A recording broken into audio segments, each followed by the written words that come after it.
Chapter 1050. The one-armed old man's reaction was the same as Wang Zicheng's. He looked at the inner demons in surprise. After a long time he came back to his senses and asked, "How did you do it?" The inner demons raised his eyebrows and said, "This is Junior's privacy. Isn't it inappropriate for Senior to ask this?" "Is it inappropriate?"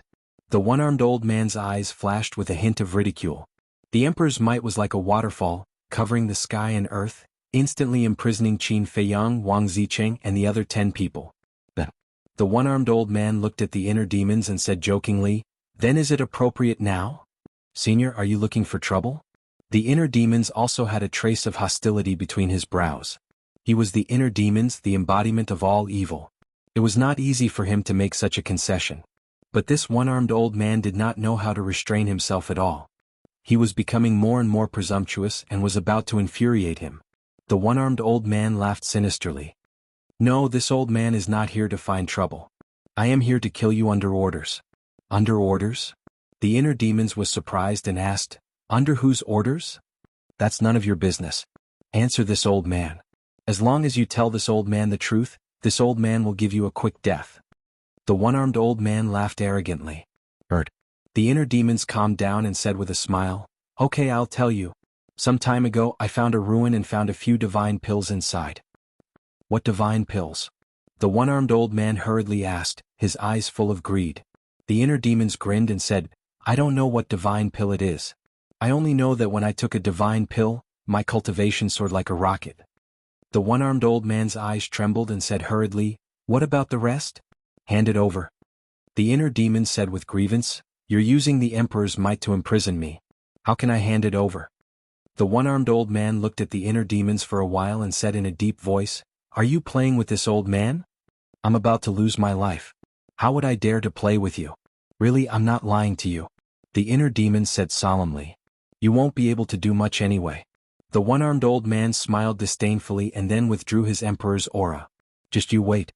The inner demon sneered. She reached her hands into her bosom and rubbed them hard.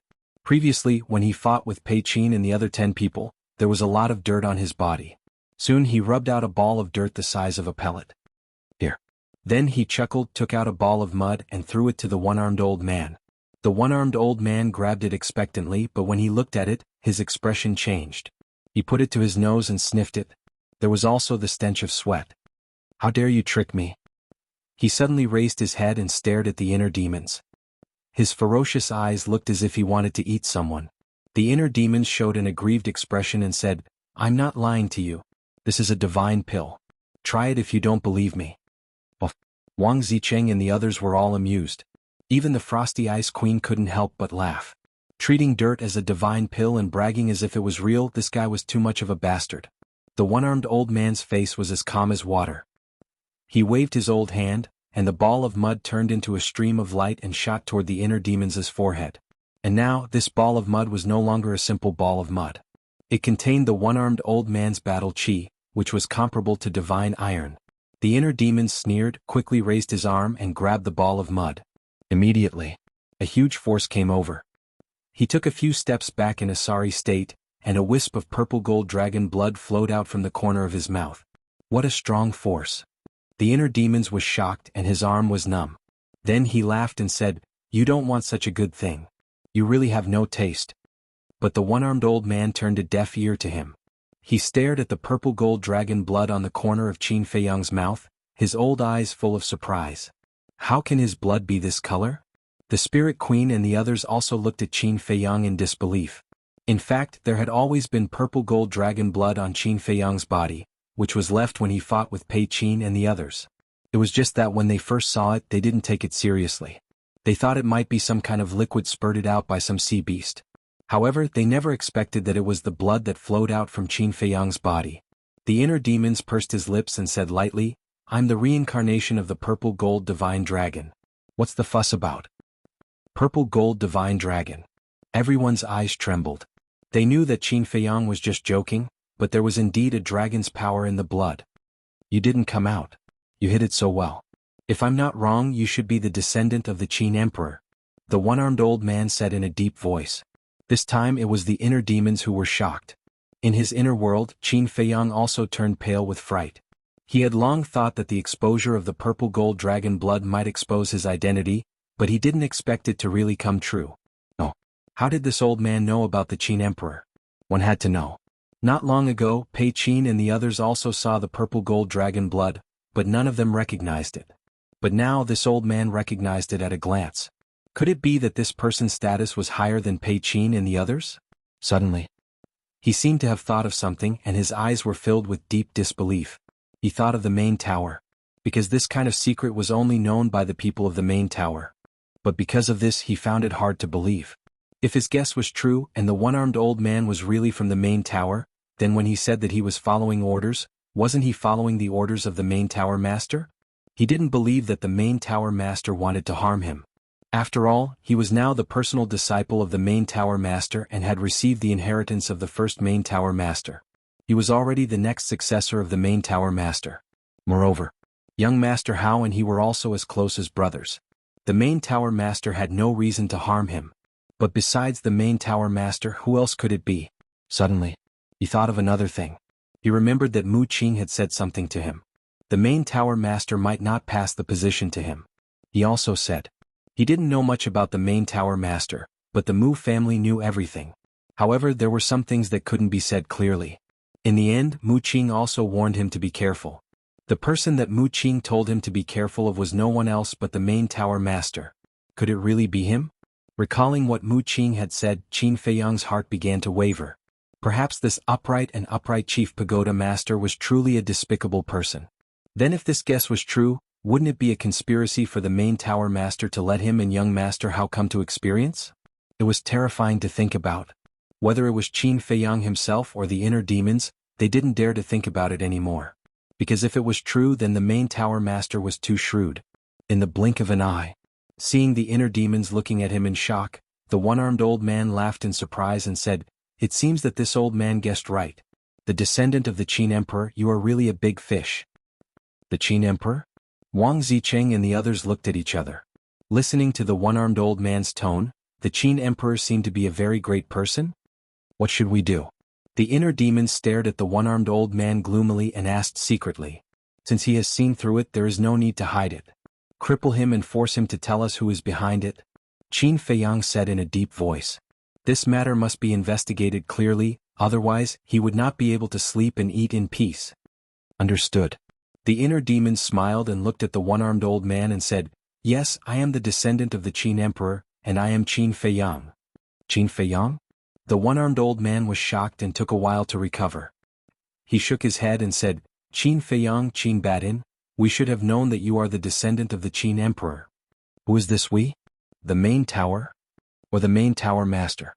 The inner demons immediately asked with lightning speed. Main?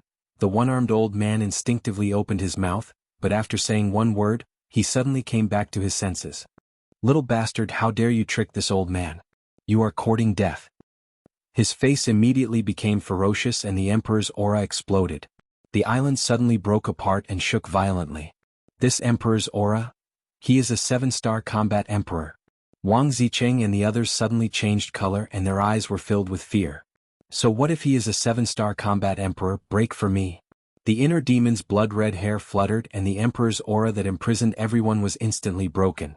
Immediately after, he waved his hand and a supreme force emerged. Wang Zicheng and the others were immediately sent away from the island. Old man, the person you should not provoke the most is me. The inner demons formed a seal with both hands and the divine dragon seal appeared in an instant. Who do you think you are? How dare you be so arrogant? Watch, killing you is like slaughtering a dog. The one-armed old man's eyes were full of contempt. He waved his arm and the battle chi rushed into the sky like a waterfall. The next moment, a large hand that covered the sky appeared and exuded a sharp aura that could destroy the world. It slammed toward the inner demons. Trash. The inner demons sneered. The divine dragon seal broke through the sky and turned into a huge divine seal. Its divine aura shook all directions. Boom. In an instant, the two behemoths collided and a destructive aura rolled out in all directions with the two as the center. Crack. Crash. Half of the broken island disappeared in an instant. Huge waves rolled in and drowned the sky. At the same time, the invincible divine dragon seal was shattered by the giant hand. Then, the giant hand that covered the sky fell like lightning and hit the inner demons. Poof. The inner demon spurted out blood on the spot. Bloody wounds appeared on his body and blood flowed out like a waterfall. Boom. In the end, he crashed into the island below like a blood-stained meteorite. So powerful. In the distance, Wang Zicheng and the others' pupils contracted. Viper said in a deep voice, although Master's divine dragon seal is a divine art, the one-armed old man's cultivation is 4 small realms higher than him. I'm afraid this battle is a little difficult. Yeah. Facing such an absolute suppression in cultivation, even if he uses all his means, he might not win. Dan Wangkai said. Wait, what did you say? The divine dragon seal he used just now is a divine art? Barbarian Bull and the others looked at Viper and Dan Wangkai in surprise. Yes. And he has mastered more than one divine art. When I fought with him on Viper Island, my forbidden technique was instantly destroyed by his other divine art. Viper said with a self-deprecating expression. The forbidden technique was the biggest trump card of the 10 heroes of the Azure Sea. It was also the fundamental reason why they could dominate the inland sea. However, it was so vulnerable to a divine art. He even has a divine art? Chapter 1051. High up in the sky. The one-armed old man stood proudly as if the god of death had descended, cold as frost. Below, the inner demons had sunk into the ground and were on the verge of death. In the distance, Wang Zicheng and the others were all nervous. They knew that if Qin Feiyang died here, then they might also be killed by the one-armed old man. The Qin emperors might shook the 4 seas. As his descendant, is this all you can do? It seems that the Qin emperor has no successor. Ha! The one-armed old man laughed wildly, his old face full of ridicule. Boom. Accompanied by a loud noise, the inner demons rushed out from the ground, his body covered in blood. One of his arms was also shattered, and the bowl-sized wound was shocking, looking extremely tragic. How much ability I have, you are not qualified to judge, nor are you qualified to blaspheme my ancestor. Old bastard, be prepared for it. He stared at the one-armed old man, his eyes filled with a bone-chilling killing intent. Boom. All of a sudden, a vast aura rushed out of his body, as if a god was awakening in his body, and it emitted a great pressure. The surrounding void distorted. The sea huge waves rolled. Even the sky was trembling. What's going on? What is this vast aura? It actually makes me feel despair. It's more than despair, I feel as if a god is standing in front of me. This aura surpasses the War Emperor. Could it be that there is really a god hiding in his body? Wang Zicheng and the others suddenly changed their expressions. The one-armed old man's face also darkened, because this aura made him feel inexplicably flustered. The inner demons smiled sinisterly and roared at the sky, the third move of the Dragon God technique, Supreme Ruler. Boom. Woo-woo. In an instant. In the sky, lightning flashed and thunder rumbled and strong winds blew. Rays of purple-gold divine light tore through the dark clouds, like the curtain of the Milky Way, and fell down. This sea suddenly turned into a purple-gold ocean. The third move of the Dragon God technique. Viper's heart trembled. The first move, the Dragon God seal, the second move, he had seen them all, but he did not expect there to be a third move, Supreme Ruler. Such a domineering name, how heaven-defying was this move? I won't give you a chance. The one-armed old man could no longer sit still. It was obvious that the inner demons were using some kind of heaven-defying battle art. Otherwise, it wouldn't have made him feel so uneasy. Therefore, he had to forcefully interrupt the battle art before it took shape. Whoosh. He used a mysterious footwork and dashed toward the inner demons like lightning. Hey! The inner demons grinned and used Phantom Step to retreat. Meanwhile, with a wave of his hand, the purple-gold dragon chi in his body poured out like a waterfall and rushed into the clouds. Boom. In less than the blink of an eye, the purple-gold dragon aura collided with the purple-gold divine light that was descending from the sky. Immediately, a statue of a god appeared. The statue was of a middle-aged man, and his entire body was suffused with brilliant violet-gold divine light. He was around 300 m tall, had a clear outline, and carried a dense ancient aura. The eyes of the statue were even brighter, as if they were the eyes of God. They seemed to be able to see through everything and see through the origin of heaven and earth. The one-armed old man was dumbfounded. The statue in front of him was exactly the same as the statue of Emperor Qin in the Land of Inheritance. And this statue was also holding a broken sword in its hand. Although it was just a broken sword, it felt as if the world would be shattered if the sword was swung down. Old bastard, you should feel honored because this is the first time I'm using the third move. The inner demons laughed and then suddenly shouted, "Kneel before me." His words were the law. The statue released a shocking emperor's aura, and it was like a tide that covered the sky and earth, instantly covering hundreds of miles of the sea. Not only the one-armed old man, but even Wang Zicheng and the others also felt a pressure from the depths of their souls. Plop. Wang Zicheng and the others were the first to kneel in the void. They didn't want to kneel, but they just couldn't control themselves. Plop. The one-armed old man gritted his teeth and held on for a few breaths before finally kneeling down.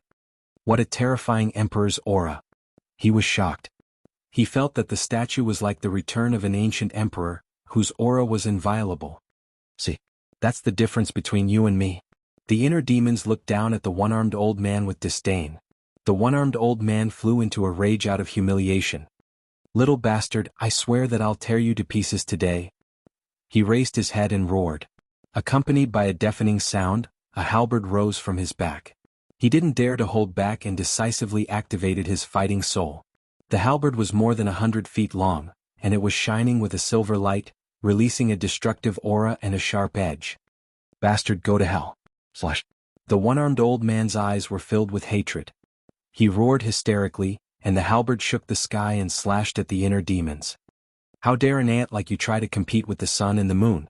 You're overestimating yourself. Watch carefully, old bastard. What do you mean by a heaven-defying technique?" The inner demons snorted with contempt. Then he waved his hand and the statue moved. The statue raised the broken sword in his hand and slashed in the air. Clang. A purple gold sword aura appeared and cut through the sky like lightning. It destroyed the halberd with an unstoppable force. The one-armed old man's body and mind trembled. Blood spurted out from his mouth and his old face was filled with disbelief. How could it be so strong? This was too ridiculous. Even if it was a deity technique, it might not be comparable to the dragon god technique. The inner demons mocked, "Old man, hurry up and beg for mercy. As long as you kneel down and call me grandpa, I'll spare your life." "Little bastard, don't be so smug." The one-armed old man sneered. "Judging from your tone, you seem to have other tricks up your sleeve? Don't be long-winded. Show me everything."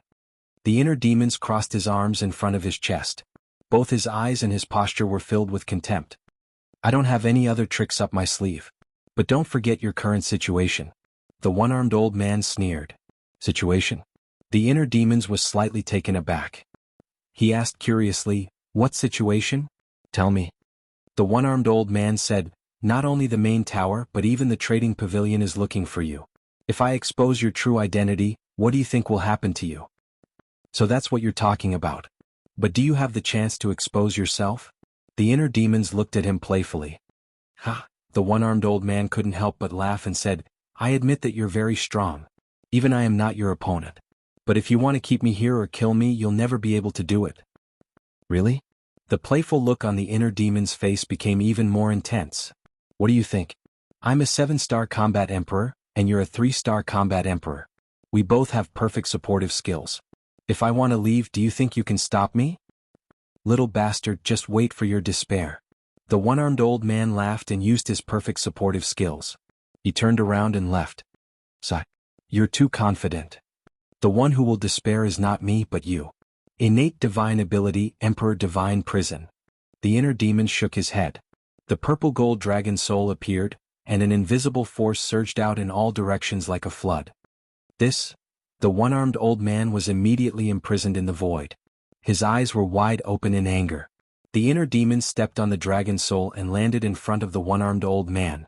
The statue also followed. The broken sword was placed against the one-armed old man's neck. The bone-piercing sharpness made the one-armed old man shiver. The inner demon said indifferently, "Speak, who is the person behind you?"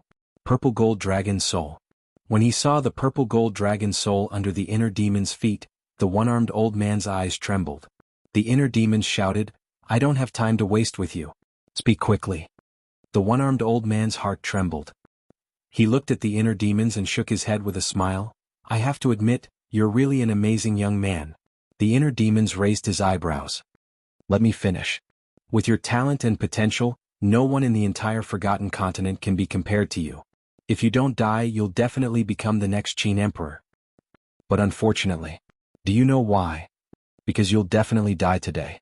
And to be able to perish together with the descendant of the Qin Emperor, it's actually my honor." The one-armed old man smiled. His smile was very bright. Perish together? Seeing the smile on the one-armed old man's face, the inner demons felt a strong sense of unease. Before I die as you wish, I'll tell you who's behind this. That's right. As you expected, the one who sent me to kill you is the current Chief Tower Master. The one-armed old man said. It's really him. The inner demon's body trembled. He grabbed the one-armed old man's clothes and roared, Why? Did I do something wrong? You didn't do anything wrong. But you shouldn't have received the inheritance of the first Chief Tower Master. The one-armed old man sneered. What do you mean? The inner demons frowned. You received the inheritance of the first Chief Tower Master, which means that you'll be the next Chief Tower Master.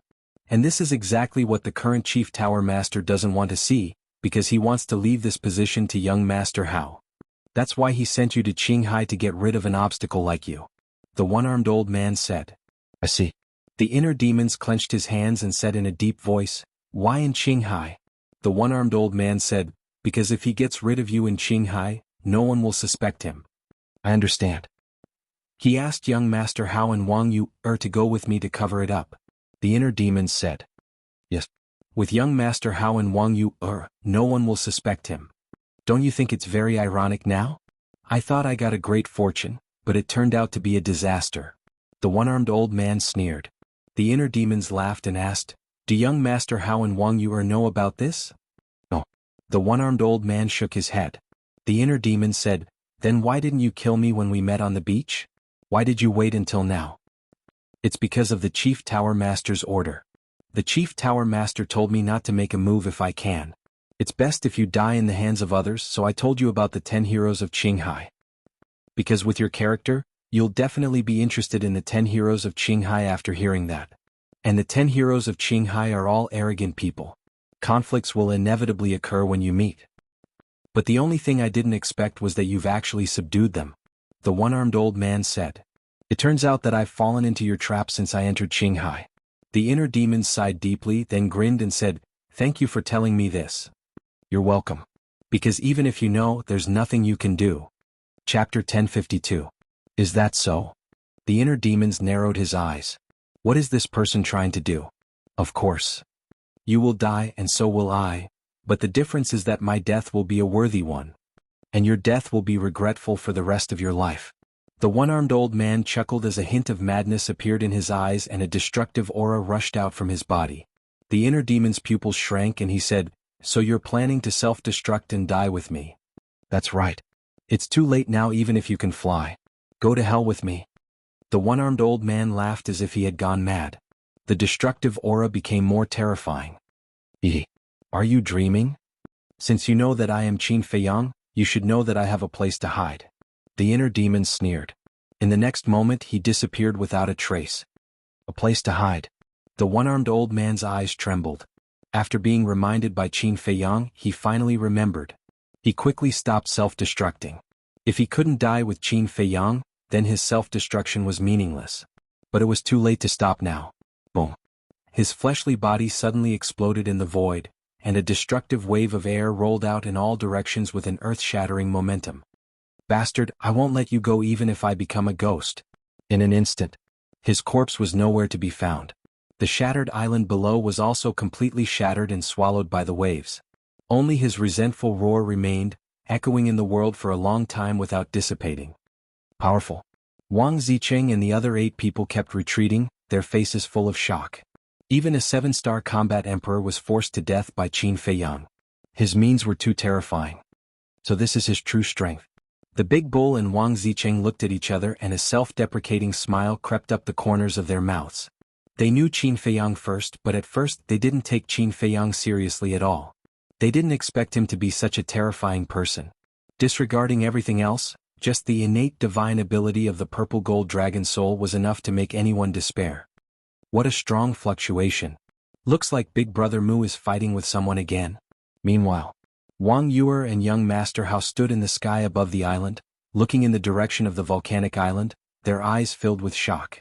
The 2 islands were separated by thousands of kilometers, but they could still sense the aura of the one-armed old man's self-destruction. So it was not hard to imagine how intense the battle was over there. As time passed, everything gradually calmed down. The inner demons also came out of the castle. Greetings, Master. Viper, Black Monkey, and Dan Wangkai quickly flew over and bowed respectfully. As for Wang Zicheng and the others, after witnessing the strength of the inner demons, a trace of respect appeared on their faces. Because this was a world where the strong were respected. The inner demons took a bone-replenishing pill and a healing pill. They turned to look at the spot where the one-armed old man had exploded and sneered, "Regret for life?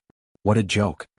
Immediately, he looked at Dan Wangkai and said, "Give me your pill fire." This, Dan Wangkai's face changed. What did he want his pill fire for? The inner demons raised his eyebrows and said coldly, "Do you need me to repeat myself?" "No need, no need." Dan Wangkai hurriedly waved his hand, quickly took out his pill fire, and respectfully handed it to the inner demons. The inner demons grabbed it in his hand and instantly erased the blood contract inside. "Master, Dan Wangkai was anxious. He only had this cluster of 7th grade pill fire. If it was gone, how could he refine pills in the future? But the inner demons only gave him a look, and he did not dare to say anything more. Then, the inner demons took out another 2 clusters of 7th grade pill fire, and then took out the nether devil flame. So many pill fires? Looking at the 4 clusters of 7th grade pill fires in front of them, the 10 people could not help but be stunned. One had to know. In the entire Forgotten Continent, there were not many 7th grade pill fires. But this person actually had so many in his hands. However, this person took out so many 7th grade pill fires. What did he want to do? The next moment, a scene that surprised them appeared. That cluster of black flames actually swallowed the other 3 7th grade pill fires. The inner demons laughed and said, "The nether devil flame can increase its grade by swallowing other pill fires." What? There's such a thing? The 10 people were dumbfounded. This was even more shocking than knowing that Qin Feiyang had the divine art. Boom. Not long after the inner demon's voice fell, the nether devil flame trembled in the void, releasing a shocking aura. This world suddenly seemed to have turned into a big furnace, and the seawater below was quickly evaporating. This aura indeed surpasses the 7th grade pill fire. It really improved. The shock in the hearts of Wang Zicheng and the others could not be any greater. The inner demons smiled proudly and sent the nether devil flame back to the ancient castle. After Dan Wangkai came back to his senses, he hurriedly asked, "Master, then what should I use to refine pills in the future?" The inner demon said lightly, "Don't ask me this kind of thing. When the original body comes out, ask him, he will definitely help you think of a way." "Alright." Dan Wangkai nodded helplessly. Original body? Wang Zicheng and the others who did not know were dumbfounded again. The inner demons glanced at the 7 people, looked at Viper and the other 2 and asked, "The potential pills I gave you, have you used them?" "Not yet." The 3 of them shook their heads. The inner demons said, "Well then, while my cultivation is still there, Dan Wangkai, Black Monkey, stand together, I will help you open the door of potential." Boom. When Wang Zicheng and the others heard this, it was like a bolt from the blue. Open the door of potential? What was going on? Dan Wangkai and the Black Monkey were overjoyed. They quickly gathered together, took out the potential pills and threw them into their mouths. "Master, what about me?" Viper looked at the 2 of them and asked anxiously. "Your cultivation is not a 9-star battle saint, you can't open it for the time being." After the inner demons finished speaking, he immediately released his emperor's aura and rushed toward Dan Wangkai and the Black Monkey. At that moment, Dan Wangkai and the Black Monkey knelt in the void, howling in pain. Blood gushed out of their pores, and they felt as if their bodies were about to be torn apart. "Hold on." The inner demons shouted. Wang Zicheng and the others looked at the 2 of them in surprise. As for Viper, he looked distressed. Time passed by. Boom. Suddenly, Dan Wangkai and the Black Monkey's bodies shook, and a dull sound exploded in their bodies. At the same time, a dazzling black light shot out from their hearts. The inner demons smiled and retracted his emperor's aura. "Did we succeed?" The 2 of them looked at the inner demons anxiously. The inner demons nodded.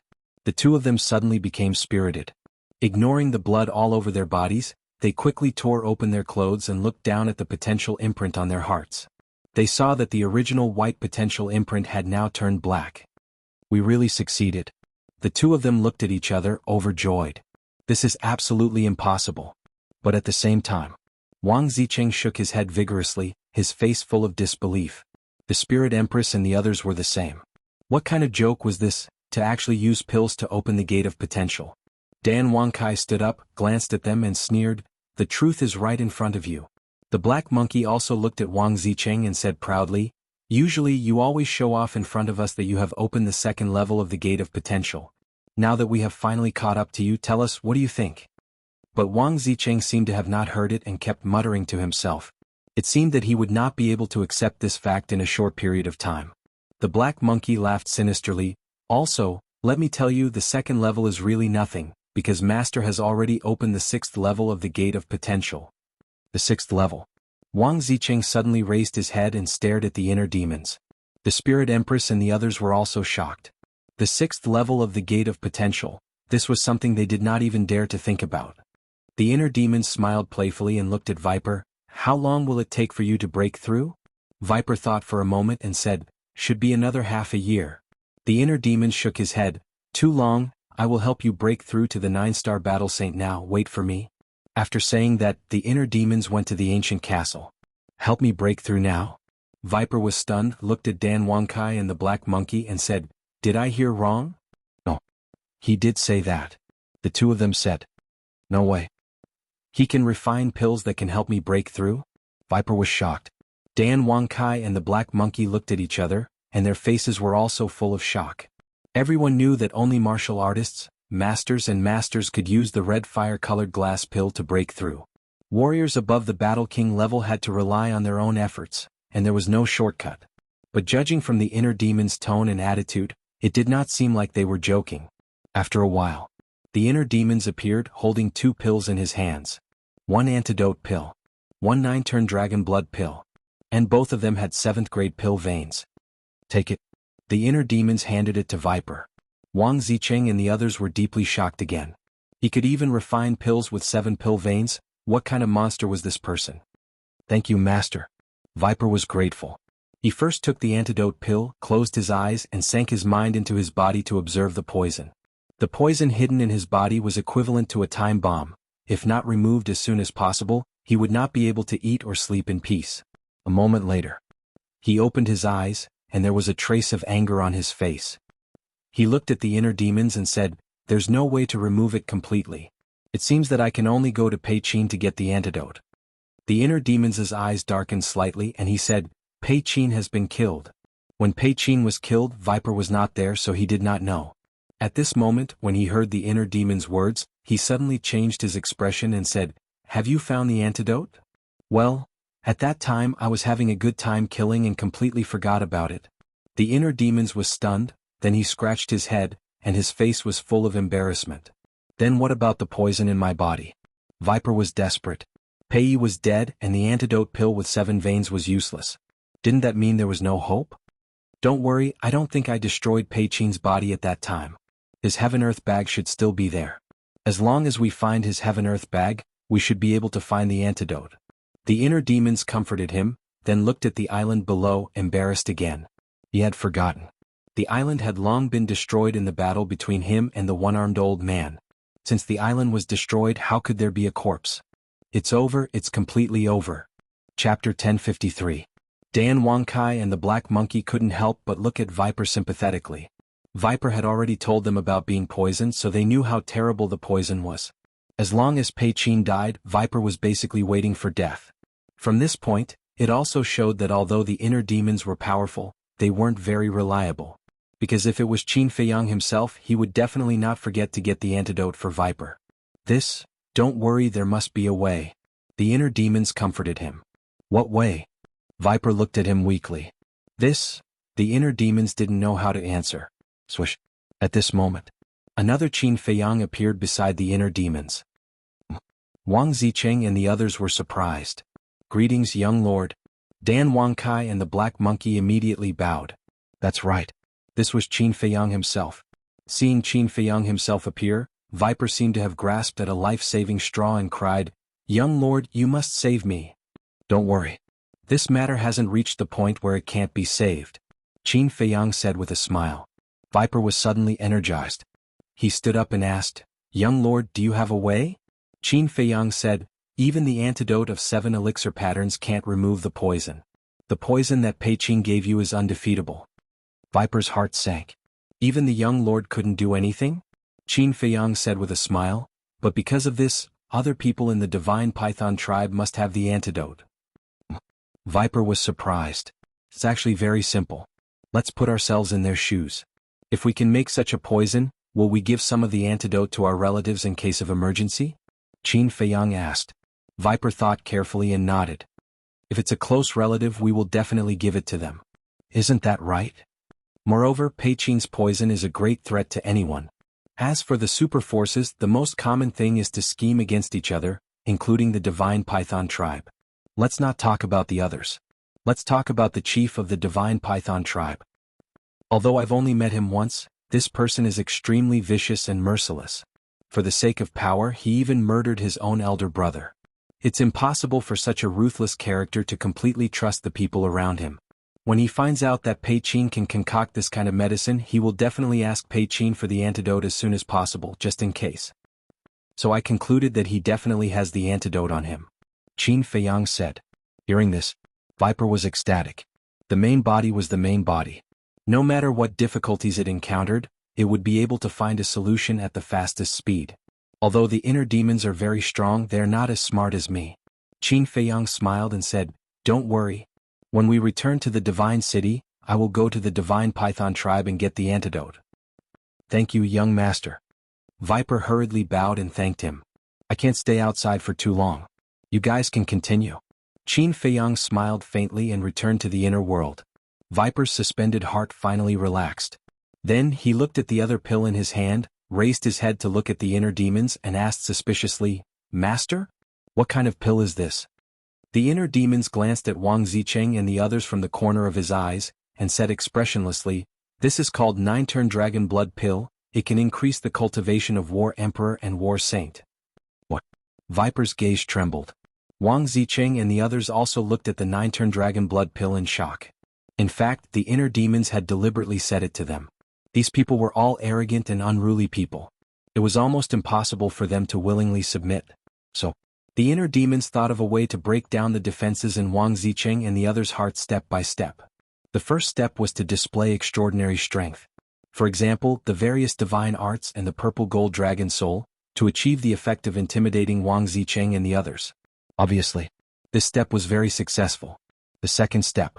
He helped Dan Wangkai and Wang Zicheng open the door to their potential, and took out the detoxification pill with 7 patterns and the 9-turn dragon blood pill to further intimidate Wang Zicheng and the others.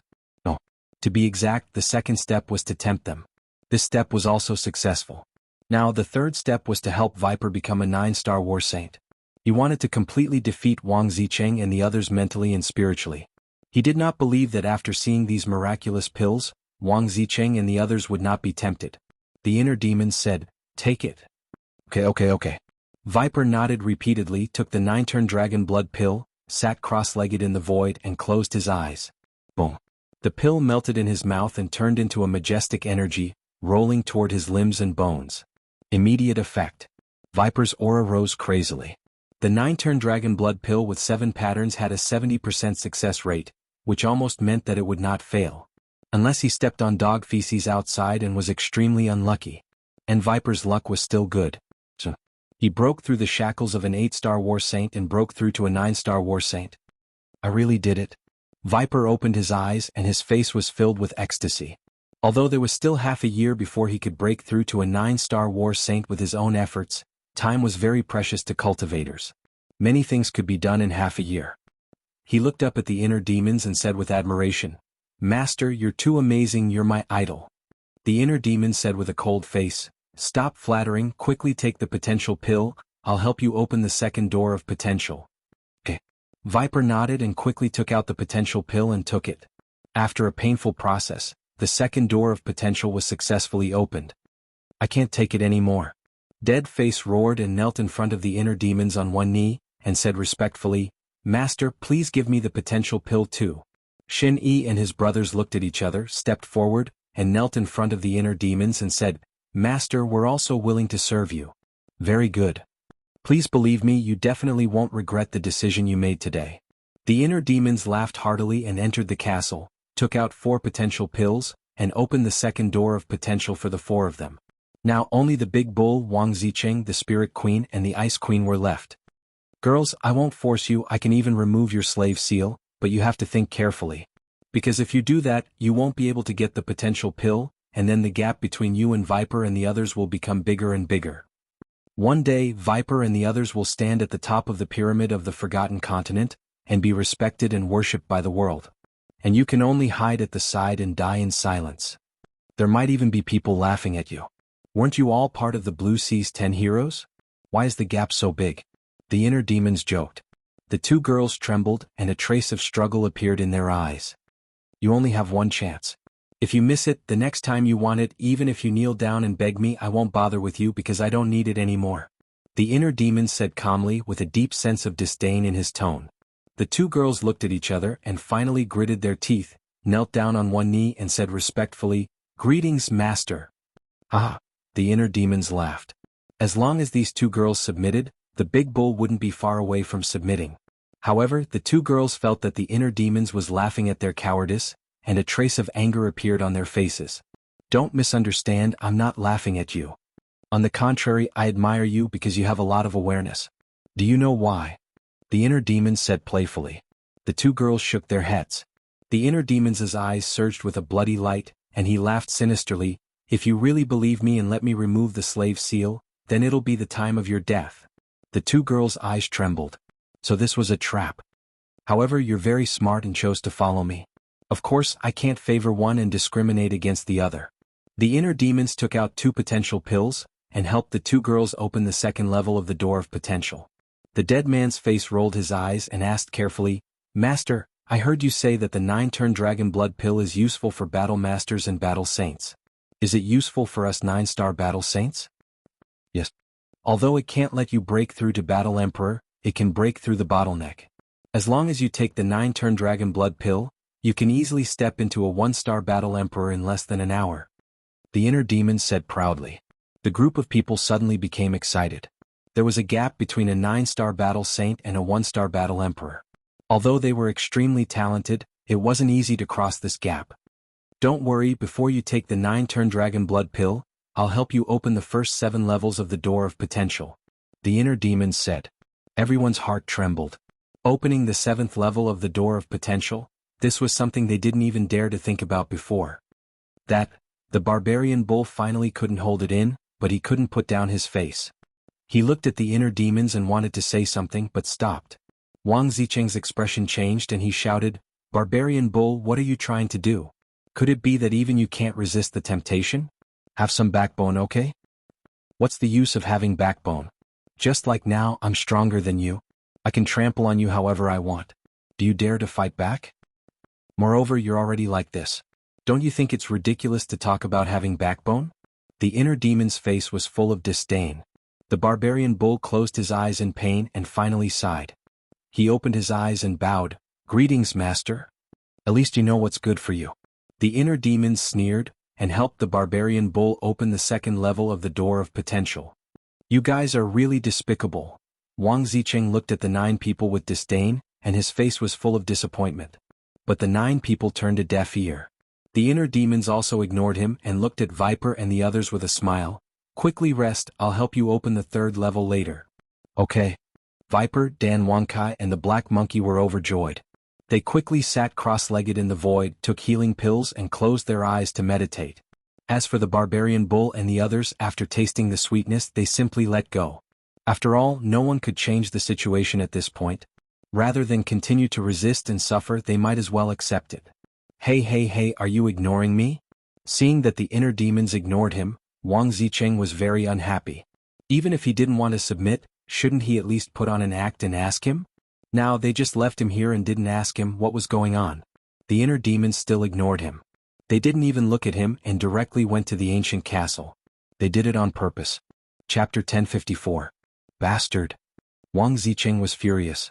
He stared at Viper and the others and roared, "We the Qinghai 10 heroes are all proud. I didn't expect you to become like this. I'm really ashamed of you. Don't be like a shrew. If you don't want to see us, then get lost. No, I forgot. You've been captured too. You don't even have the chance to leave." Viper sneered. Wang Zicheng, although Viper's words are unpleasant, it's also a fact. "We've been captured and have no choice." Big barbarian bull sighed. "I don't think so. Not only does this person have a divine art, but he also has a peerless divine pill like the potential pill. If we follow him, we'll definitely be able to go further and stand higher. Dan Wangkai said with a fiery gaze. Everyone nodded. You're all obsessed. Wang Zicheng was about to go crazy. The Arctic Queen said, we're not obsessed. A wise man submits to circumstances. Even you say so? Wang Zicheng looked at the Arctic Queen in disbelief. I don't want to argue with you now. I just want to open the 7th level of the Gate of Potential and step into the Warlord realm. After the Arctic Queen said that, she closed her eyes. The others ignored Wang Zicheng and focused on recovering. Looking at everyone's expressions, Wang Zicheng lowered his head.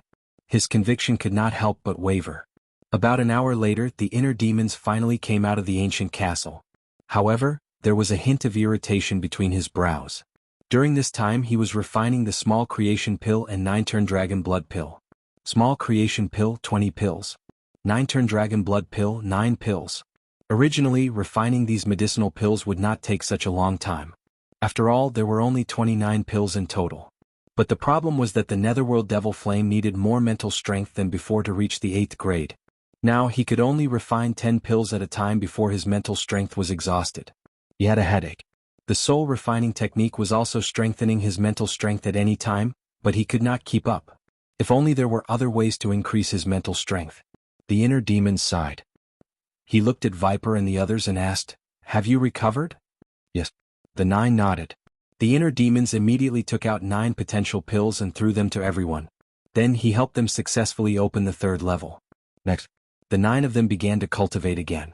When they were done, they continued. After 6 hours, Viper and the others finally opened the 7th level of the Door of Potential. The 6th level's potential imprint was dark gold in color.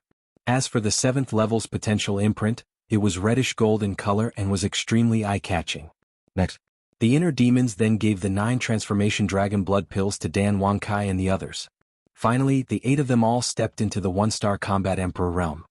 As for the Viper, he had already taken the 9 transformation dragon blood pill, so he naturally could not take it again. However, it didn't matter to him now. Because with his current cultivation speed, it wouldn't be long before he could break through to the War King.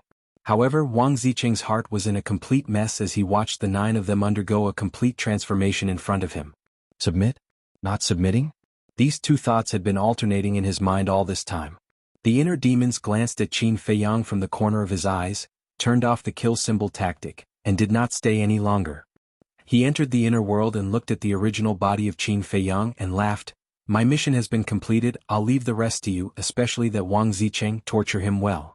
Qin Feiyang smiled, his consciousness left the inner world and quickly regained control of his body. As soon as his original body returned, his eyes and long hair immediately began to change. This is... Viper and the other two's pupils shrank as they immediately bowed and said, Welcome, young master. Young master? Barbarian Bull and the others were startled. Dead Face asked suspiciously, Viper, you call him young master for a moment and master for a moment. What's going on? Viper said, the one before was the inner demons and this is the original body. Inner demons. Their expressions changed. Actually, it's very easy to differentiate. In the future, if you see the blood-haired Qin Feiyang, he will be the inner demons, and if it's the black-haired Qin Feiyang, he will be the original body. The inner demons will be called master, and the original body will be called young master, understand? Viper said. I see. Greetings, young master. Barbarian Bull and the others suddenly understood and then bowed. Since you've followed me, we'll be a family in the future. There's no need to be so reserved. Qin Feiyang smiled and said, Young master, what's going on with your cultivation? Barbarian Bull looked at him suspiciously. Why did he suddenly fall from a 3-star combat emperor to a 3-star combat saint? Qin Feiyang explained, this is a divine art called the kill symbol tactic. After it's activated, it can absorb the blood of living beings and increase one's cultivation by 1 realm. Increase 1 realm. The group was stunned. Wasn't this too outrageous? Even if it was a divine art, it shouldn't be this abnormal. Wang Zicheng also stared at Qin Feiyang in shock, and his eyes almost popped out. Couldn't this bastard say something normal? Was he trying to scare people to death? Qin Feiyang glanced at the boundless sea and let out a long breath. He smiled and said, Now that I've obtained the alchemy fire, the trip to the Azure Sea can be considered complete. Viper, Dan Wangkai, the 2 of you will follow me to the Divine City. The rest of you will temporarily stay in the Azure Sea and wait for my orders. Barbarian Bull, take out your image crystal. Yes. The 9 of them respectfully replied. After Barbarian Bull and the other 5 took out their image crystal and established the contract bridge, Qin Feiyang looked at Viper and Dan Wangkai and said, "Let's go." From beginning to end, he didn't look at Wang Zicheng and quickly left with Viper and Dan Wangkai. Wang Zicheng was anxious and roared, "What about me? You can do whatever you want. What does it have to do with me?" Qin Feiyang said without turning his head. Wang Zicheng hesitated. Qin Feiyang didn't need to look to know that Wang Zicheng was wavering, but he didn't take the initiative to speak. He wanted Wang Zicheng to say it himself. Deadface frowned and said, "Wang Zicheng, don't hesitate. You won't get another chance. Everyone has their own ambitions. Don't force yourself. Otherwise he will regret it in the future and blame you." The Black Monkey sneered. Wang Zicheng's face was gloomy. Barbarian Bull glanced at Wang Zicheng and said, "I guess it won't be long before the Azure Sea 10 heroes change our name." "Change what name?" Everyone looked at him suspiciously. "The Azure Sea 9 heroes," Barbarian Bull said. Everyone was stunned and then couldn't help but laugh. The meaning was obvious.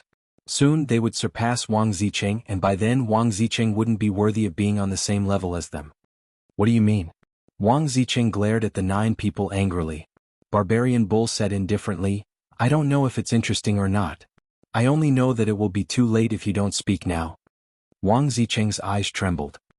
He looked up at Qin Feiyang, only to see that Qin Feiyang and Viper were about to disappear. Wang Zicheng clenched his hands and said with the last bit of courage, "I surrender." Barbarian Bull immediately mocked, "I thought you were tough, but it turns out that you're just so. But you're so quiet. How can the young master hear you?" Wang Zicheng's face was red. He didn't care so much. Looking at Qin Feiyang's back, he shouted, "Young master, I surrender." In the distance above the sea. Hearing Wang Zicheng's roar, Viper and Dan Wangcai's eyes had a trace of ridicule at the same time. Wasn't he tough? Didn't he still bow his head? Qin Feiyang also stopped and a bright smile appeared on his face. Actually, the inner demons had long expected that Wang Zicheng would surrender, so when refining the 9-turn Dragon Blood Pill and the Small Creation Pill, they also refined Wang Zicheng's portion. Qin Feiyang took out a jade box, put a potential pill, 2 potential pills, 2 small creation pills, and a 9-turn Dragon Blood Pill into it, then closed the jade box and threw it with force. The jade box immediately turned into a stream of light and flew in the direction of Wang Zicheng. Then, he left with Viper and Dan Wangkai without saying a word. Why is there no response? I've already taken the initiative to surrender.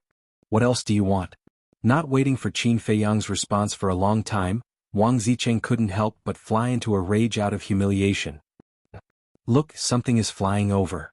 Dead Face suddenly locked onto the void in front of him and said in surprise. It's a jade box. It must have been thrown by the young master. Barbarian Bull's spirit was lifted and he immediately rushed towards the jade box. Big Barbarian Bull, what are you trying to do? Wang Zicheng also quivered.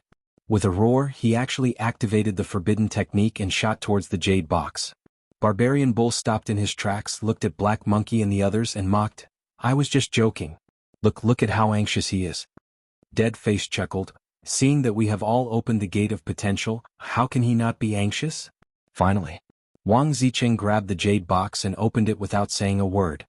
His eyes were immediately filled with ecstasy. Big Barbarian Bull, you guys help Wang Zicheng open the gate of potential. Also, my true identity is not allowed to be mentioned to anyone. At the same time, Qin Feiyang's ethereal voice came from the distant sea. Yes. Barbarian Bull and the others immediately replied respectfully, and then surrounded Wang Zicheng. Didn't Big Brother Mu say that Brother Mu would come to find us soon? Why isn't he here yet? At the same time, young Master Hao was pacing back and forth on a mountain peak, feeling anxious and uneasy. I think even if your father went missing you wouldn't be so anxious. Wang Yue rolled her eyes. How can an old man be the same?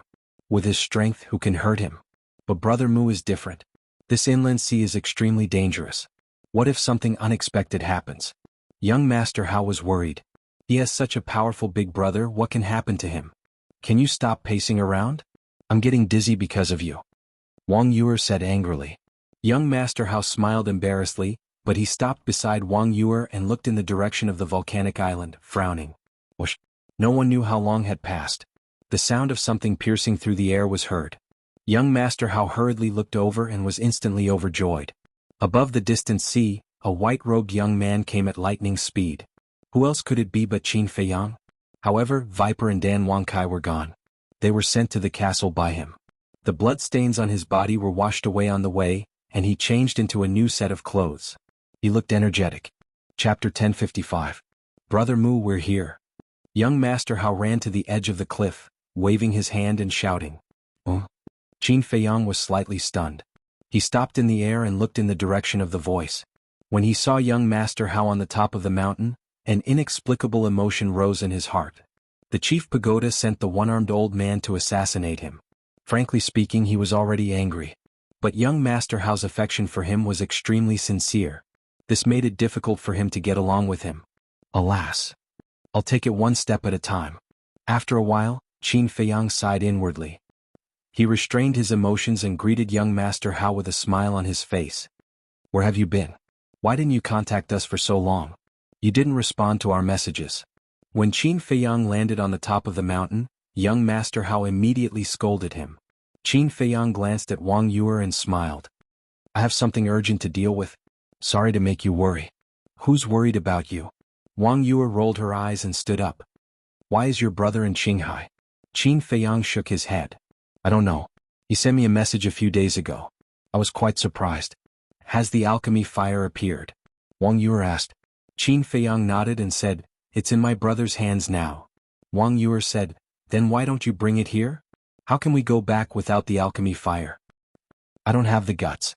Because my brother is a master who doesn't even recognize his own family.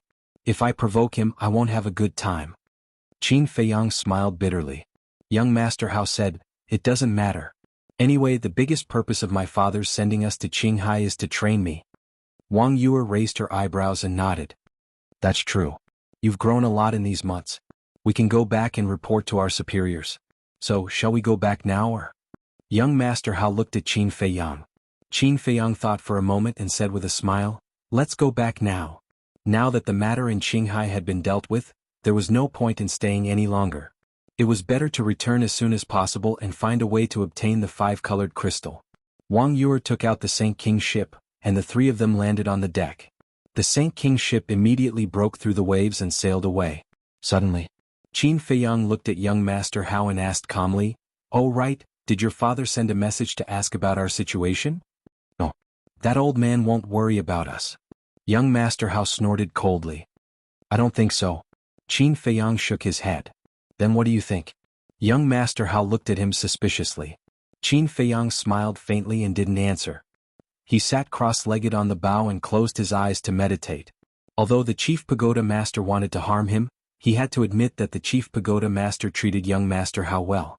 This was because they were afraid that he would compete with young Master Hao for the position of the next Chief Pagoda Master. Seeing this, young Master Hao didn't ask any more questions and started cultivating as well. But Wang Yuer looked at Qin Feiyang a few more times. She always felt that the current Qin Feiyang seemed to be a little different from the Qin Feiyang of the past. However, she couldn't tell what was different about him. If Qin Feiyang knew about this, he would definitely be shocked. He had already concealed it very well, but it was still discovered by Wang Yuer. This woman's intuition was really terrifying. Suddenly, Wang Yuer squatted beside Qin Feiyang and sent a sound transmission. Mu, I have a question to ask you. What's the problem? Qin Feiyang opened his eyes and looked at her warily. Because in Wang Yuer's eyes, he caught a trace of a sly smile. Wang Yuer secretly said, I heard that you have something that can make the War Master break through a small realm in an instant. What exactly is that thing? Qin Feiyang was stunned and immediately looked at young Master Hao angrily. Wang Yuer secretly snorted coldly and said, This is a problem between us, don't disturb his cultivation. Qin Feiyang said playfully, A problem between us? When did we become so familiar with each other? We're already engaged, yet we're still not familiar with each other. Then what do you think is enough? Is that so? Wang Yuer smiled charmingly and sat on the deck. Then, under Qin Feiyang's astonished gaze, she actually snuggled into his embrace, and even stretched out her jade fingers to stroke Qin Feiyang's chest. Qin Feiyang's heart immediately surged with evil fire. Damned little demoness, she actually used a charm technique. He cursed and immediately pushed Wang Yuer away, saying to himself, Men and women shouldn't touch each other. We're going to get married sooner or later anyway, what are you afraid of?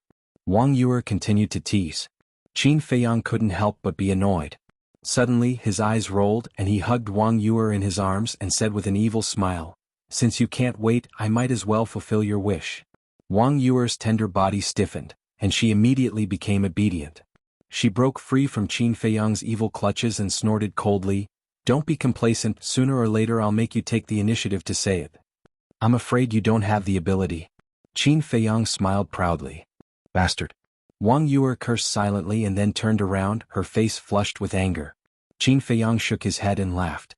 Although Wang Yuer was usually a little domineering, sometimes she was quite cute. However, it was only a matter of time before he fell out with the chief pagoda master, and he couldn't continue to entangle with her like this, including young Master Hao. The volcanic island was located in the depths of the inland sea, and there was still a long way to go to the outer sea, and there was no portal in the inland sea, so they could only rely on the Sage King. On the way they would inevitably be harassed by fierce beasts. But when they saw Qin Feiyang sitting cross-legged on the deck, those fierce beasts fled in fear. Although it was the inner demons who had killed so many people in the inland sea, this face had been branded in the depths of their souls. For them, the owner of this face was a death god that they couldn't provoke. Although Qin Feiyang had a fierce reputation in the hearts of the sea beasts, it was also because of this that the journey was peaceful. The next day, the Sage King passed by the demonic island. Qin Feiyang opened his eyes and glanced at the demonic island. For some reason he had an impulse to enter the demonic island. But in the end this impulse was forcibly suppressed by him. The Sage King continued to move forward. Day after day passed. There was no delay on the way, and in only a month, the Sage King arrived at the mythical island. After a month of meditation, Qin Feiyang's cultivation had improved a lot. But compared to the improvement of his cultivation, what made him happier was that his spiritual power had increased by another level. Level 22 spiritual power. And the mythical island was still the same as before, without the slightest change. Wang Yuer put away the Sage King, and the three of them walked on the mythical island, glancing at the surrounding vegetation, mountains and rivers. For a moment, all of them were filled with emotions. It had been half a year since they entered the inland sea. So many things had happened in this half a year, and it felt like a very long dream. Soon, Qin Feiyang came to the lake again. The sense of familiarity that the mythical island gave him still hadn't disappeared. The lake was calm and without waves. Qin Feiyang stared at it for a moment, then turned to Wang Yuer and said, "Wait for me here, I'll go down and take a look." Before Wang Yuer could react, he had already jumped down. Chapter 1056. A moment later Qin Feiyang came out. After repeated confirmations, there was indeed nothing else in the lake other than the mermaid pattern. "What are you doing down there?" Young Master Hao looked at him suspiciously. Qin Feiyang smiled and said, "Nothing, I just want to see if I can find any treasures." "Find treasures?" Young Master Hao was stunned and rolled his eyes. Wang Yuer also looked at him as if he was an idiot. The island was the only way to go from the outer sea to the inner sea. Countless people had passed through here in the past.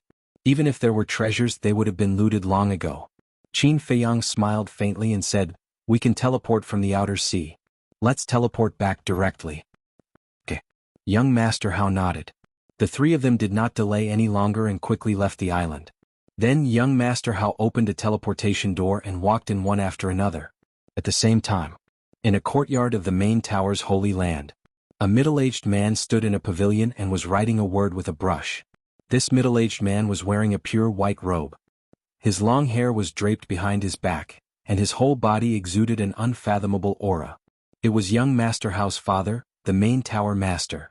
He was the only one in the courtyard. He held a dazzling golden brush in his hand and wrote with all his might. The word he was writing now was the word, kill. Every stroke, contained a shocking murderous aura. Not only did the word kill have killing intent, but his eyes also had waves of killing intent, like the edge of a blade. Suddenly, his arm paused and he glanced at the gate of the courtyard. Then, with a wave of his hand, the brush and the paper with the word, kill, in his hand instantly turned into powder. And the killing intent in his eyes also dissipated. Swish! Almost at the same time. In front of the gate of the courtyard, three figures appeared out of thin air.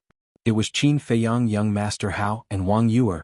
The main tower master turned to look at the three of them and smiled, "You're back. We didn't die. Are you very disappointed?"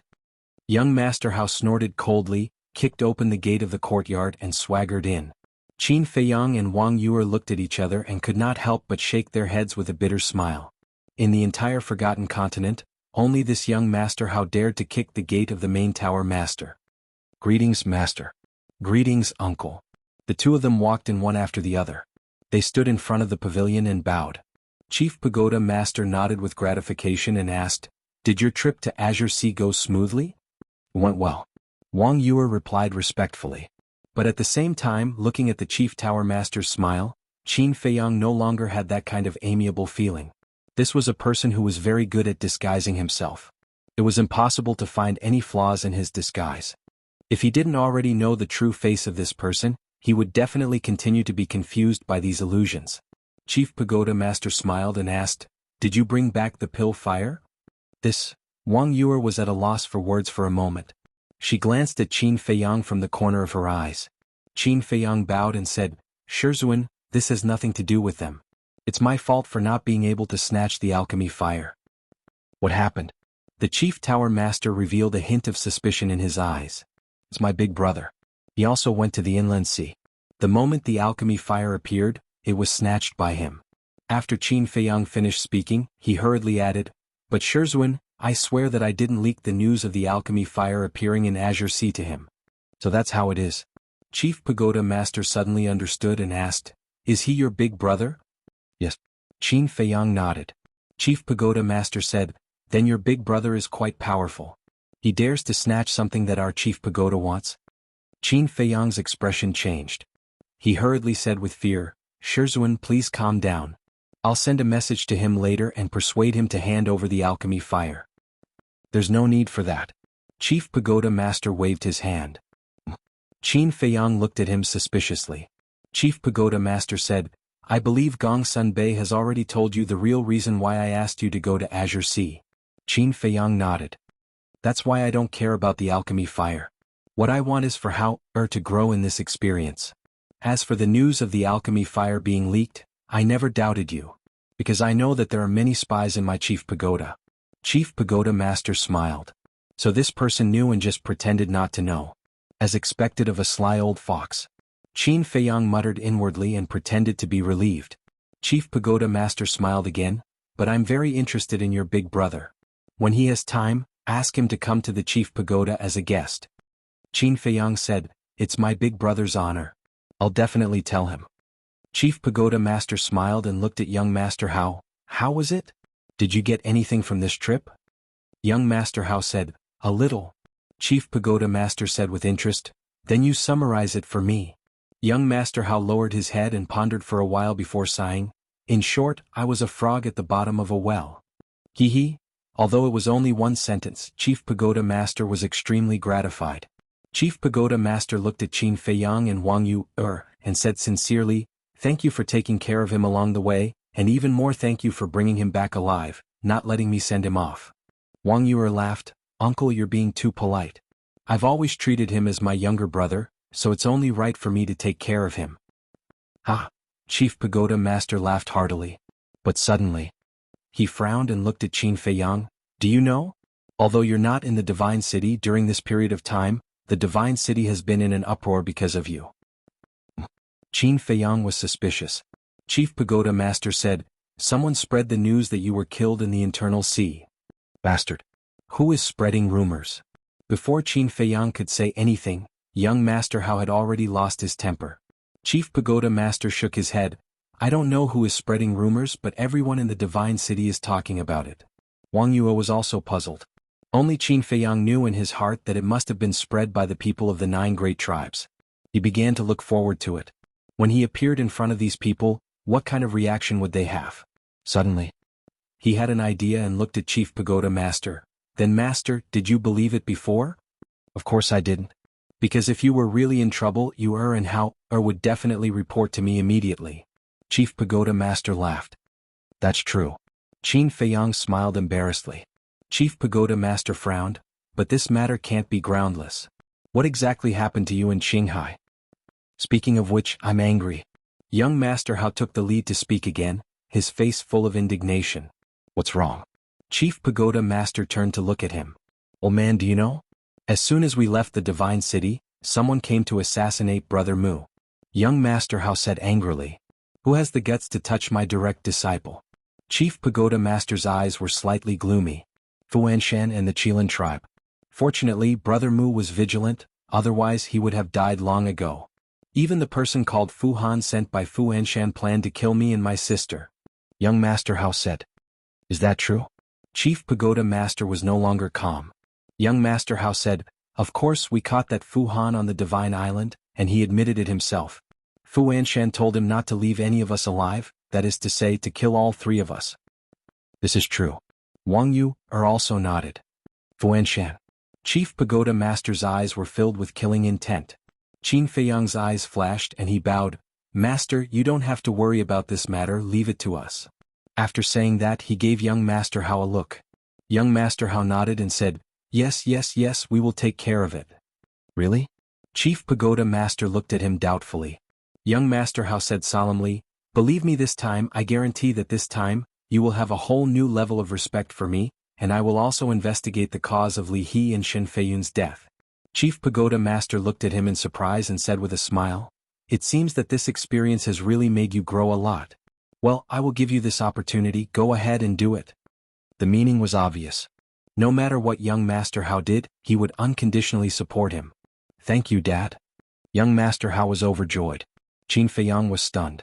After being together for so long, this was the first time he heard young Master Hao affectionately call Chief Pagoda Master father. Alright, you have been busy for so long, go back and have a good rest. Chief Pagoda Master smiled. This disciple will take his leave. Chapter 1057. Half a year had passed. The calm Heart Lake had not changed much. The lake water was clear and rippled. A wisp of breeze blew past, making people feel relaxed and happy. On the island, the vegetation was still lush and hundreds of flowers were blooming. It was like a paradise on earth, a paradise. I'm finally back. This place makes people feel at ease. Young Master Hao glanced at the island and looked at Qin Feiyang and said with a smile. Qin Feiyang nodded. By the way, Brother Mu, I really don't know how to investigate the cause of death of Shen Feiyun and Li He. Since we are brothers, please point the way. Young Master Hao chuckled. Qin Feiyang's eyes flashed slightly and said with a smile, everyone is tired. Go and have a good rest. We'll talk about it tomorrow.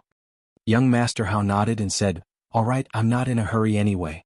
I'll come find you tomorrow morning. With that, young Master Hao turned into a stream of light and disappeared from his courtyard. Mu, just you wait. Sooner or later I'll make you confess. Wang Yu glared fiercely at Qin Feiyang and also flew towards her courtyard. She was very curious about young Master Hao's breakthrough from a 9-star war master to a 1-star war saint. She would not give up until she figured it out. Qin Feiyang shook his head and smiled. He also returned to the courtyard and went straight into the attic. But as soon as he entered, he hurriedly closed the door and stood in the hall with his head lowered. His eyes flickered. Suddenly, his eyes flashed as he opened the teleportation door, activated the concealment technique, and walked in without looking back. The next moment, he once again appeared in front of the Chief Pagoda Master's courtyard. But after activating the concealment technique, the Chief Pagoda Master did not discover him. Qin Feiyang did not go in either. He just stood outside the courtyard and quietly looked at the Chief Pagoda Master. At this moment, the Chief Pagoda Master was sitting alone at the stone table with his head lowered in silence. After an unknown period of time, the Chief Pagoda Master suddenly took out an image crystal. Buzz. A shadow appeared. It was an old man in white with white hair and a white beard. He had a kind face and his entire body exuded an otherworldly aura. And between his eyebrows, there was an extremely eye-catching flame mark. And this mark was black. Ancestor Mu is back. Chief Pagoda Master looked at the white-clothed old man and said in a deep voice. The white-robed old man's pupils contracted. Chief Pagoda Master said, "What is One Arm doing? Why didn't you leave him in Qinghai?" The old man in white was silent for a moment before he said, "We've lost contact with Dubai." What? Chief Pagoda Lord, he suddenly stood up. The white-clothed old man said, "I think something bad has happened to him." How could this be?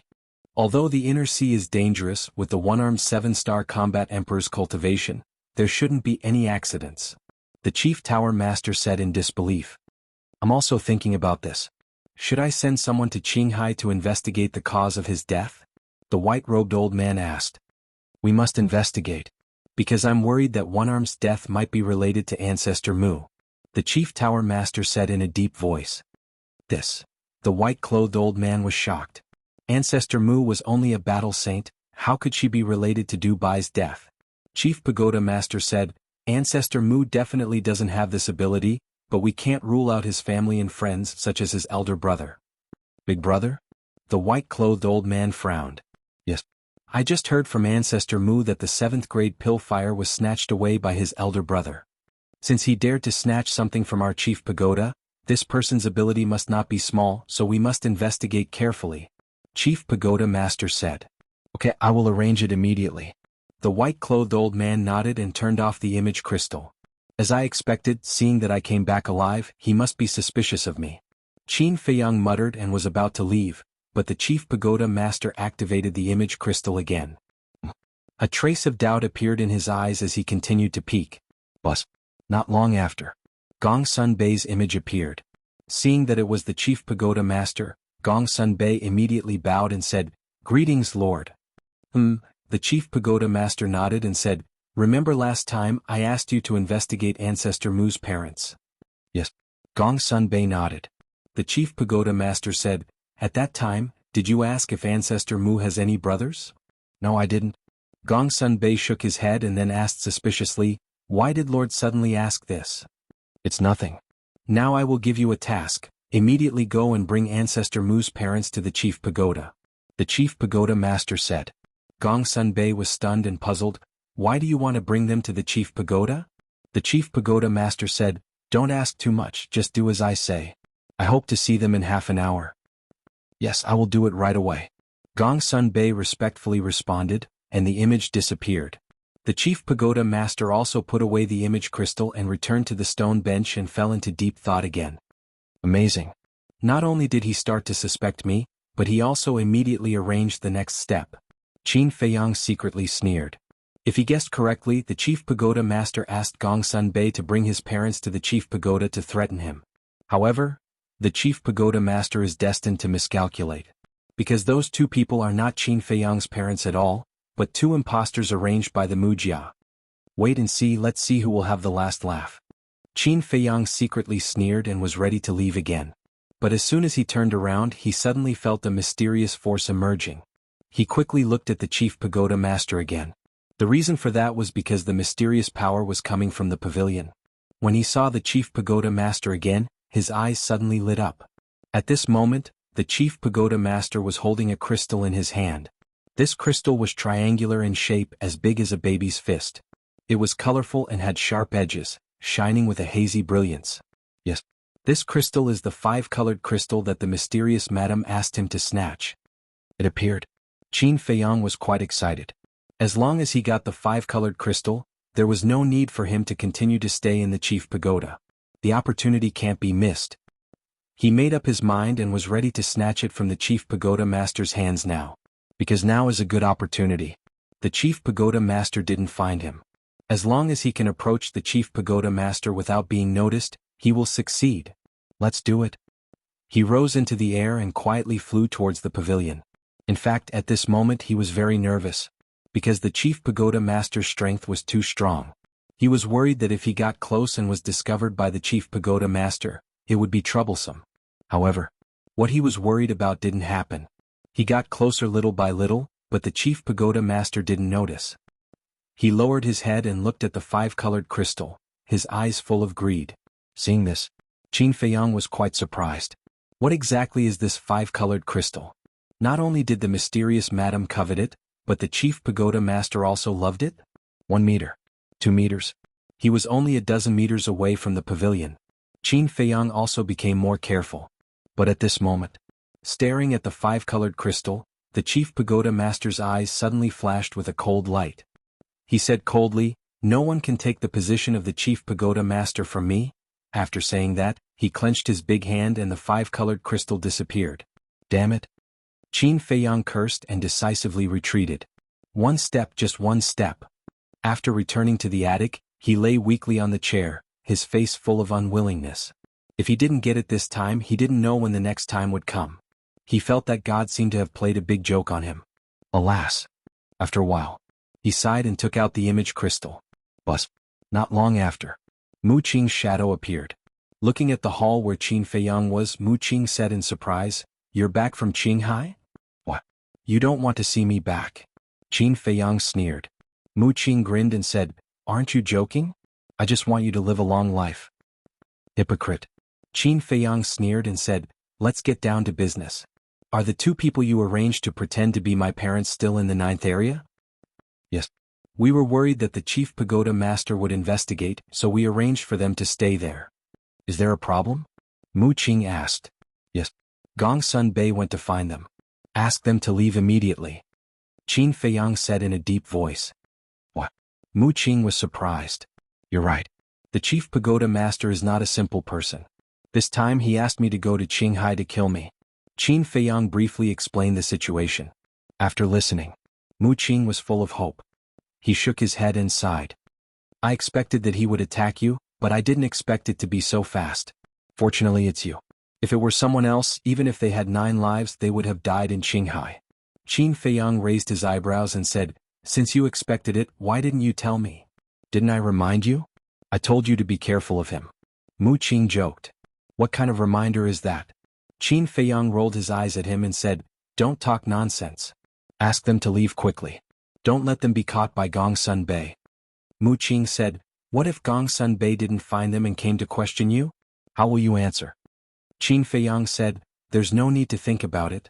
Just find an excuse." "Okay, I'll inform them right away," Mu Qing said, and the shadow dissipated. Qin Feiyang also lowered his head, and his eyes flashed coldly. He asked Mu Qing to tell the two to leave, not because he was worried about their safety, but because he was afraid that they couldn't withstand the chief pagoda master's interrogation and would reveal his true identity. At that time, not to mention snatching the 5-colored crystal, he might not even be able to keep his life. Then, he sent a message to Wang Zicheng and the others and gave them a little explanation. He was worried that the people sent by the chief pagoda master to Qinghai would ask Wang Zicheng and the others for information, and those who didn't know about it would probably leak it. After telling them, Qin Feiyang lowered his head and thought carefully. Was there any other loopholes? Because in the current situation, there was no room for any mistakes. Finally, after confirming that it was flawless, he put away the image crystal, took a long breath, went to the 2nd floor, fell on the bed and fell asleep. He was too tired. Chapter 1058. The next morning. Creak.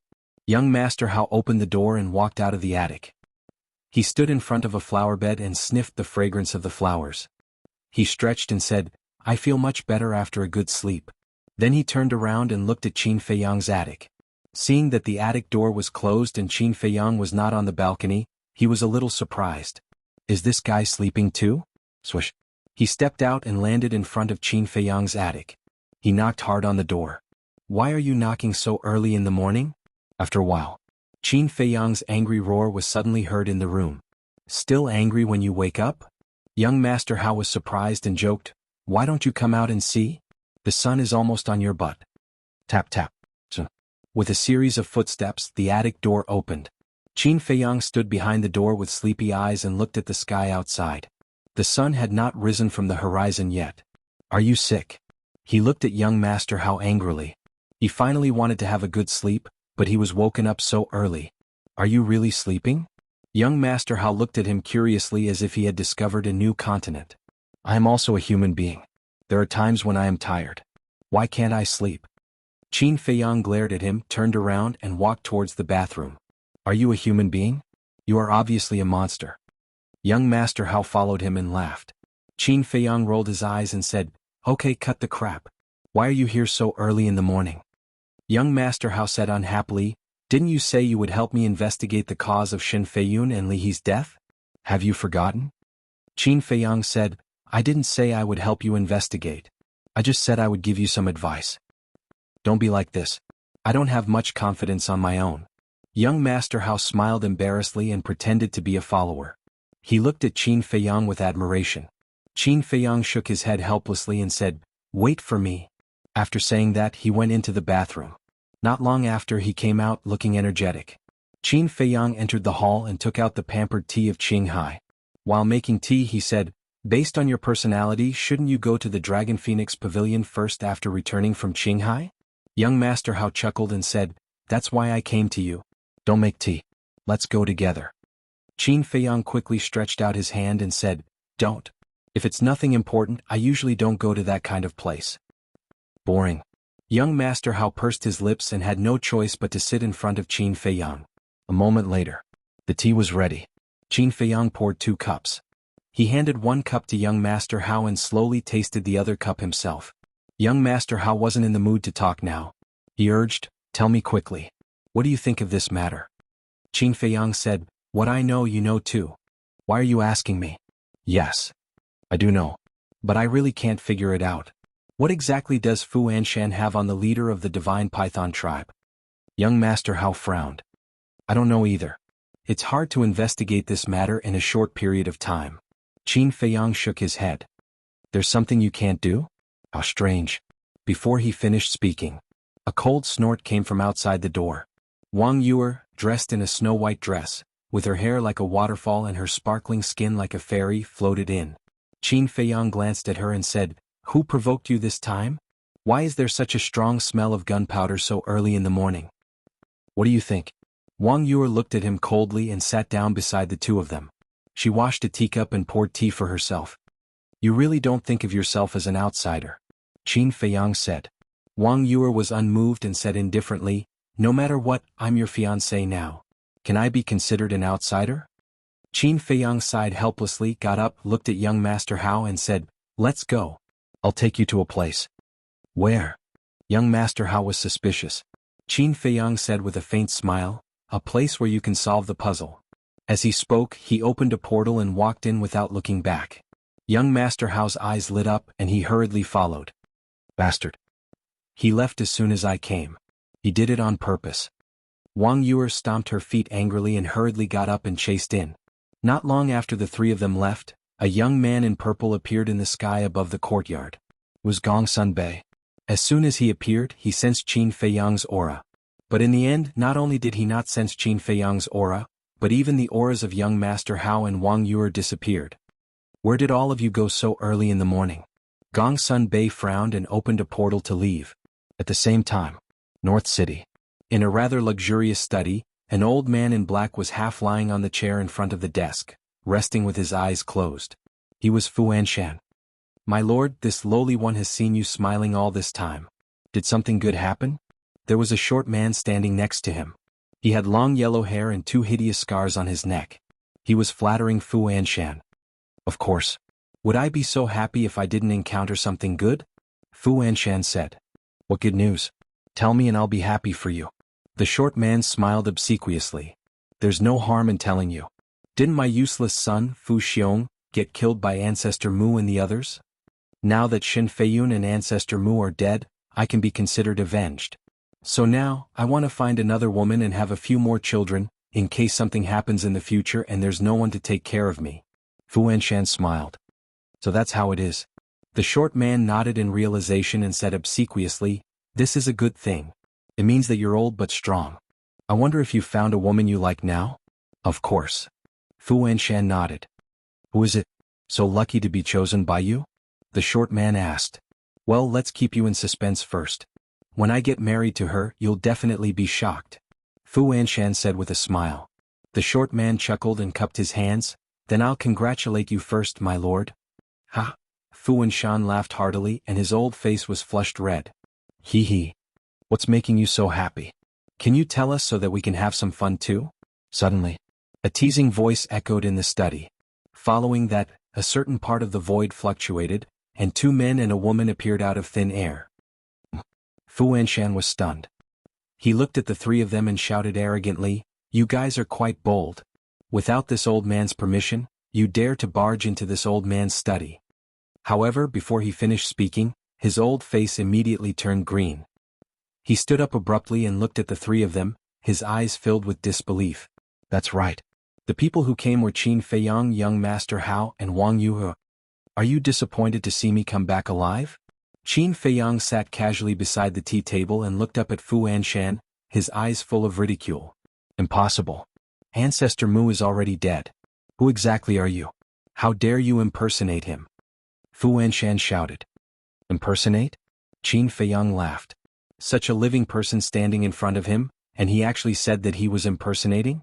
It seemed that this person firmly believed the rumor of his death. "Not answering? That means that you're really impersonating him." How dare you impersonate the direct disciple of the chief pagoda master? You're simply courting death. Wei Yin, take him down. Fu Anshan's eyes turned cold as he shouted to the short man beside him. Yes.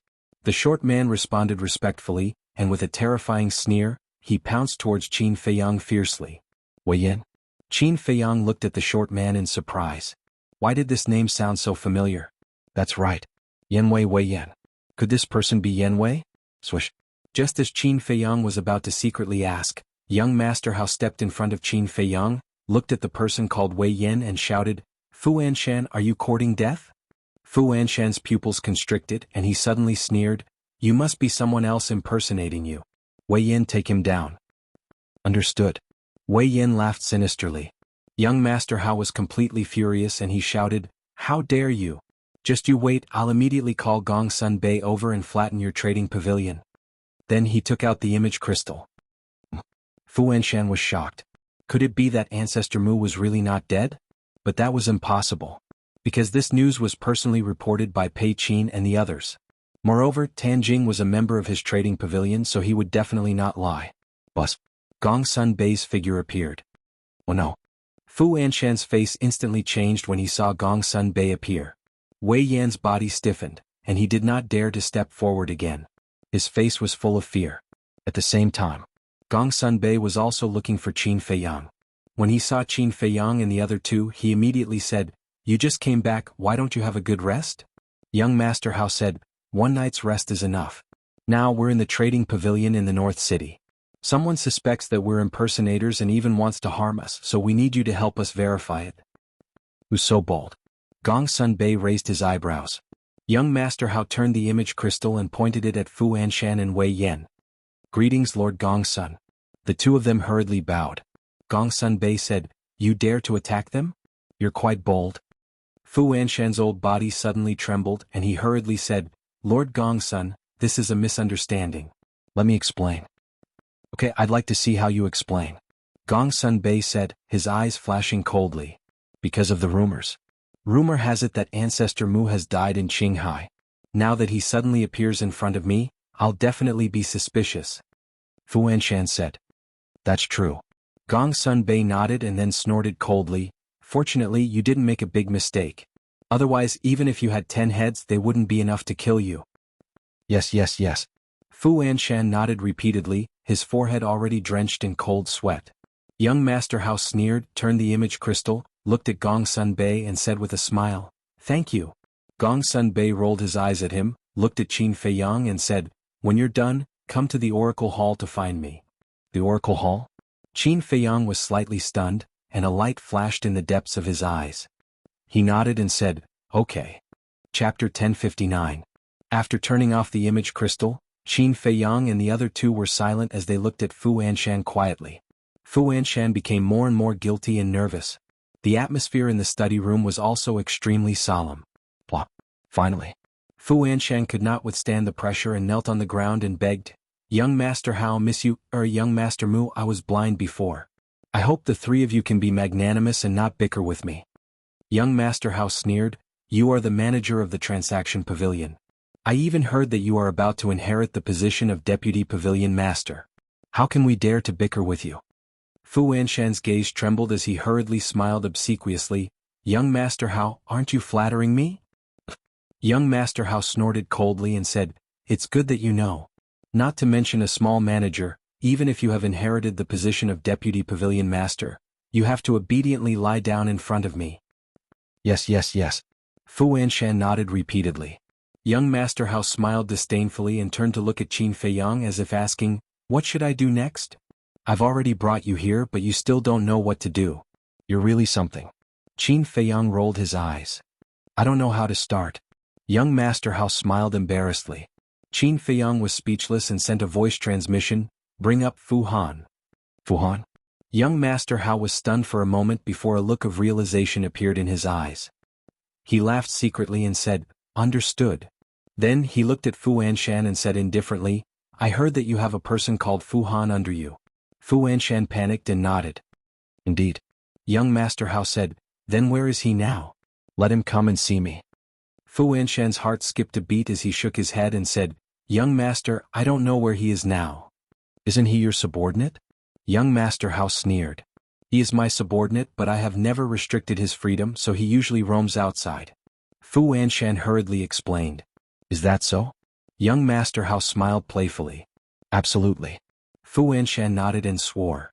I think it's you who can't find him now. Let me show you something.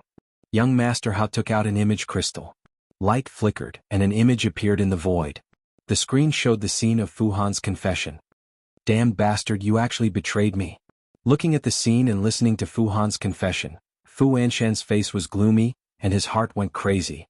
A moment later, young Master Hao put away the crystal, smiled and asked, Tell me, what kind of explanation do you plan to give? Young Master, I'm innocent.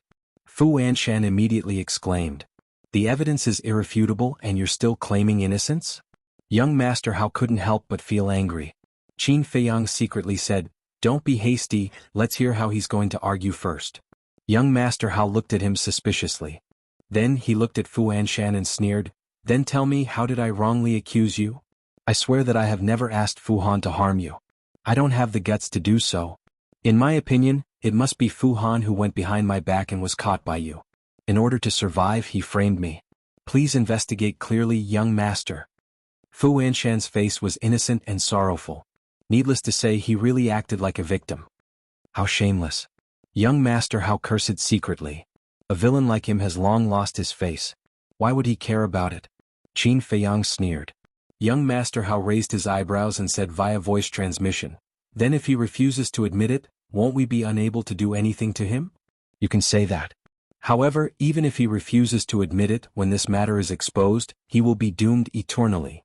Qin Feiyang said. For example? Young Master Hao asked secretly. Qin Feiyang said, For example, he will lose his position as the manager of the trading pavilion, or face your father's interrogation, so you can use this aspect to force him to submit. Understood. Young Master Hao's eyes lit up and he looked at Fu Anshan and said, Even if you are wronged, Fu Han is your subordinate after all.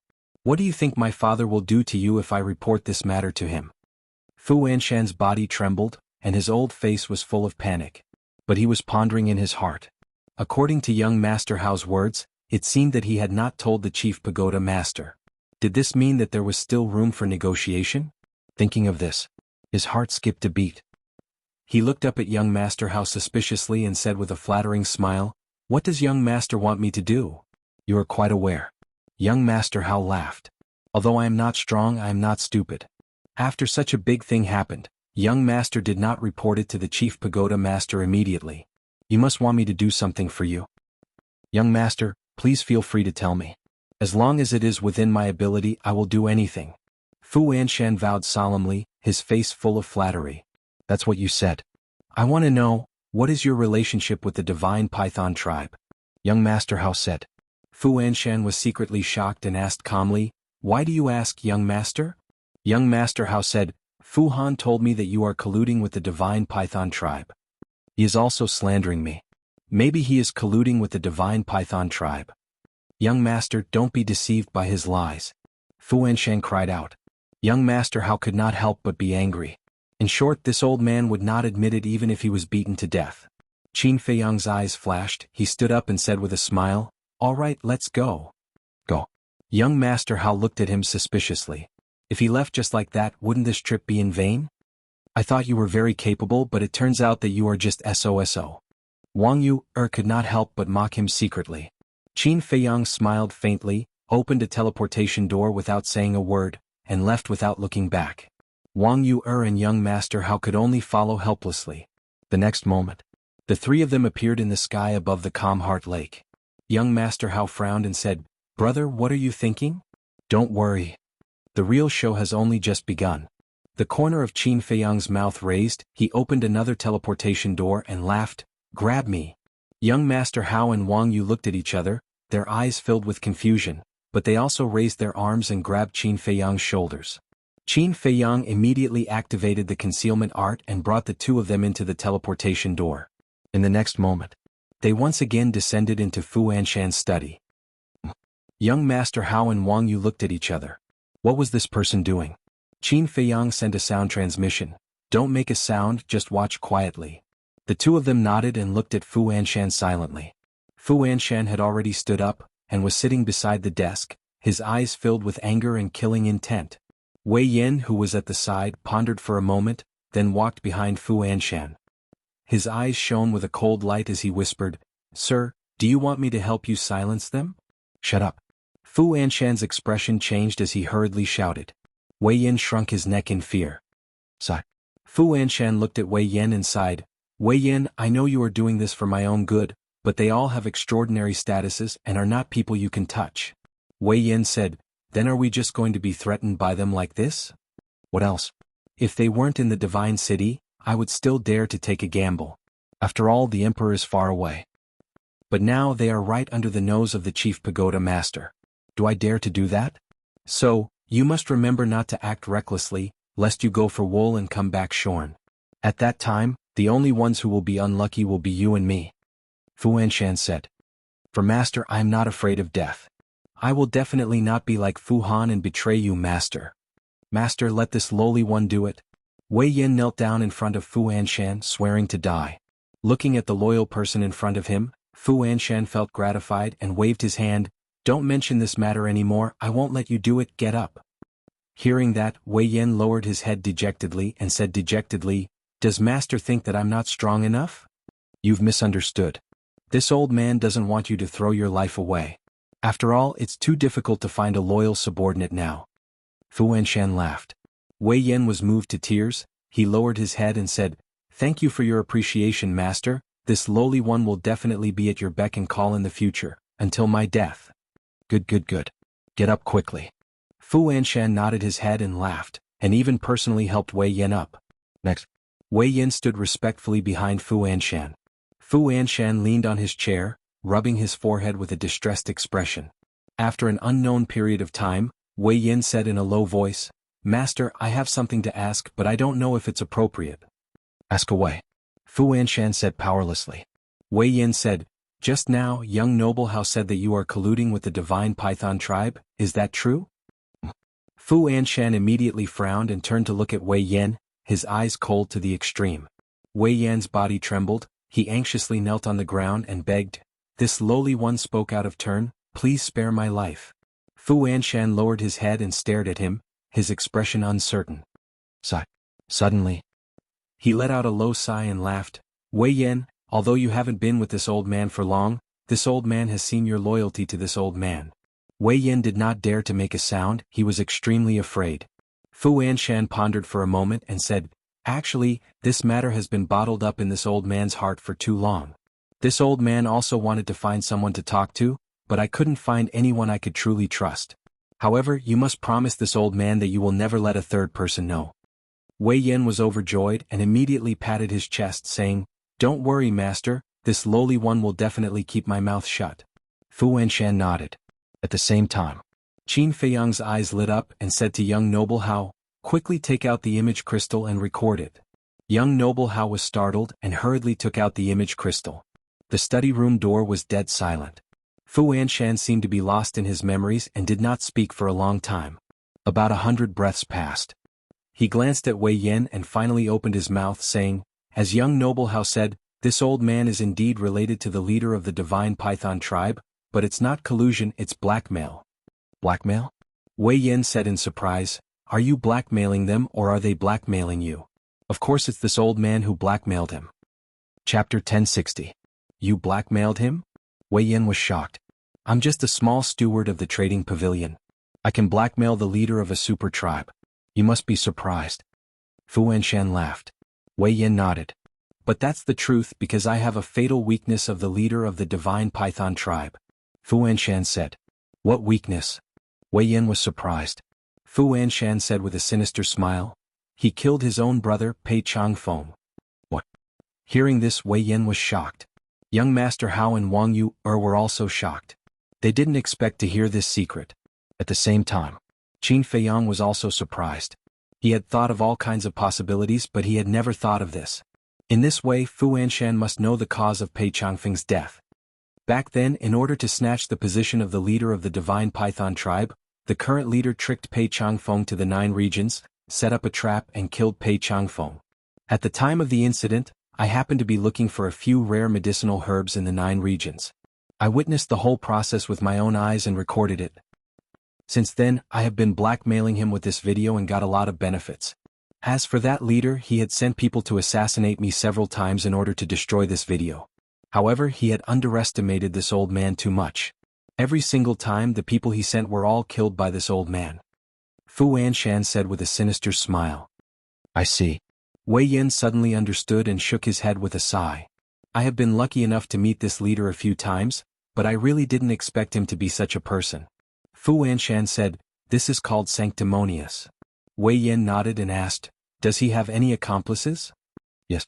His woman, who is the current high priest of the Divine Python tribe, and his confidant, the previous steward of the Divine Python tribe, Pei Qin. Fu Anshan said. Even the high priest is involved? Qin Feiyang was stunned. Birds of a feather flocked together. I really didn't expect that there was such a big secret hidden in this. Young Master Hao couldn't help but shake his head and sigh. He turned to Qin Feiyang and said, Brother Mu, it's about time, right? Wait. Qin Feiyang waved his hand. The man called Wei Yin was also shocked to the point that it took him a while to recover. After he recovered, he asked in surprise, My lord, the deaths of Shin Feiyun and Li He wouldn't be related to you, right? Fu Anshan's gaze turned cold as he said in a deep voice, Yes, I was the one who asked the Divine Python tribe to kill them because they all deserve to die. Wei Yan's pupils constricted, and he said with a flattering smile, This lowly one admires my lord's methods. This lowly one did not follow the wrong person. Work hard for this old man, and this old man will guarantee that you will enjoy endless glory and wealth. Wei Yin nodded respectfully. Fu Anshan said, This old man has told you these things, which means that I completely trust you. Now you will go to the Divine Python tribe on my behalf. For what? Wei Yin was suspicious. Fu Anshan said, Tell the leader of the Divine Python tribe that Ancestor Mu and the other two will investigate them. Also, ask him for 500 billion gold coins. 500 billion? Isn't that too much? Wei Yin was shocked. Too much? Compared to him killing Pei Changfeng, this is nothing. Fu Anshan sneered. You're right. Wei Yin nodded. Greedy. Qin Feiyang shook his head, turned to Wang Yuer and Wei Yin and said with a smile, Well, it's time for us to teach him a lesson. Young Master Hao put away the image crystal with a smirk on his face. Dong. At this moment, there was a knock on the door. The people in the room looked at the door. Fu Anshan sorted out his emotions, sat at the desk and said, Come in. Creak. The door opened. A burly man in a tight suit walked in. Seeing the burly man, Fu Anshan's face changed. He hurried to greet him and said with a smile, What brings you here, Brother Mo? There was a hint of flattery in his tone. The burly man smiled and said, Brother Fu, I don't come here for no reason. Brother Mo, if you have something to say, as long as this old man can do it, I will do it. Fu Anshan chuckled. The burly man waved his hand and said, No, no, no. This time, I came here not because I have something to ask of you, but because I have a piece of good news to tell you. What good news? Fu Anshan was suspicious. Not long ago, the Pavilion Master and the Vice Pavilion Master have decided on the next Vice Pavilion Master. This person is you. The burly man said. What? Fu Anshan's face froze and hurriedly said, Brother Mo, I'm a timid person, don't joke around. Do I look like I'm joking? The burly man said. Fu Anshan looked at the burly man seriously, and indeed did not seem to be joking, and asked, Is there really such a thing? Absolutely. The burly man nodded. Ah? Fu Anshan could not help but laugh out loud. Wasn't this happiness coming too quickly? Congratulations, my lord, congratulations, my lord. Wei Yin, who was beside him, could not help but be in a daze for a moment. Then he quivered and hurriedly bowed to congratulate. Ha! Fu Anshan laughed loudly. The burly man also cupped his hands and smiled. Brother Fu, you can be considered to have made a meteoric rise now, please take care of me in the future. No, no, no. Even if this old man becomes the Vice Pavilion Master, I can't compare to you, Brother Mo. The one who should be taking care of you is this old man. Fu Anshan hurriedly waved his hand modestly. Ha!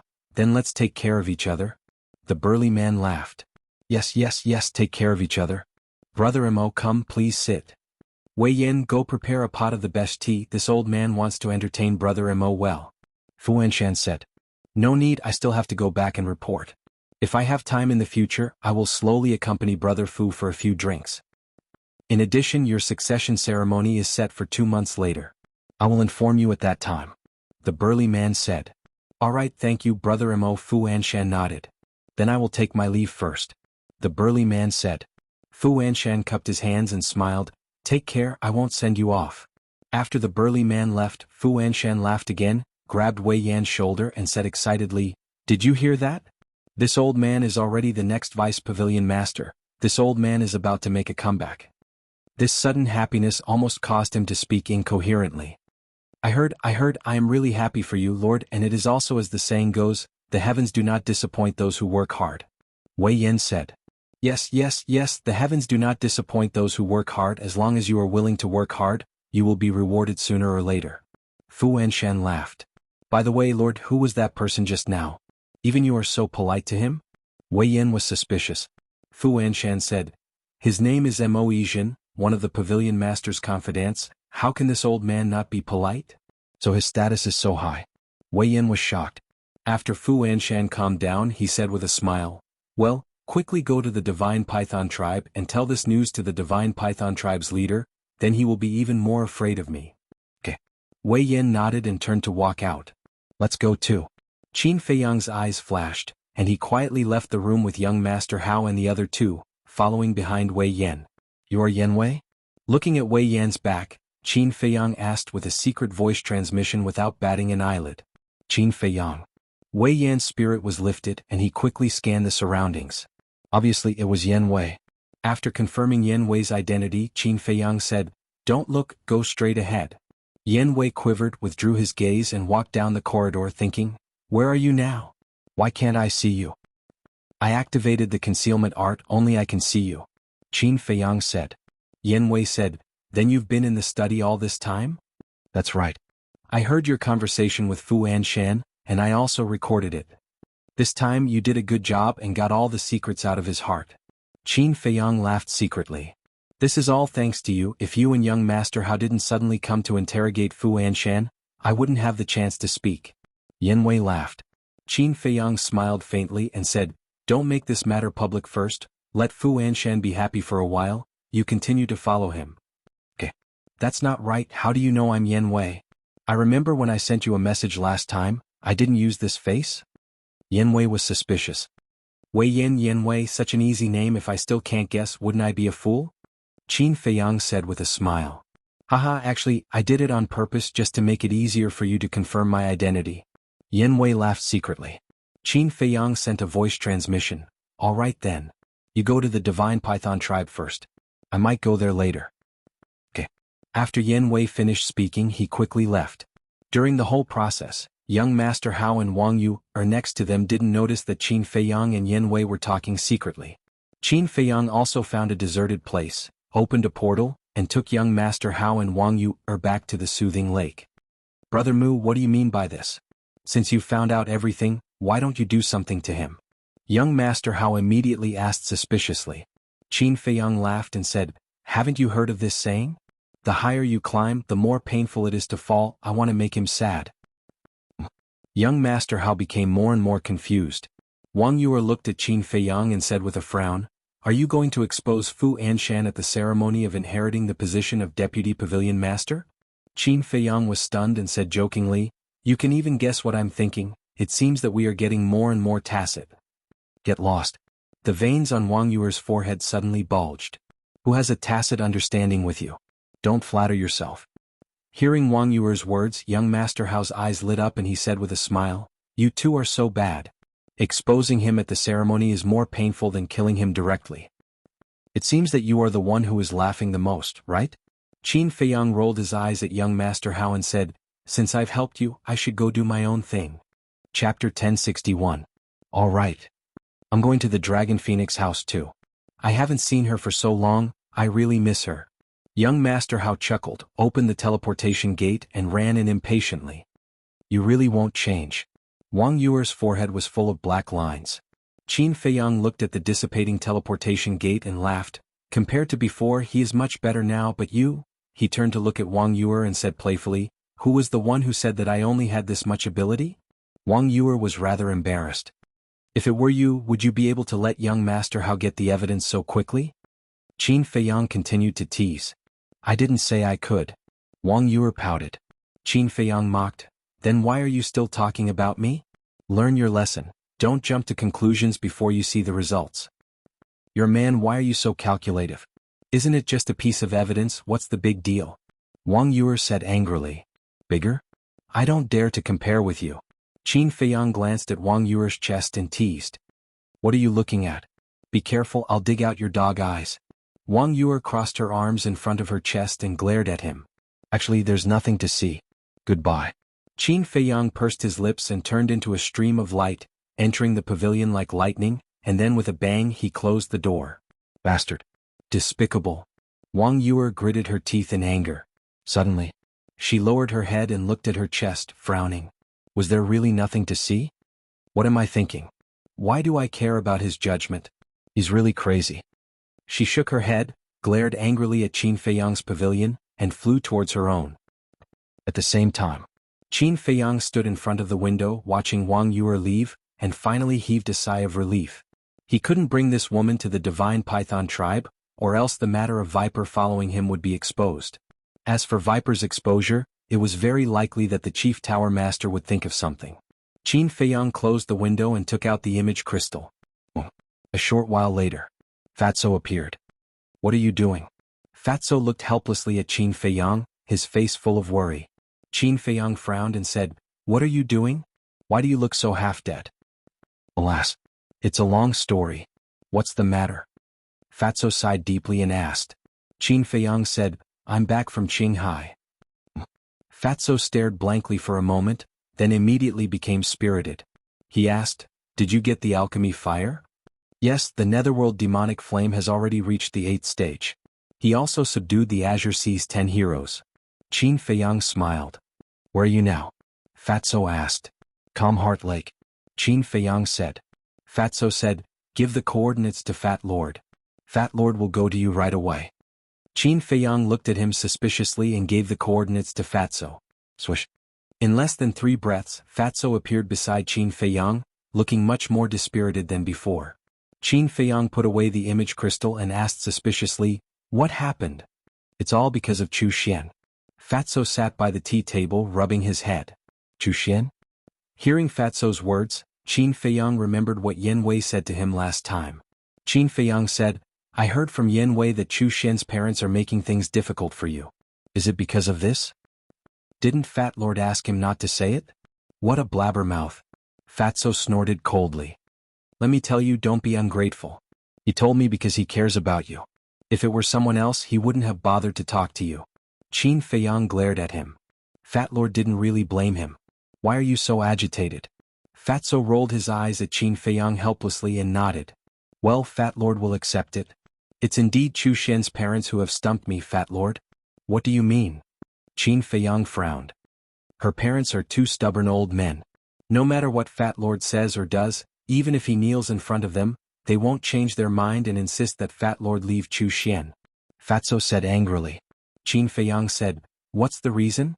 Your body shape or your family background? That's the root of the problem. Grandpa Fatty has asked them more than once, but they refuse to say a word. They refuse to say anything. What can I do? I'm not a roundworm in their stomach. How would I know what they're thinking? I just want to find a woman I like to marry and have children. Why is it so difficult? Fatso sighed. If that's the case, it's indeed a little difficult. But the most important thing is Chu Xian herself. What's her attitude towards you now? Qin Feiyang asked. Fat Lord can't understand it either. It's the kind of indifference, sometimes cold and sometimes hot. It feels like she's playing hard to get. Fatso said. Are you sure? Qin Feiyang frowned. Fatso thought carefully and nodded. I'm sure. Qin Feiyang said with a smile, if there's no other reason, she must be hesitating now. You'd better think of a way to get her as soon as possible. What? Fatso looked at him suspiciously. Qin Feiyang said, I saw the 5-colored crystal last night. I was just 1 step away from getting it. Fatso was surprised. Qin Feiyang briefly explained the situation at that time. That's really a pity. Fatso shook his head regretfully. So you have to hurry up. If you still can't get her after getting the 5-colored crystal, then there's no hope at all. Because after knowing your real identity, not to mention her parents, even she won't agree. Qin Feiyang said. Fatso straightened his body and frowned. This problem. Fat Lord hasn't thought about it. It's not too late to think about it now. Qin Feiyang smiled. After thinking for a while he said, how about this? After I go to the Divine Python tribe, I'll go with you to meet Chu Shen's parents. That's a good idea. With you in charge, Fat Lord will have confidence. Fatso was overjoyed and slightly stunned. He asked suspiciously, why are you going to the Divine Python tribe? For Viper. Qin Feiyang definitely wouldn't hide anything from Fatso. He told him in detail. Ha! An old poison was stumped by poison. Isn't this too strange? Fatso suddenly laughed. At the same time, hearing Fatso's laughter, Viper's face in the castle darkened. He looked at Lu Hong and asked, Sister Lu Hong, who is that person outside? What's wrong? Lu Hong opened her eyes and looked at him suspiciously. Viper said coldly, how dare he laugh at me? I must let him taste the taste of being invaded by hundreds of poisons. Lu Hong pursed her lips and smiled. She nodded and said, good idea. However, I still have to advise you not to make too much of a fuss. What do you mean? Is he very strong? Or does he have any background? Viper was puzzled. No background. His strength is not strong. Compared with you, he is thousands of miles away. However, you will never be able to compare with his position in Qin Feiyang's heart. Lu Hong said with a smile.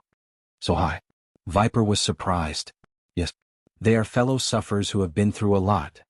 What they have gone through is not something you can imagine.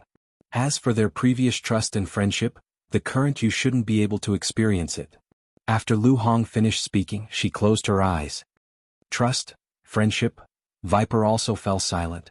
When he was wandering in Qinghai, he didn't even dare to think about these things, let alone have them. Therefore he really didn't know how it felt to be trusted. At the same time, outside, looking at Fatso who was laughing, Qin Feiyang shook his head helplessly and asked, do you know the coordinates of the Divine Python tribe? I don't know. Fatso shook his head and said, but it's not difficult to find out. Fat Lord will help you ask. Okay. Qin Feiyang nodded. Fatso took out the image crystal and sent a message to someone. But suddenly, Qin Feiyang reached out and grabbed Fatso. He shook his head and said, no need to ask. I have thought of a ready-made person. Fatso was stunned. He turned off the image crystal and asked, who is it? Pei. Qin Feiyang's eyes lit up. One tower. In the number 1 alchemy room. A young man in white was standing in the alchemy room, refining pills in an orderly manner. This person was 7 feet tall and his clothes were spotless. He had bright eyes and white teeth. His eyebrows were as sharp as swords. He was like a divine son with an extraordinary temperament. That's right.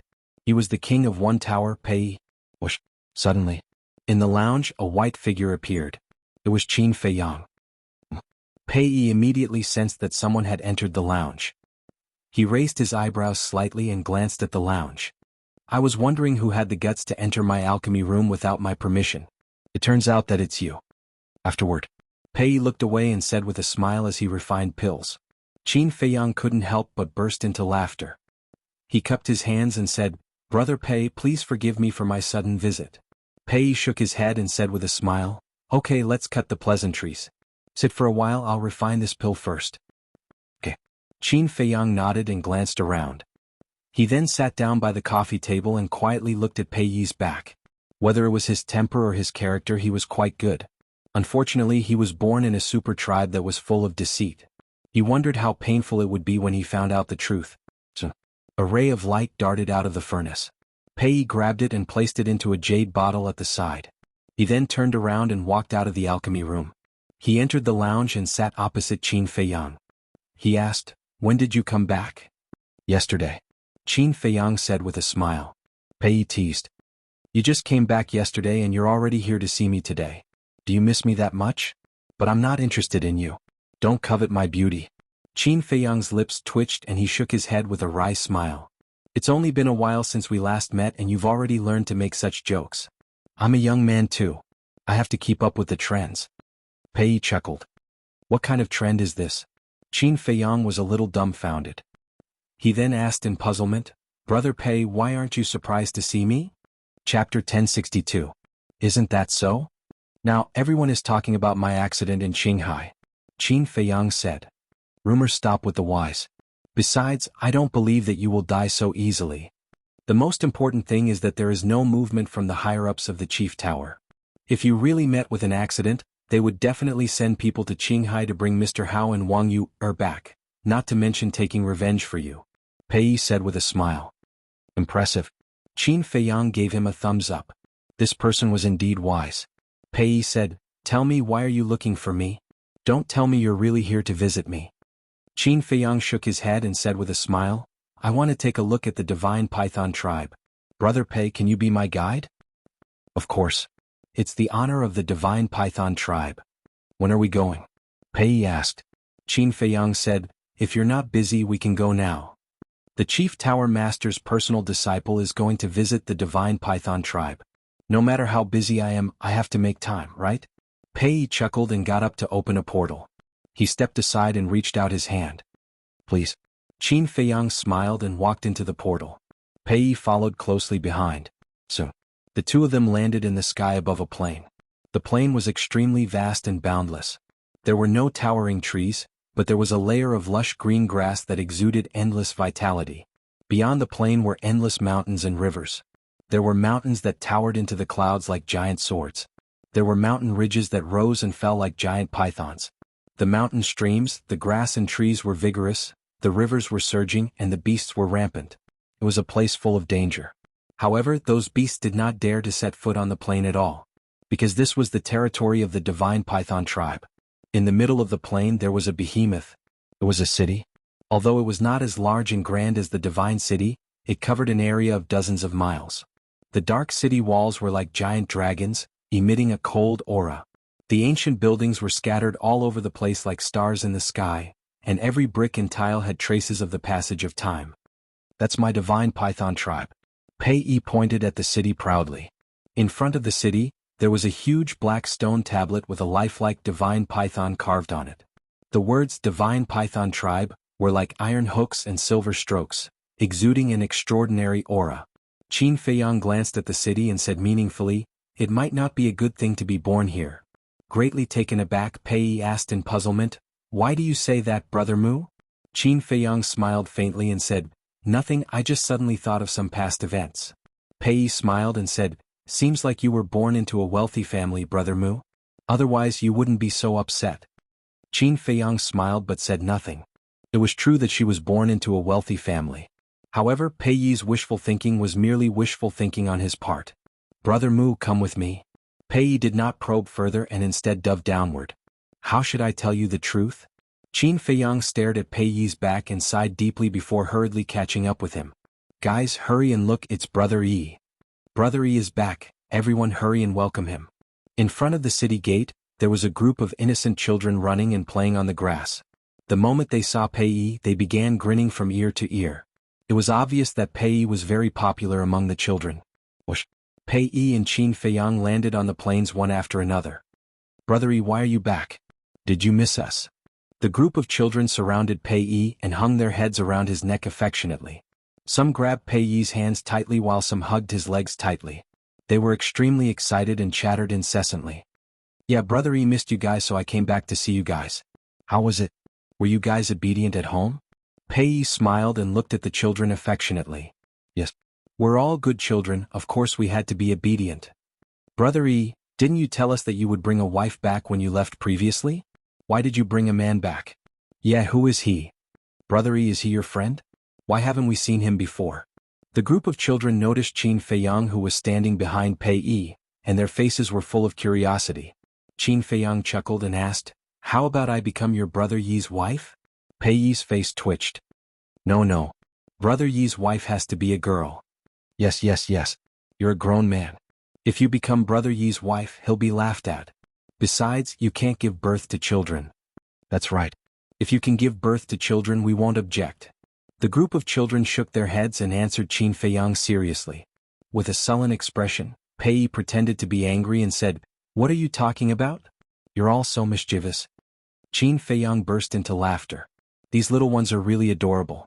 A little girl asked, Brother Yi, who is he? His name is Ancestor Mu and he's Brother Yi's friend. Brother Yi is bringing him to the divine python tribe as a guest this time. You must be polite to your guests. Do you understand? Pei Yi said. Ancestor Mu? What a strange name. The group of children stared at Qin Feiyang in bewilderment. All of a sudden, The little girl walked towards Qin Feiyang and stared at Qin Feiyang innocently. She asked, "Brother, why did your parents give you this name?" Qin Feiyang was dumbfounded and at a loss for words. The little girl said, "It's so awkward. I feel like I'm taking advantage of others." Qin Feiyang smiled wryly. Ahem. Pei almost burst into laughter too. With a sullen expression he hollered, Okay, stop crowding around here. Go and play." "No, we want to follow Brother Yi." The group of children shook their heads. Pei said helplessly, "Why do you want to follow me? I still have to entertain this friend of mine. You guys go and play first. I'll come and accompany you once I'm done." "Okay." "No. We can help Brother Yi take care of this big brother," the group of children said. Pei was extremely vexed. He turned to look at Qin Feiyang and said apologetically, "Brother Mu, I'm sorry, these children have been spoiled. It's all right, let them follow us." Qin Feiyang said smilingly. "All right then." Pei nodded and said to the children, "You can follow us, but you're not allowed to be mischievous. Got it?"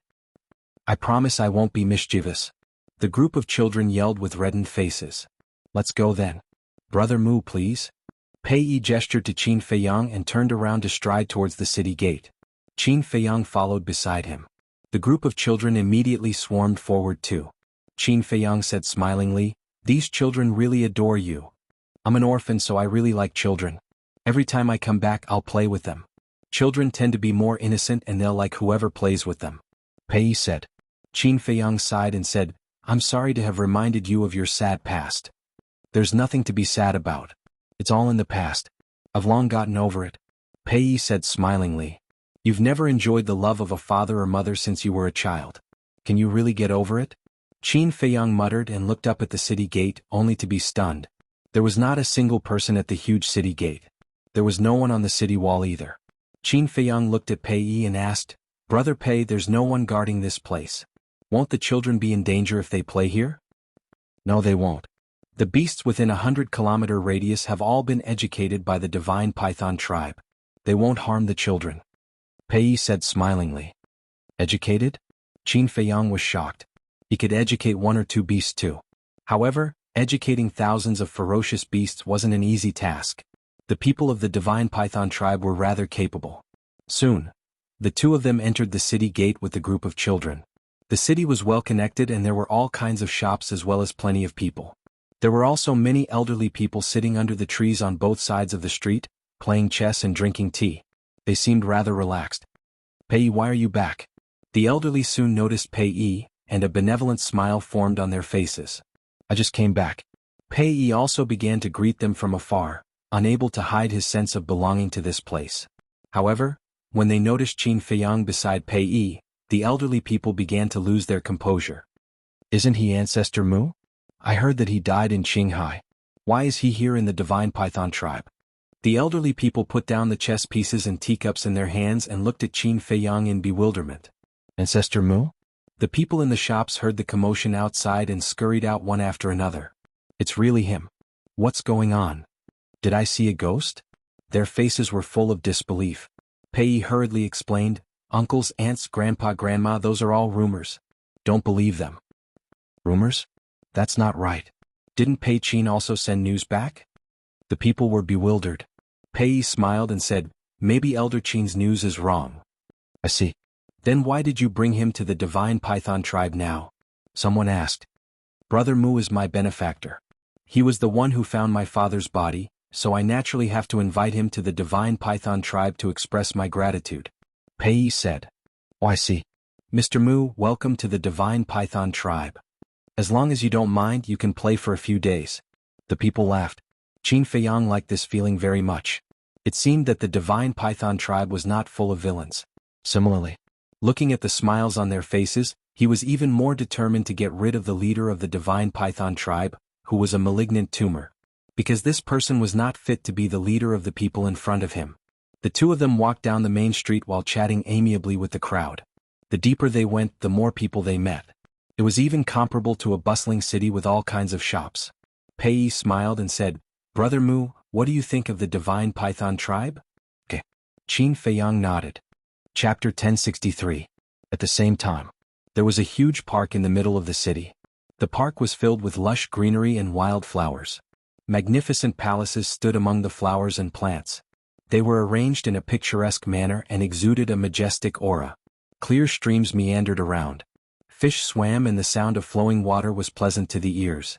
This was the core area of the divine python tribe.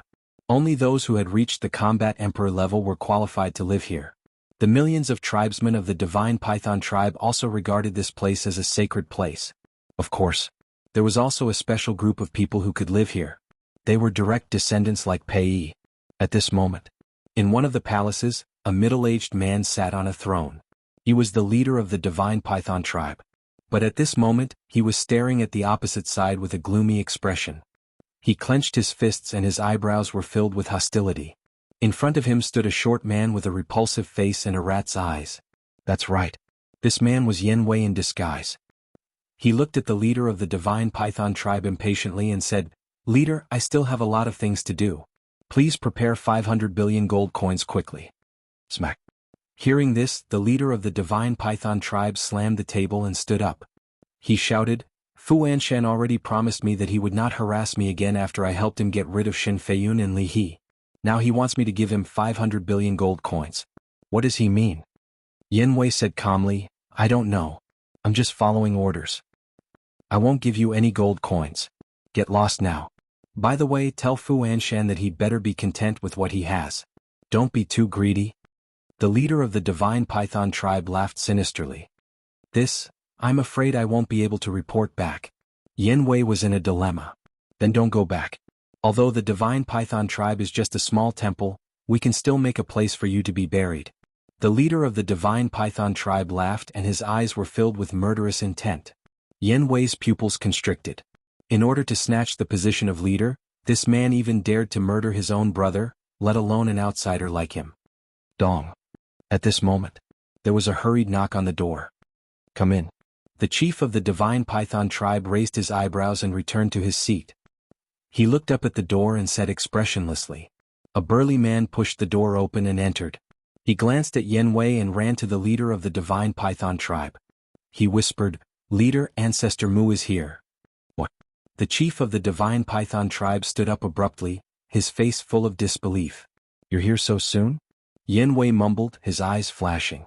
The chief of the divine python tribe came back to his senses after a long while. He said angrily, "Isn't he dead?" The burly man said, "Yeah, but he really came. Pei was the one who brought him here." "Are you sure you're not seeing things?" The chief of the divine python tribe said. "Yes." The burly man nodded. The chief of the divine python tribe shook his head and said, "That's impossible. Why would it be like this? Is Pei Qin lying to me?" The man said, "Elder Qin wouldn't lie to you. Something must have happened." The leader of the divine python tribe nodded and asked, "Where is he now?" The burly man said, "Pei is showing him around our tribe." The chief of the divine python tribe waved his hand and said, "Got it. You may leave first." "Yes." The burly man answered respectfully and turned to run out, closing the door behind him. The chief of the divine python tribe looked at Yen Wei and sneered. "Go back and tell Fu Anshan that things are different now. Although he has something on me, I have something on him too." "Ha!" Yen Wei was bewildered. The chief of the divine python tribe said with a sinister smile, "I don't mind telling you the truth. Li He and Shin Feiyun are not dead yet." "What?" Yen Wei turned pale with fright. "I've known Fu Anshan for so long. How can I not know what kind of person he is? That's why I held back when I killed Li He and Shin Feiyun." The chief of the divine python tribe sneered. Yen Wei asked in shock, "Where are Li He and Shin Feiyun now?" "Don't worry about this. Just tell Fu Anshan to stop stirring up trouble. Otherwise we'll just die together." The chief of the divine python tribe shouted. Yen Wei frowned. "I don't want to repeat myself. Get lost." The chief of the divine python tribe shouted. "Okay. I'll tell him the truth." Yen Wei nodded and left through the portal. He knew that if he did not leave now, he would definitely be killed by the chief of the divine python tribe. It was not worth sacrificing his life for Fu Anshan. "Fu Anshan, just you wait. Sooner or later, I'll let you know the consequences of going against me." After the portal disappeared, the chief of the divine python tribe smiled coldly. He sorted out his emotions and walked out with a bright smile. Back to Qin Feiyang. Under Pei Yi's lead, they were about to enter the central area of the city. The group of children continued to follow behind the two of them, chattering incessantly and making a lot of noise. Pei pointed to the central area and introduced, Brother Mu, that's the core area of the Divine Python tribe. Ordinary people can't enter. Qin Feiyang looked up and said with a smile, does that mean I'll be rejected too? Haha, I don't dare to say that for others, but I'm more than happy to welcome you to the Divine Python tribe. How can I reject you? A loud laugh was heard. The chief of the Divine Python tribe flew across the sky and landed in front of Qin Feiyang at lightning speed. Greetings, chief. The people on the street bowed to him. Pei smiled and said, Second uncle, why are you here? How can I not come when there's a distinguished guest? The chief of the Divine Python tribe chuckled and turned to look at Qin Feiyang. He said with a smile, Young friend, I've been looking forward to seeing you every day since we last met. Now you're finally here. Senior, you're too polite. I just hope I didn't disturb you. Qin Feiyang cupped his hands and said with a smile. Why would I? It's our honor to have you in our tribe. Let's go to the banquet hall. We must treat you well today. The chief of the Divine Python tribe was very enthusiastic. Like a kind elder, he pulled Qin Feiyang and flew to the central area. You guys go ahead and play. Brother Yi will come and find you when he's done. Pei smiled and said to the group of children. Then he soared into the sky and chased after the two of them. A few moments later, the three of them entered a hall that was quite luxuriously decorated. There was a dazzling array of glass, agate, pearls, and jade. Come. Young friend, please take a seat. The chief of the Divine Python tribe welcomed Qin Feiyang and sat in front of a tea table made of jade. Then he yelled, Come serve the tea. Not long after, two rather beautiful maidservants walked in with teacups and teapots in their hands. Young master, please have some tea. One of the maidservants placed a teacup in front of Qin Feiyang and said respectfully, Thank you. Qin Feiyang smiled and picked up the teacup. He tasted it and nodded with a smile. The fragrance is mellow and lingers in my mouth. It makes me feel like I'm in a sea of flowers. Good tea. The chief of the Divine Python tribe smiled and said, Young friend, you really love tea. To tell you the truth, this is a flower tea specially made by our Divine Python tribe. The annual production is less than 500 grams. It tastes very good. If you like it, I'll give you a few kilograms before you leave. This is too precious. I can't accept it. Qin Feiyang was stunned and hurriedly waved his hand. The chief of the Divine Python tribe said unhappily, Are you treating me like an outsider? You don't have to be polite with me at all. Just treat it as your own home. Qin Feiyang smiled and said, Then I'll accept your offer. That's more like it.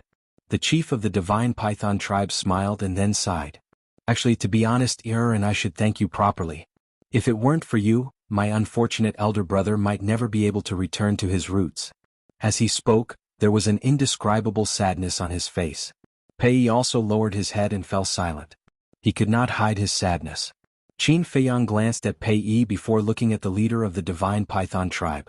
He said smilingly, Senior Pei Zhangfeng is indeed very unfortunate. The person who killed Senior Pei Zhangfeng is also a bastard who's worse than a beast. Hearing this, the chief of the Divine Python tribe looked very unnatural. However, he did not dare to show it and had to pretend to be indignant. He said, That's right. If I find out who did it, I won't let him off. Senior, have you found out the real culprit? Qin Feiyang asked. Since Yer brought my elder brother's body back, I've been sending people to investigate. However, there are still no clues. I'm afraid it's an unsolved case. The chief of the Divine Python tribe sighed deeply and was full of helplessness. No hurry. There's a saying that goes, God is watching what man does. The real culprit will surface sooner or later. Even if he hides well and is not discovered, he will suffer retribution sooner or later. Senior, don't you agree? Qin Feiyang said. Yes. The chief of the Divine Python tribe nodded repeatedly and looked more and more unnatural. All of a sudden, Pei got up and looked at Qin Feiyang. He said, Brother Mu, have a chat with second uncle. I'll go out for a walk. Are you okay? Qin Feiyang asked. The chief of the Divine Python tribe also looked at him with concern. I'm fine. You don't have to worry about me. Pei smiled and turned to leave without looking back. The smile on his face was very forced. I really shouldn't have mentioned this. The chief of the Divine Python tribe sighed. I don't think so. Qin Feiyang shook his head. What's wrong? The chief of the Divine Python tribe was puzzled. Qin Feiyang said, If he can't even bear this blow, how can he bear the crueler truth? The chief of the divine python tribe's pupils constricted and he said with a smile, "Young friend, what do you mean? Why don't I understand?" "Ah, senior, have you heard of this saying before? Don't do it unless you don't want others to know about it?" Qin Feiyang said with a smile. After saying that, he picked up the teacup and started drinking. The chief of the divine python tribe stiffened and shook his head with a smile. "Young friend, your words are getting more and more profound. Some people look silly but they might not be really silly. They might be pretending to be silly.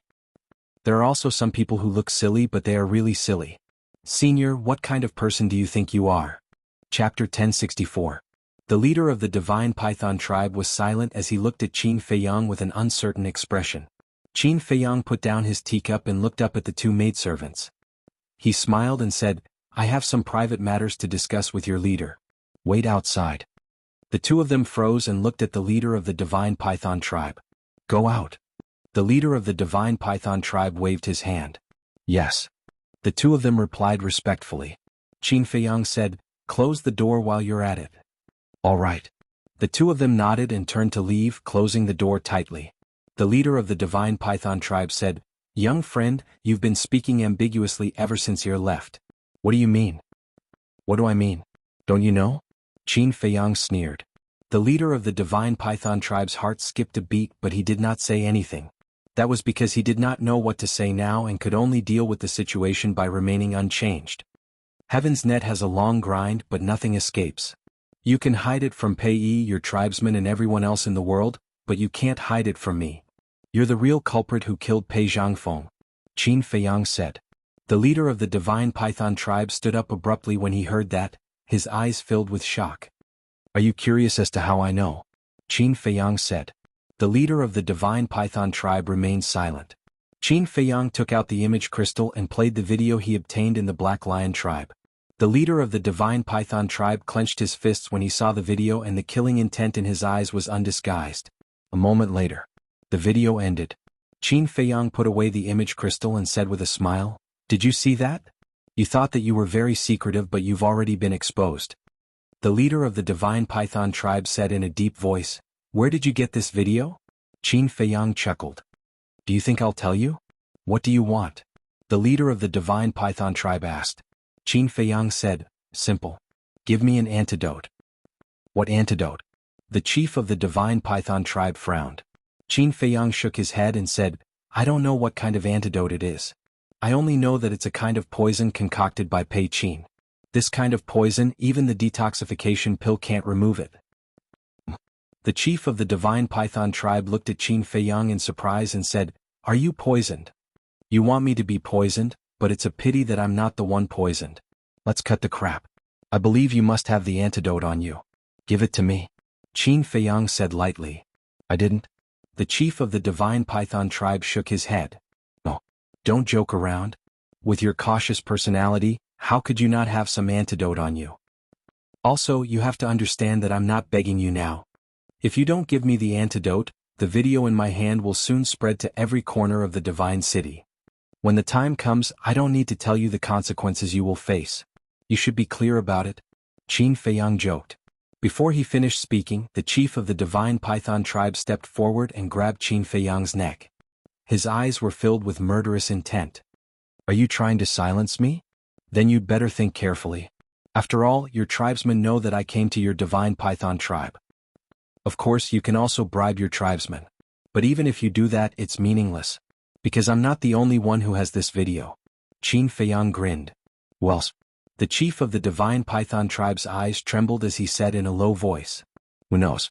Anyway, as long as I don't return before nightfall, they will release this video to the world," Qin Feiyang said. The chief of the divine python tribe was livid.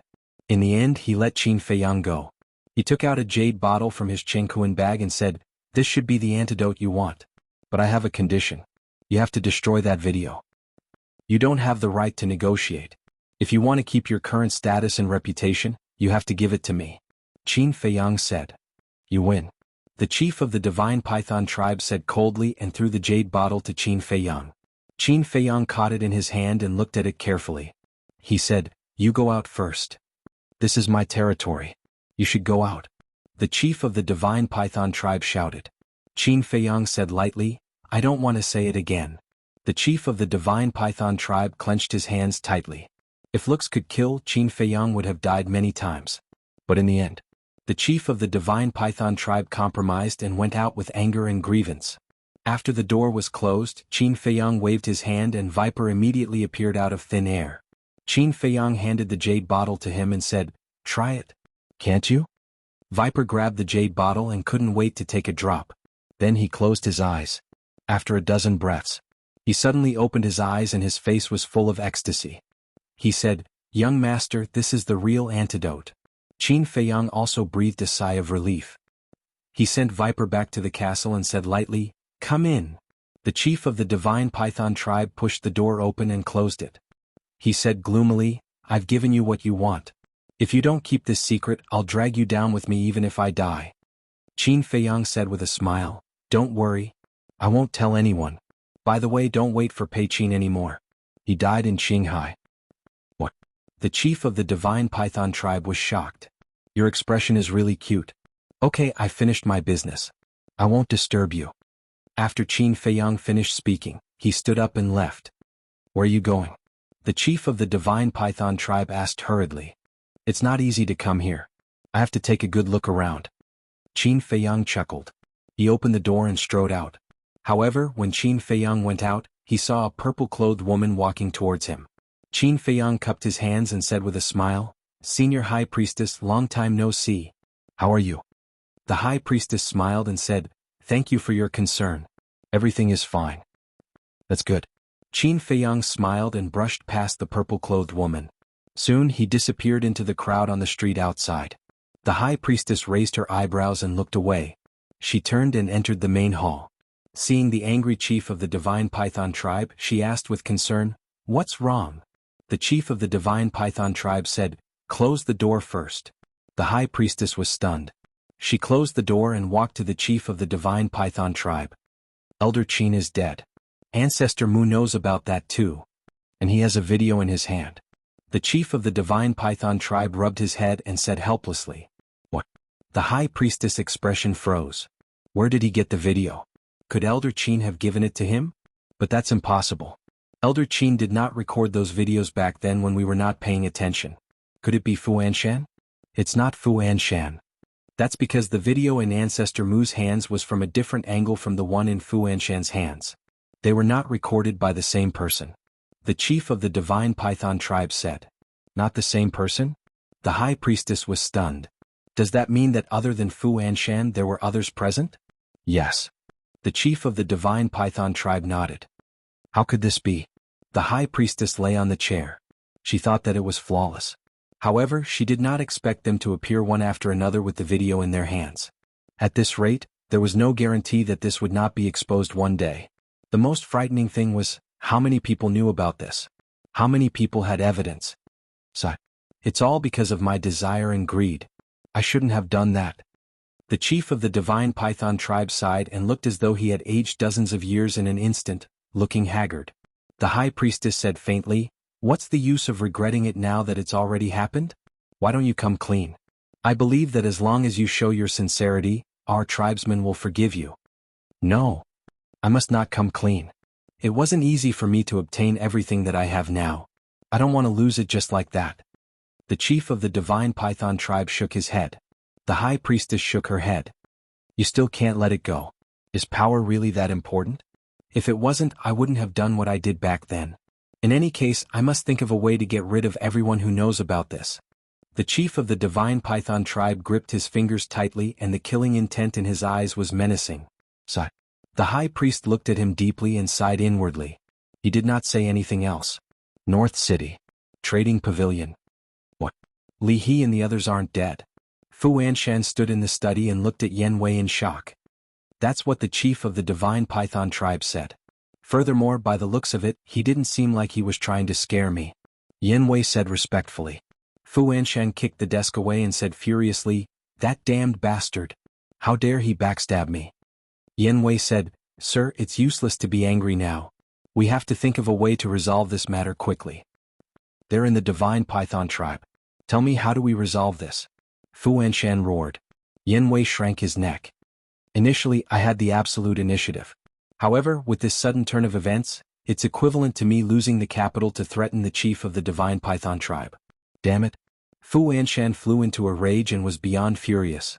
Yan Wei did not dare to say anything and stood at the side obediently. After some time, Fu Anshan calmed down and sat beside the coffee table, lowering his head in deep thought. After a long time, he sighed helplessly and said, "Seems like this is the only way." "Sir, have you thought of a good idea?" Yan Wei asked calmly. "Good idea, my foot." Fu Anshan glared at him and said helplessly, "I have no other choice now. I can only use this video in exchange for the lives of Li He and the others." "Huh?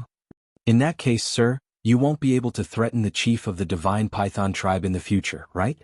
Yan Wei was surprised. "Yes. But this is the only way. Instead of fighting with the chief of the divine python tribe and causing both sides to suffer, it's better to resolve this peacefully.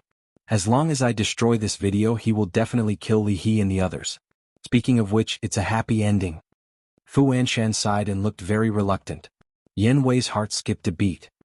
He muttered to himself, "It seems that I have to inform Qin Feiyang of this matter as soon as possible." Chapter 1065.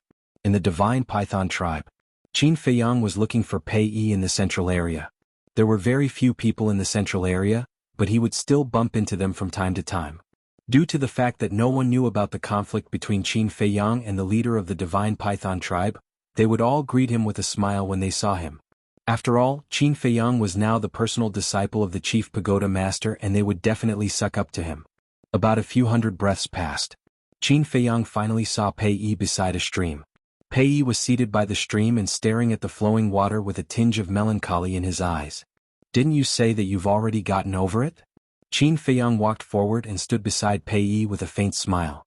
Pei Yi sighed and said, "If it's really that easy to get over it, there wouldn't be so many grudges in this world. Stay strong. Because these things aren't really a blow to you," Qin Feiyang said. "What do you mean?" Pei Yi looked at him in bewilderment. Qin Feiyang said, "Come and look for me when you're mentally prepared. I'll tell you how your father died." Pei Yi suddenly sprung up in bewilderment. "Don't ask now," Qin Feiyang said. Pei Yi took a deep breath and turned to look at the stream. "I've seen countless people but I really can't see through you." Qin Feiyang smiled and remained silent. But all of a sudden, there was a sound coming from the image crystal. Qin Feiyang's eyes were filled with suspicion. Who was sending him a message? If it was Mr. Hao and the others, he wouldn't have to be wary of Pei Yi.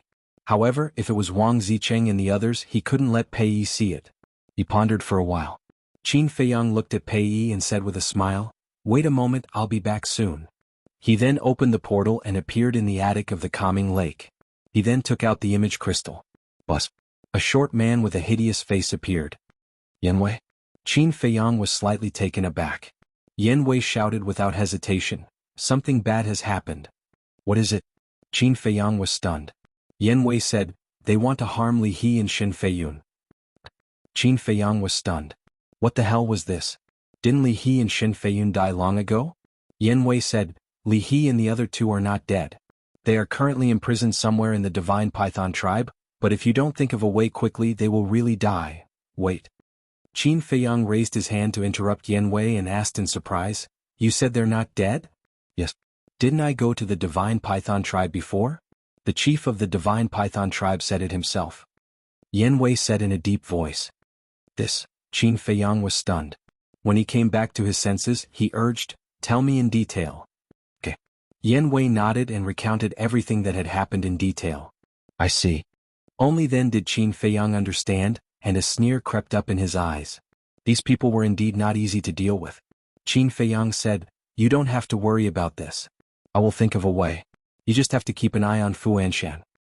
"Okay." After Yan Wei said that, he turned off the image crystal. "This is really an unexpected surprise." Qin Feiyang smiled coldly, took out the Phantom Snake Emperor and said, "When the Divine Python Tribe falls, you immediately go and monitor the chief and the high priest." "Understood." The Phantom Snake Emperor nodded, turned into a stream of light, and hid in Qin Feiyang's clothes. Qin Feiyang opened the portal again and appeared by the stream again. Pei Yi seemed to have calmed down a lot. He smiled and said, "Let's go, I will take you to walk around. Stay here for lunch. I will treat you to barbecue." "Okay." Qin Feiyang smiled. "Look at that rockery over there. I built it myself when I was young. Doesn't it look like a dragon? Pei Yi pointed at a rockery not far away and smiled. Then he led Qin Feiyang to the rockery. The Phantom Snake Emperor climbed out of Qin Feiyang's clothes without anyone noticing. Then it jumped into the grass and disappeared without a trace. Time passed little by little. Soon it was noon. Pei Yi opened the portal and let Qin Feiyang in. The two appeared at the city gate. There were many children playing on the grass. When they saw the two appear, they immediately rushed over. Qin Feiyang asked suspiciously, "Aren't you taking me to eat barbecue? Why are we out of the city?" "You'll find out later." Pei Yi smiled mysteriously and glanced at the group of children. "Do you guys want to eat barbecue?" "Yes." The group of children yelled. They seemed to be very happy and eager. "Let's go then." Pei Yi waved his hand and took the lead to walk towards the end of the plains. The group of children immediately followed him. Qin Feiyang was slightly stunned. He then shook his head and chuckled before following them slowly. He had already guessed where Pei Yi was going to treat him to barbecue. Not long after, the group of people entered the mountains outside the plains. Then they took about an hour to enter a valley. In the valley there were lush green weeds all over the ground. Wild flowers were blooming beautifully and the fragrance of the flowers wafted through the air. In the middle of the valley, there was a lake that was about 1,000 feet wide. The lake water was so clear that one could see the bottom. A 12-year-old boy tugged at Qin Feiyang's sleeve and said, "Big brother, do you know? Every time Big Brother E comes back, he will bring us here to eat barbecue." Qin Feiyang smiled and said, "Oh, I see. Doesn't that mean I'm basking in your glory?" "Of course. Let me tell you, the meat that Big Brother E barbecued, be it rabbit meat or fish meat, is so fragrant. Just thinking about it makes me hungry." The boy wiped the saliva from the corner of his mouth and chuckled. Pei Yi walked over and flicked the boy's head. "Cut the crap. If you want to eat, hurry up and go catch some fish." "Okay, I'll go now." The boy chuckled and took off his clothes before jumping into the lake. I'll go too." Apart from the girls, the other boys also rushed over. Qin Feiyang asked worriedly, "There aren't any aquatic beasts in the lake, right?" Pei Yi smiled and said, "Don't worry, it's very safe here. Come and help too. It's good to experience the life of an ordinary person once in a while." "My pleasure." Qin Feiyang chuckled. While the boys went to catch fish, the girls did not stay idle either. They scurried off to collect firewood. Qin Feiyang and Pei Yi found plenty of small stones and built a bonfire. All of a sudden, everyone was extremely busy. The valley was also immersed in a sea of laughter and laughter. A cordial smile also appeared on Qin Feiyang's face. All these years he had been either busy running around, scheming against others, or cultivating in seclusion. He had never been so carefree before. He had never been so relaxed either. He felt very comfortable and at ease. Perhaps this was the life that he had always wanted. It was carefree and ordinary. Smoke lingered in the air and the aroma of fish filled the air. The group enjoyed a delightful lunch. Pei Yi extinguished the bonfire and asked, "Brother Mu, is there anywhere else you'd like to go?" Qin Feiyang glanced at the children. He smiled and said, "That's enough." Pei Yi understood what Qin Feiyang meant. He said, "I'll send them back first then." "All right." Qin Feiyang nodded. Pei Yi said loudly, "Children, hurry and say goodbye to Big Brother." "Big Brother, goodbye. Come and play often when you're free." The group of children waved their hands and said with genuine smiles on their faces, "We will. Go ahead." Qin Feiyang waved his hand. The group of children followed behind Pei Yi and ran out of the valley, gradually disappearing from Qin Feiyang's sight. "Thank you for letting me find that long-lost joy," Qin Feiyang muttered to himself. At this moment, the smile on his face was even brighter than the sun. It was something that had never happened before. Everyone's childhood was joyous. But when they grew up, it was difficult to feel this joy again. Hence, they had to cherish every minute and every second. But all of a sudden, the image crystal sounded. Qin Feiyang took out the image crystal and the shadow of the Phantom Serpent Emperor appeared. "How is it?" Qin Feiyang asked. The Phantom Serpent Emperor said, "Found it? They are locked in a secret chamber." Fu Anshan also personally sent a message to the leader of the Divine Python tribe not long ago to discuss this matter. "What's the outcome?" Qin Feiyang asked. The leader of the Divine Python tribe must have agreed. After all, this outcome is beneficial to both of them. But they are both afraid that the other party will play tricks, so they agreed to meet tomorrow morning at a place called Black Wind Mountain outside the Divine City to make the exchange in person. The Phantom Serpent Emperor said. Black Wind Mountain. Qin Feiyang pondered for a while and said, "Have you seen Li He and Shen Feiyun with your own eyes?" Yes. Just now, the leader of the divine python tribe went to see them. I followed him secretly. Both of their cultivation were crippled and they looked very miserable. Even their tongues were cut off. They couldn't say a word and could only be bullied. The Phantom Serpent Emperor said, I got it. Come out and meet me first. I'm in a valley outside. Qin Feiyang gave the coordinates to the Phantom Serpent Emperor. Okay, I'll go right away. The Phantom Serpent Emperor nodded and the shadow dissipated. Qin Feiyang also put away the image crystal and lowered his head, deep in thought. Not long after, the Phantom Serpent Emperor found its way here. It landed on Qin Feiyang's shoulder and asked, Have you thought of any plan? What about you? Qin Feiyang asked. The Phantom Serpent Emperor said matter-of-factly, Of course we have to save them as soon as possible. Otherwise, if we wait until tomorrow with our strength, we won't be able to snatch them from them. That's right. But I'm thinking, can we make this more interesting? Qin Feiyang pondered. More interesting? The Phantom Serpent Emperor looked at him in confusion. I've thought of it. Suddenly, Qin Feiyang's eyes lit up. He took out the image crystal and sent a message to Fatso. After Fatso's shadow appeared, he asked, Boss, it's done. The poison in the viper's body has been neutralized. But now there's one more thing. Help me investigate if the leader of the divine python tribe has any other children. Qin Feiyang said. Why are you investigating this? Fatso was stunned. Qin Feiyang said, I don't have time to explain now. Go and find out. I'll wait here for your news. Okay. Fatso nodded and immediately went to investigate. The Phantom Serpent Emperor looked at Qin Feiyang suspiciously and asked, What exactly are you trying to do? You'll know soon. Chapter 1066. At the same time, Dragon Phoenix Restaurant. A black-clothed youth wearing the uniform of a disciple of the main pagoda strode into the restaurant. This person was Wu Yang.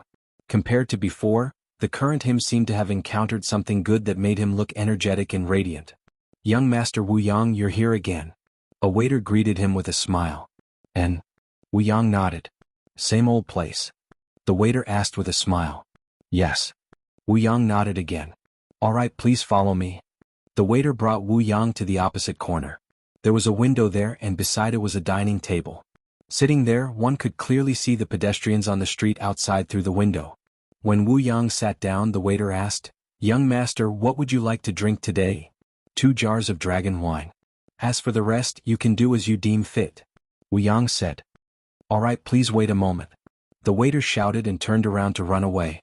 Wu Yang turned his head to look outside the window and chuckled. It's really a joyous occasion. I haven't been so relaxed in a long time.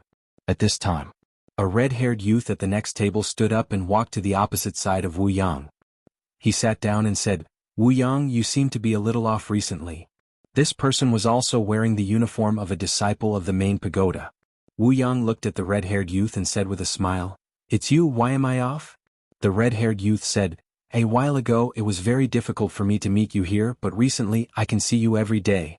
Tell me honestly, did something good happen? Haha, Wu Yang laughed loudly and said, It must be a good thing, otherwise why would I be so happy? The red-haired youth's eyes lit up as he asked curiously, What good thing? Tell me about it. I can't say. Wu Yang shook his head, pretending to be deep. You're still being mysterious, are you interested? The red-haired youth looked at him with dissatisfaction. Wu Yang laughed, It's not being mysterious, it's a little secret, I really can't say it. Actually, this so-called little secret was Qin Feiyang. Ever since he signed the slave seal, he had been thinking of ways to get rid of Qin Feiyang's control.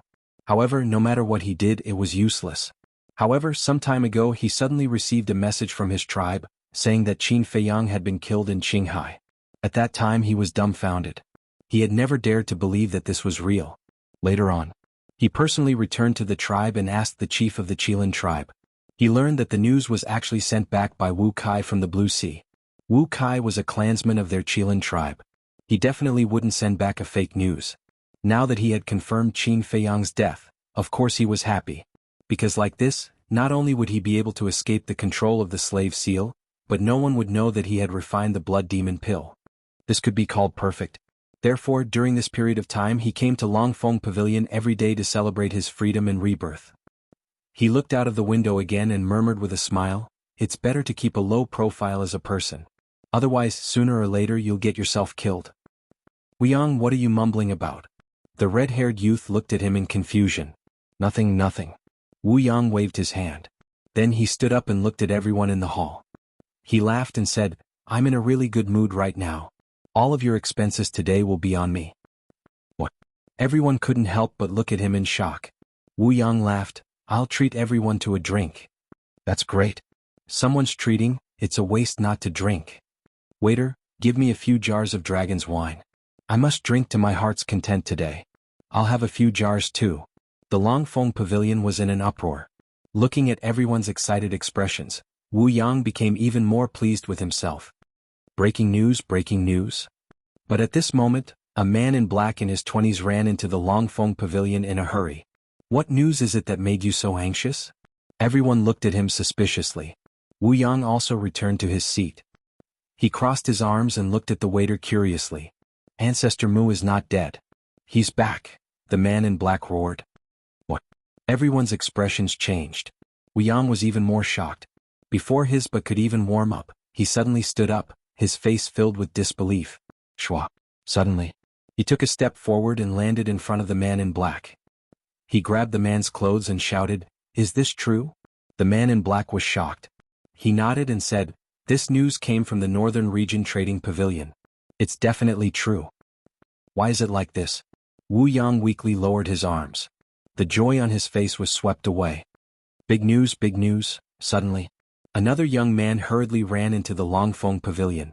What big news again? Everyone was bewildered. The young man said, I have a friend from the Divine Python tribe. He sent me a message saying that Ancestor Mu has returned from Qinghai. He was even a guest at the Divine Python tribe this morning.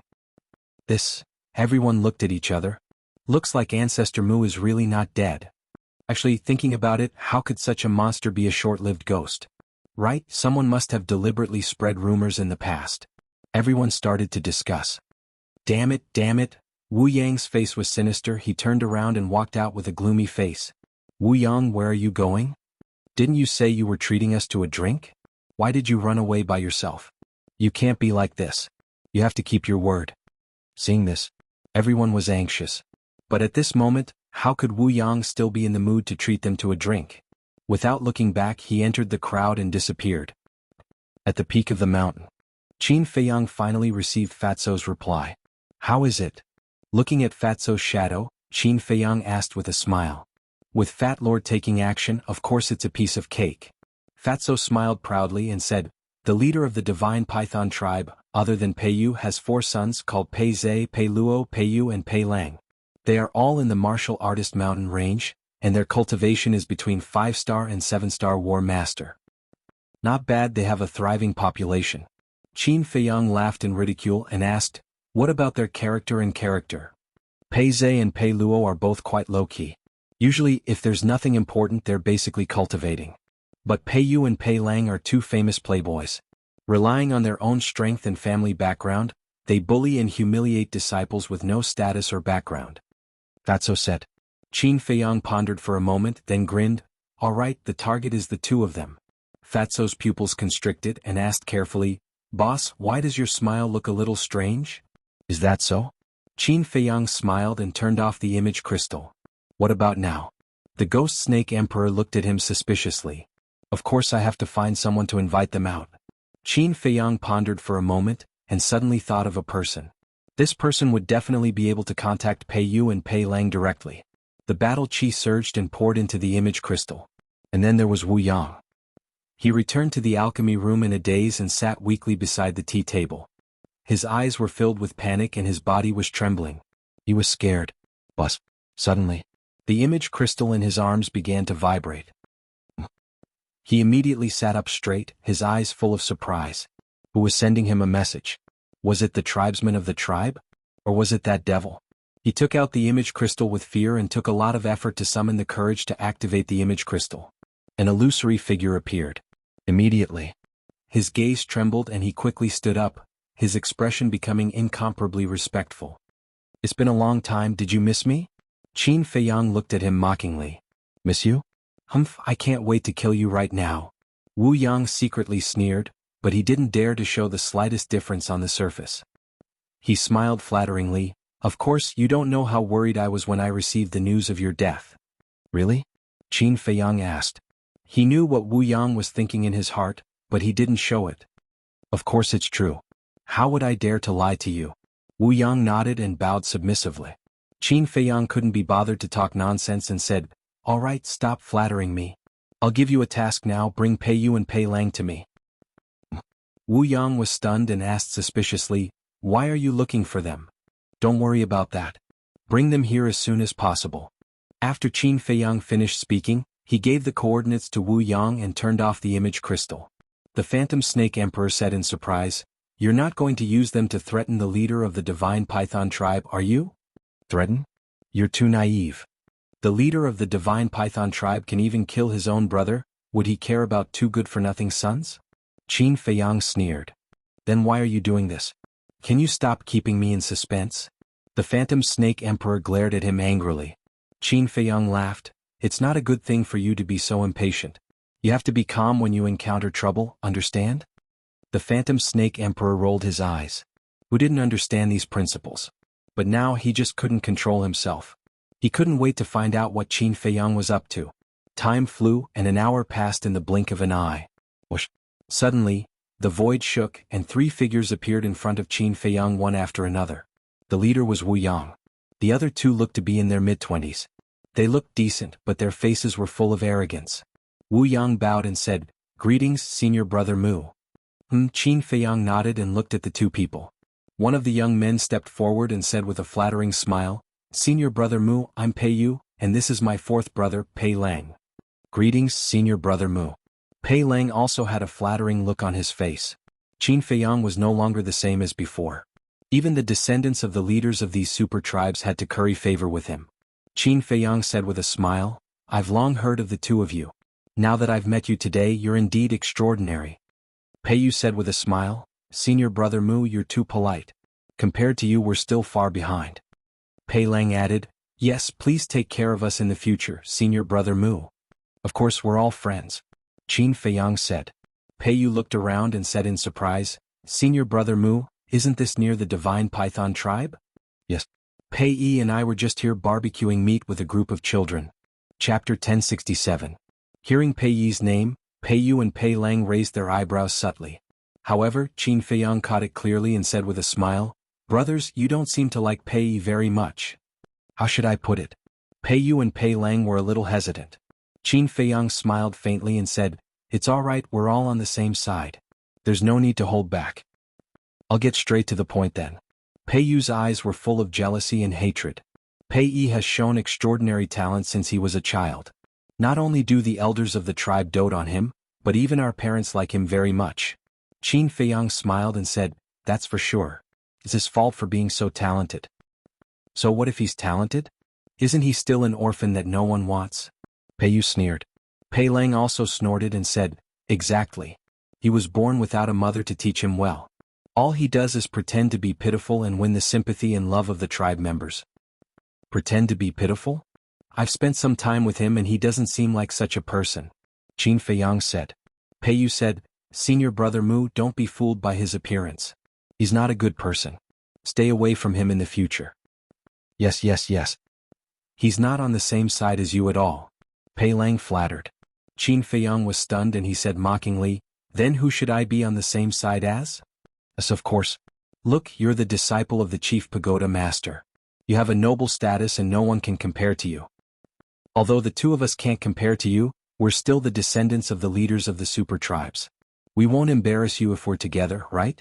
As for Pei Yi, he's just an orphan who no one wants. What right does he have to be your friend, right?" The two of them smiled obsequiously. Qin Feiyang's eyes flashed with a cold light. The schemes of these two people were not simple at all. They were obviously trying to sow discord. Qin Feiyang chuckled and said, "I like to hear the truth. From now on you're my friends." The two of them were overjoyed. Wu Yang, who was beside him, couldn't help but secretly mock him. Although he didn't know much about Qin Feiyang, he knew that he would never be friends with these two rich playboys. There must be some purpose behind it. Qin Feiyang glanced at Wu Yang before smiling at the two. "Since we're already friends, I have a favor to ask of the two of you. Senior Martial Brother Mu, why are you being so polite? If there's anything you need, just tell us. We brothers will definitely do our best to help." Pei Yu patted his chest and said, "Yes, it's my duty. Pei Lang also looked very righteous. Then I'll thank you in advance, brothers. Qin Feiyang said with a chuckle and took out 2 illusory form pills. What does that mean? The 2 of them took the illusory form pill, their faces full of confusion. Qin Feiyang smiled and said, I want you to disguise yourselves as 2 people. Who is it? The 2 of them asked. Qin Feiyang said, Li He Shin Feiyun. Why do we have to disguise ourselves as them? The 2 of them were surprised. Qin Feiyang smiled and said, disguise yourselves as them first, then I'll tell you. This. The 2 of them hesitated. Qin Feiyang's face showed a trace of displeasure, and he said indifferently, just now the 2 of you said that it's my duty and now you're changing your mind. It seems that the 2 of you don't treat me as a brother.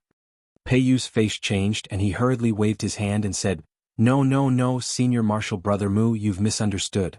A real man's word is worth 9 tripods. Why would we change our mind? Pei Lang nodded and said, that's right. Senior Marshal Brother Mu's matter is our matter. Even if there's danger, we won't back down. Now I'll disguise myself as Shin Feiyun.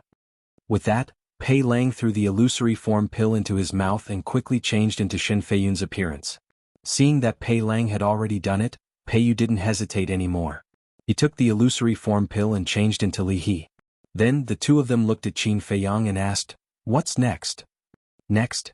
Qin Feiyang chuckled and killing intent suddenly surged in his eyes. Battle chi gushed out from his fingertips, and 2 scarlet sword chi entered the 2's chi si at lightning speed.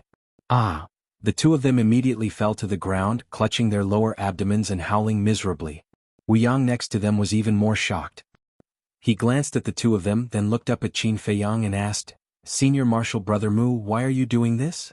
Qin Feiyang said expressionlessly, you'd better not ask about my business. Yes. Wu Yang's face turned pale and he nodded repeatedly. With a wave of his hand, Qin Feiyang collected the 2's Qingkuan bags. Then he turned around and said to Wu Yang, cut off their tongues. While you're at it, search their bodies to see if they have any other hidden pills. What? Wu Yang's body trembled. Pei Yu and Wu Yang's faces were ashen. They knelt on the ground, kowtowing and begging for mercy.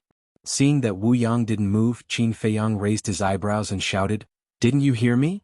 Wu Yang quivered and hurriedly took out a dagger. He looked at Pei Yu and Wu Yang and said, I didn't want to do this, but I had to do it. I'm sorry. Then, he stepped forward and pressed Pei Yu and Wu Yang. Swish, swish, swish, swish, swish. After a while, Wu Yang got up and walked to Qin Feiyang's side and said respectfully, I've searched them. They don't have any other pills. Okay. Qin Feiyang nodded. He turned around and looked at the 2 of them lying on the ground in despair. He said coldly, do you know why I did this? Because this is how your father treated Shin Feiyun and Li He.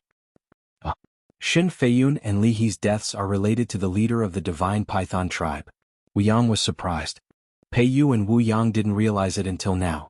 Wu, they wanted to explain and ask, but their tongues had been cut off so they couldn't open their mouths. They could only let out helpless whimpers. Qin Feiyang said, give them healing pills. After saying that, he sat cross-legged on the ground, glanced at the Divine Python tribe from afar, and closed his eyes to meditate. Okay. Wu Yang nodded, took out 2 healing pills without pill patterns and stuffed them into their mouths. The healing pills could only have the effect of healing. They couldn't regenerate their tongues, nor could they repair their broken chi si. Then, Wu Yang stood respectfully behind Qin Feiyang. Looking at the back of the figure in front of him, his eyes flickered. Time flew. In the middle of the night, Qin Feiyang finally opened his eyes. Looking at the dark night sky, he whispered, it's finally dawn. I can activate the concealment technique. Dark clouds surged in the sky. A waning moon was faintly discernible. The nearby mountains and rivers were also dead silent. It's time to describe it. 2 rays of light burst out of his eyes. Qin Feiyang retracted his gaze, got up and lowered his head to look at Pei Yu and Wu Yang. The wounds on their lower abdomens had been healed, but from noon to now, every minute and every second felt like a year. Qin Feiyang said with a smile, don't worry, I won't kill you. The 2 were surprised. Why didn't he kill them? What did this demon want to do? Qin Feiyang waved his hand and sent the 2 to the castle. He turned to look at Wu Yang behind him and said playfully, are you interested in going with me? Yes. Wu Yang nodded. Only a ghost would be interested. But facing Qin Feiyang, he didn't dare to refuse, so he could only bite the bullet and agree. Hold on to me. Qin Feiyang said. Wu Yang was suspicious. Qin Feiyang said again, "Hold on to my shoulder." Okay. Wu Yang hurriedly stretched out his hand and pressed on Qin Feiyang's shoulder. Qin Feiyang immediately activated the concealment art and took Wu Yang to the sky at lightning speed, entering the divine python tribe. Wu Yang's face changed and he said telepathically, "It's not appropriate to barge in like this, is it?" The concealment art was invisible and no one could see it, so Wu Yang didn't know that he was now invisible. Qin Feiyang said to himself, "Don't worry, no one will discover us." Wu Yang didn't believe it. Wouldn't they be discovered if they were to openly fly above the city? How was that possible? But Qin Feiyang didn't explain. He looked down at the phantom snake emperor coiled around his wrist and said, "Where is the entrance to the secret chamber? Who is he talking to?" Wu Yang looked at Qin Feiyang's wrist in surprise and saw an exquisite bracelet on his wrist. Talking to a bracelet, was this person stupid? But the next moment he was stunned. The bracelet actually moved on its own and a snake head suddenly appeared, baring its fangs and flying towards him. Wu Yang was scared out of his wits on the spot. "Stop fooling around." Qin Feiyang rolled his eyes at the phantom snake emperor. Hee. The phantom snake emperor grinned and said telepathically, "The entrance to the secret chamber is in the cultivation room of the divine python tribe's leader." "Lead the way," Qin Feiyang said. "Continue forward," the phantom snake emperor said. Qin Feiyang dragged Wu Yang, who was scared out of his wits by the phantom snake emperor, and flew forward. It turns out that the bracelet was transformed from a snake. After calming down, Wu Yang looked at the phantom snake emperor and finally breathed a sigh of relief. The phantom snake emperor glanced at Wu Yang and telepathically said, "Qin Feiyang, I just wanted to tease him just now, but I didn't expect him to be so scared. He's too cowardly, why did you keep it?" Qin Feiyang didn't answer, but there was a hint of killing intent in his eyes. After a while, under the lead of the phantom snake emperor, Qin Feiyang entered a hall. The main hall was dazzling in gold and jade and had an extraordinary aura. But at this moment, there was no one here. The phantom snake emperor pointed to the deepest part of the hall and telepathically said, "The cultivation room is there." Qin Feiyang walked over and saw a door on the wall which was tightly shut. Then, he turned his head and glanced at the hall and couldn't help but frown. In the hall, there was no trace of the divine python tribe's leader. Could it be that he was cultivating in the cultivation room now? If that was the case, it was almost impossible to enter the secret chamber from the cultivation room. Qin Feiyang withdrew his gaze and looked down at the phantom snake emperor, saying secretly, "Go and see if the divine python tribe's leader is anywhere else." Okay. The phantom snake emperor nodded and landed on the ground, quickly disappearing from Qin Feiyang and Wu Yang's sight.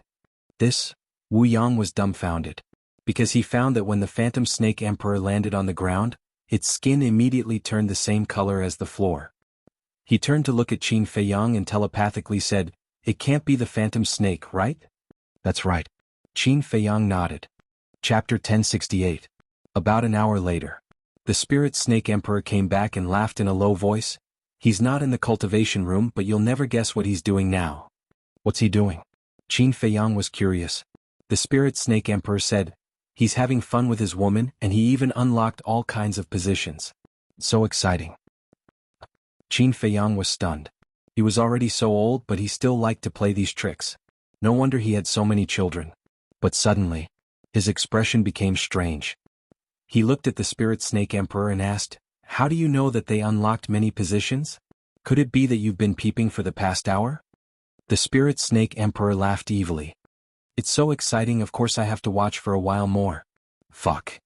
Didn't I teach you that it's not suitable for children? And you made me wait for so long." Qin Feiyang's face darkened. He directly gave it a slap on the head. "When did you teach me that? Moreover, am I considered a child? To be honest, this emperor's age is something that even 10 of you can't compare to." The spirit snake emperor rolled its eyes at Qin Feiyang. "Cut the crap. You'd better not watch this kind of thing in the future." Qin Feiyang snorted, turned to look at the stone door and asked, "How do I open it?" "Aren't you very capable? Think of a way yourself." The spirit serpent emperor harumphed, looking extremely displeased. "Say that again?" Qin Feiyang's eyes turned cold. The spirit snake emperor smiled embarrassedly and quickly said, "Just open it directly, but do it gently and don't make too much noise." Qin Feiyang walked up and pushed lightly with his hand. The stone door slowly opened. The cultivation room behind the door was about 100 feet wide, but there was nothing. There was only an old futon in the center. Qin Feiyang walked in, glanced at the cultivation room and asked, "Where's the entrance to the secret room?" "It's beside the futon." The Spirit Snake Emperor led the way. "Close the door." Without looking back, Qin Feiyang ordered Wu Yang and strode towards the cattail hassock. After Wu Yang closed the stone door, he hurriedly followed. The Spirit Serpent Emperor stopped in front of the futon and pointed at the ground. "Li He and Shin Feiyun are right below here." Qin Feiyang glanced at the ground and frowned. "How do we open this entrance?" "There is a mechanism." The Spirit Serpent Emperor chuckled. It raised its little tail and lifted the praying mat, but there was nothing underneath it. The Spirit Snake Emperor crawled over and pressed its tail against a stone brick, causing it to cave in immediately. Crack. Meanwhile, the ground next to Qin Feiyang's feet cracked open, and then slowly opened to both sides. Under the crack there was a faint light. When the crack was a foot wide, Qin Feiyang finally saw Li He and Shin Feiyun. The secret chamber below was only 5 or 6 meters wide. A luminous pearl hung on the wall, emitting a dim light. Li He and Shin Feiyun were sitting in the secret chamber with their backs against the wall. Their bodies were covered in blood, and their faces were as pale as paper. They had completely lost their previous elegance. Even their bodies were emitting a pungent stench. "They are actually not dead." Wu Yang looked at the two of them with a face full of shock. He finally understood why Qin Feiyang sneaked into the Divine Python tribe in the middle of the night. At the same time, Li He and Shin Feiyun heard the noise and raised their heads, staring coldly at the entrance above. Their weak eyes were filled with hatred and killing intent. They thought that the leader of the Divine Python tribe had come. But when the entrance of the secret chamber was completely opened and they saw Wu Yang standing above, Li He immediately frowned. As a direct descendant of the Qilin tribe, Wu Yang was somewhat famous in the main tower. Of course Li He could recognize him. Wu Yang jumped into the secret chamber, took out 2 regeneration pills with pill patterns and put them in their mouths. Their tongues that were cut off immediately regenerated at a speed visible to the naked eye. After their tongues were restored, Li He immediately said, "Wu Yang, why are you here?" Shin Feiyun was stunned and asked, "Li He, who is Wu Yang?" "He's from the Qilin tribe." Li He briefly introduced him before looking at Wu Yang again and frowning. "Could it be that your Qilin tribe is also colluding with the Divine Python tribe?" But thinking about it, that was not right. If the Qilin tribe was really colluding with the Divine Python tribe, why would Wu Yang give them regeneration pills? "Manager Li, it's a misunderstanding. We're here to save you." Wu Yang waved his hand and smiled. "Save me?" Li He was stunned. He never expected that Wu Yang would actually come to save him. "No. Wu Yang seemed to be talking about us. Could there be others?" He hurriedly looked beside Wu Yang, but he did not see a single shadow. Li He said, "How did you come in? How did you know we were locked up here?" Wu Yang smiled embarrassedly. "I definitely don't have that ability. The one who saved you is Ancestor Mu." "Ancestor Mu?" Li He and Shin Feiyun looked at each other, their eyes full of shock. Shin Feiyun looked at Wu Yang and asked, "Where is he now?" "I'm here." A voice sounded out of thin air. While Wu Yang was explaining, Qin Feiyang had already jumped into the secret room. "It's really the voice of Ancestor Mu." Li He and Shin Feiyun's spirits were lifted as they hurriedly scanned the area in front of them. Because the voice came from right in front of them, but they still didn't see anyone. "Where are you? Why can't I see you?" Li He said anxiously. But before he could finish his sentence, the two of them felt someone grab their wrist. Immediately, the two of them also entered stealth mode. This way they could also see Qin Feiyang. "It's really you, you bastard." Li He was ecstatic. Shin Feiyun was also full of smiles. Qin Feiyang looked at the two of them and said, "I know you have a lot of questions to ask, but now is not the time." While they were talking, with a thought, Pei Yu and Shin Feiyun appeared out of thin air. Who are they? Why do they look exactly like us?" When Li He and Shin Feiyun saw Pei Yu and Shin Feiyun, they turned pale with fright. Qin Feiyang did not answer, looked up at Wu Yang and said, "Quickly help take off their clothes." "All right." Wu Yang nodded, immediately squatted on the ground and took off Pei Yu and Shin Feiyun's clothes. Qin Feiyang looked at Li He and Shin Feiyun, pointed at Pei Yu and Shin Feiyun, and said, "Quickly take off your clothes and change with them." The two of them looked at each other. Qin Feiyang urged, "There's no time, quickly do as I say." The two of them nodded and quickly took off their clothes. At the same time, Wu Yang also took off Pei Yu and Shin Feiyun's clothes, and then put on Pei Yu and Shin Feiyun's clothes. After everything was done, Qin Feiyang secretly said a few words to the Spirit Snake Emperor, and then led Wu Yang and Li He into the cultivation room. After that, Qin Feiyang did not delay for a moment, closed the entrance of the secret room, put the futon back to its original position, and after confirming that there were no loopholes, he led the three of them out of the cultivation room, closed the stone door of the cultivation room, and then rushed towards the main hall. As for the Spirit Snake Emperor, he did not leave with Qin Feiyang and stayed in the secret room. In the main hall, Qin Feiyang and the other three ran all the way and they were about to go out. Whoosh. But at this moment, accompanied by the sound of something breaking through the air, a light figure rushed towards the main hall like lightning. Wu Yang's face changed and he said to himself, "Oh no, it's the leader of the Divine Python tribe." Li He and Shen Feiyun's faces also changed. "Don't worry, he can't see us now. As long as we don't make any noise, even if we stand in front of him, he won't notice us." Qin Feiyang smiled and sent a voice transmission. He swept up the three of them and flew out of the main hall silently. He flew into the sky, brushed past the leader of the Divine Python tribe, and headed out of the city without looking back. We really weren't discovered? Li He and Shen Feiyun looked back at the leader of the Divine Python tribe who disappeared into the main hall, and then turned to look at Qin Feiyang with bewilderment.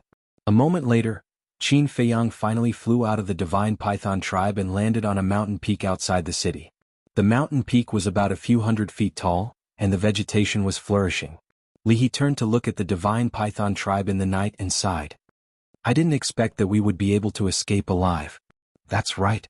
Shen Feiyun nodded, his face full of hope. Qin Feiyang closed the concealment art and smiled. "Heaven helps the good.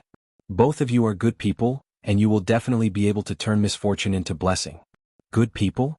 The two of them smiled bitterly. Which cultivators' hands were not stained with blood? How many of them dared to call themselves good people? The two of them looked at each other and nodded at the same time. They turned around and knelt in front of Qin Feiyang. "This." Qin Feiyang hurried forward and helped the two of them up. He said, "Both of you are respected seniors. I can't bear your kneeling. Get up quickly. Why didn't I see you being so humble when you came to me to buy medicinal herbs?" Li He scolded with a smile and stood up without being pretentious. Qin Feiyang smiled and said, "The situation is different. When doing business I have to bargain. Otherwise, what if I get cheated by you?" "I cheated you? Tell me honestly, when have I ever taken advantage of you? It seems that you are the one taking advantage of me." Li He rolled his eyes at him. Qin Feiyang smiled embarrassedly and took out 2 Spirit Sea pills. He said, "Here, I promise that I will give this Spirit Sea pill to you for free." Li He smiled helplessly and did not stand on ceremony. He grabbed one of the Spirit Sea pills and put it into his mouth. Shen Feiyun also grabbed the other one and put it into his mouth. He looked at Qin Feiyang and cupped his hands. "Brother Mu, no matter what, I have to thank you properly today." "Thank you. I will always remember this great kindness." Li He nodded and said, "Yes, if it weren't for you, I don't know how much we would have to suffer." Qin Feiyang smiled and asked, "Do you know who wants to deal with you?" Li He's eyes turned cold and he said in a deep voice, "Yes, it's Fu Anshan. The chief of the Divine Python tribe told us. I will not let this matter rest." Shen Feiyun was also full of killing intent. Qin Feiyang smiled and said, "There's no need for you to do anything. I've already made arrangements. He won't be able to jump around for long. Just wait and see." "Arrangements?" The two of them looked at each other with a trace of suspicion in their eyes. Qin Feiyang explained briefly, but when he mentioned Yan Wei, he did not reveal Yan Wei's real name. "I see. This time we really have to thank him." Li He suddenly realized that the he was referring to Yan Wei. Chapter 1069. Qin Feiyang smiled. "Fu Anshan is an old fox. If we don't use some tricks, we won't be able to find his weakness." "He is indeed an old fox. After being with him for so many years, I thought I knew him very well.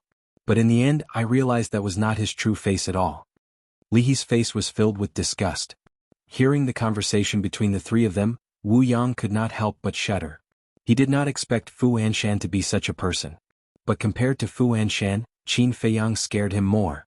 No matter what happened, he was able to strategize. Who in the entire Central Divine Kingdom could compare to him when it came to scheming and scheming? Was he really human? Wu Yang could not help but wonder. "By the way, what demonic art did you use when you brought us away? You passed by the leader of the Divine Python tribe and did not notice us?" Li He asked. Shen Feiyun also looked at Qin Feiyang curiously. "Demonic art?" Qin Feiyang smiled bitterly. He was not a monster. How could he know any demonic arts? He explained, It's a battle art that can make one invisible. I see. Li He and Wu Yang were enlightened. Shen Feiyun asked, what should we do next? Qin Feiyang thought for a moment and said, don't show yourself in front of others for the time being. Find a place to cultivate and don't send anyone a message. Li He frowned and said, I want to send a message to Yena. I understand how you feel, but you can't do that. Because if there's a mistake, the plan to get rid of Fu Anshan and Wu Yang might fail. Qin Feiyang said sternly. This. Li He hesitated for a moment and nodded. All right then. Yener thinks I'm dead anyway. It doesn't matter if I appear now or later. It's good that you can think that way. Qin Feiyang smiled. Oh no. Suddenly, Shen Feiyun seemed to have thought of something and his expression changed. What's wrong? Qin Feiyang and the other two were startled and looked at him in surprise. Although Pei Yu and Pei Lang disguised themselves as us, although you confiscated their Chengkuan bags and pills, causing them to be unable to regrow their tongues and speak, although you crippled their cultivation and caused them to be unable to transmit their voices, they could still write by hand. For example, if they used their own blood to write some words on the ground, wouldn't the Divine Python tribe's leader know that they are fake when he sees those words? Shen Feiyun said. Yeah. Li He's eyes trembled. He hurriedly looked at Qin Feiyang and said, while it's still early, let's go there again. Qin Feiyang shook his head and said, the concealment spell can only be used once a day. The leader of the Divine Python tribe has already returned to the main hall. It is almost impossible for him to return to the secret chamber. Then what should we do? Shen Feiyun asked. Li He suggested, why don't we go look for the chief tower master now? Qin Feiyang smiled and said, seniors, don't worry. How can I not be anxious? If he really finds out that we have escaped, he will definitely flee immediately. The Forgotten Continent is so big and he is so strong. If he wants to hide, we won't be able to find him at all. Li He said anxiously. Qin Feiyang smiled faintly and said, he won't find out because I have already thought of this. So when I left, I asked the Spirit Snake Emperor to stay behind. Already thought of this? The two of them looked at each other. Qin Feiyang nodded. Wu Yang was puzzled. Then what can the Spirit Snake Emperor do by staying behind? Qin Feiyang smiled faintly and said, knock out Pei Yu and Shen Feiyun and keep them unconscious. When he sees that they are unconscious, the Divine Python tribe's leader won't be suspicious. Won't be suspicious? Are you that confident? Li He frowned. Qin Feiyang nodded. How so? Li He asked. It's very simple. When you were imprisoned, you were tortured a lot by him, right? Your body was very weak to begin with, right? Qin Feiyang threw out a few questions in succession. Li He also nodded repeatedly. That's not right? You are so weak after being tortured by him. In his opinion, it's natural for you to be unconscious. Of course, if you are unconscious for too long, even a fool will be suspicious. But the problem is that when dawn comes, he will bring Pei Yu and Shen Feiyun to Black Wind Mountain to exchange with Fu Anshan. Tell me, will he be suspicious in such a short time? If it were you, would you be suspicious? Qin Feiyang smiled. Definitely not. Li He and Shen Feiyun replied without hesitation because there were only a few hours left before dawn. Qin Feiyang said again, moreover, even if the Divine Python tribe's leader finds out that they are fake, the Spirit Snake Emperor will inform me immediately.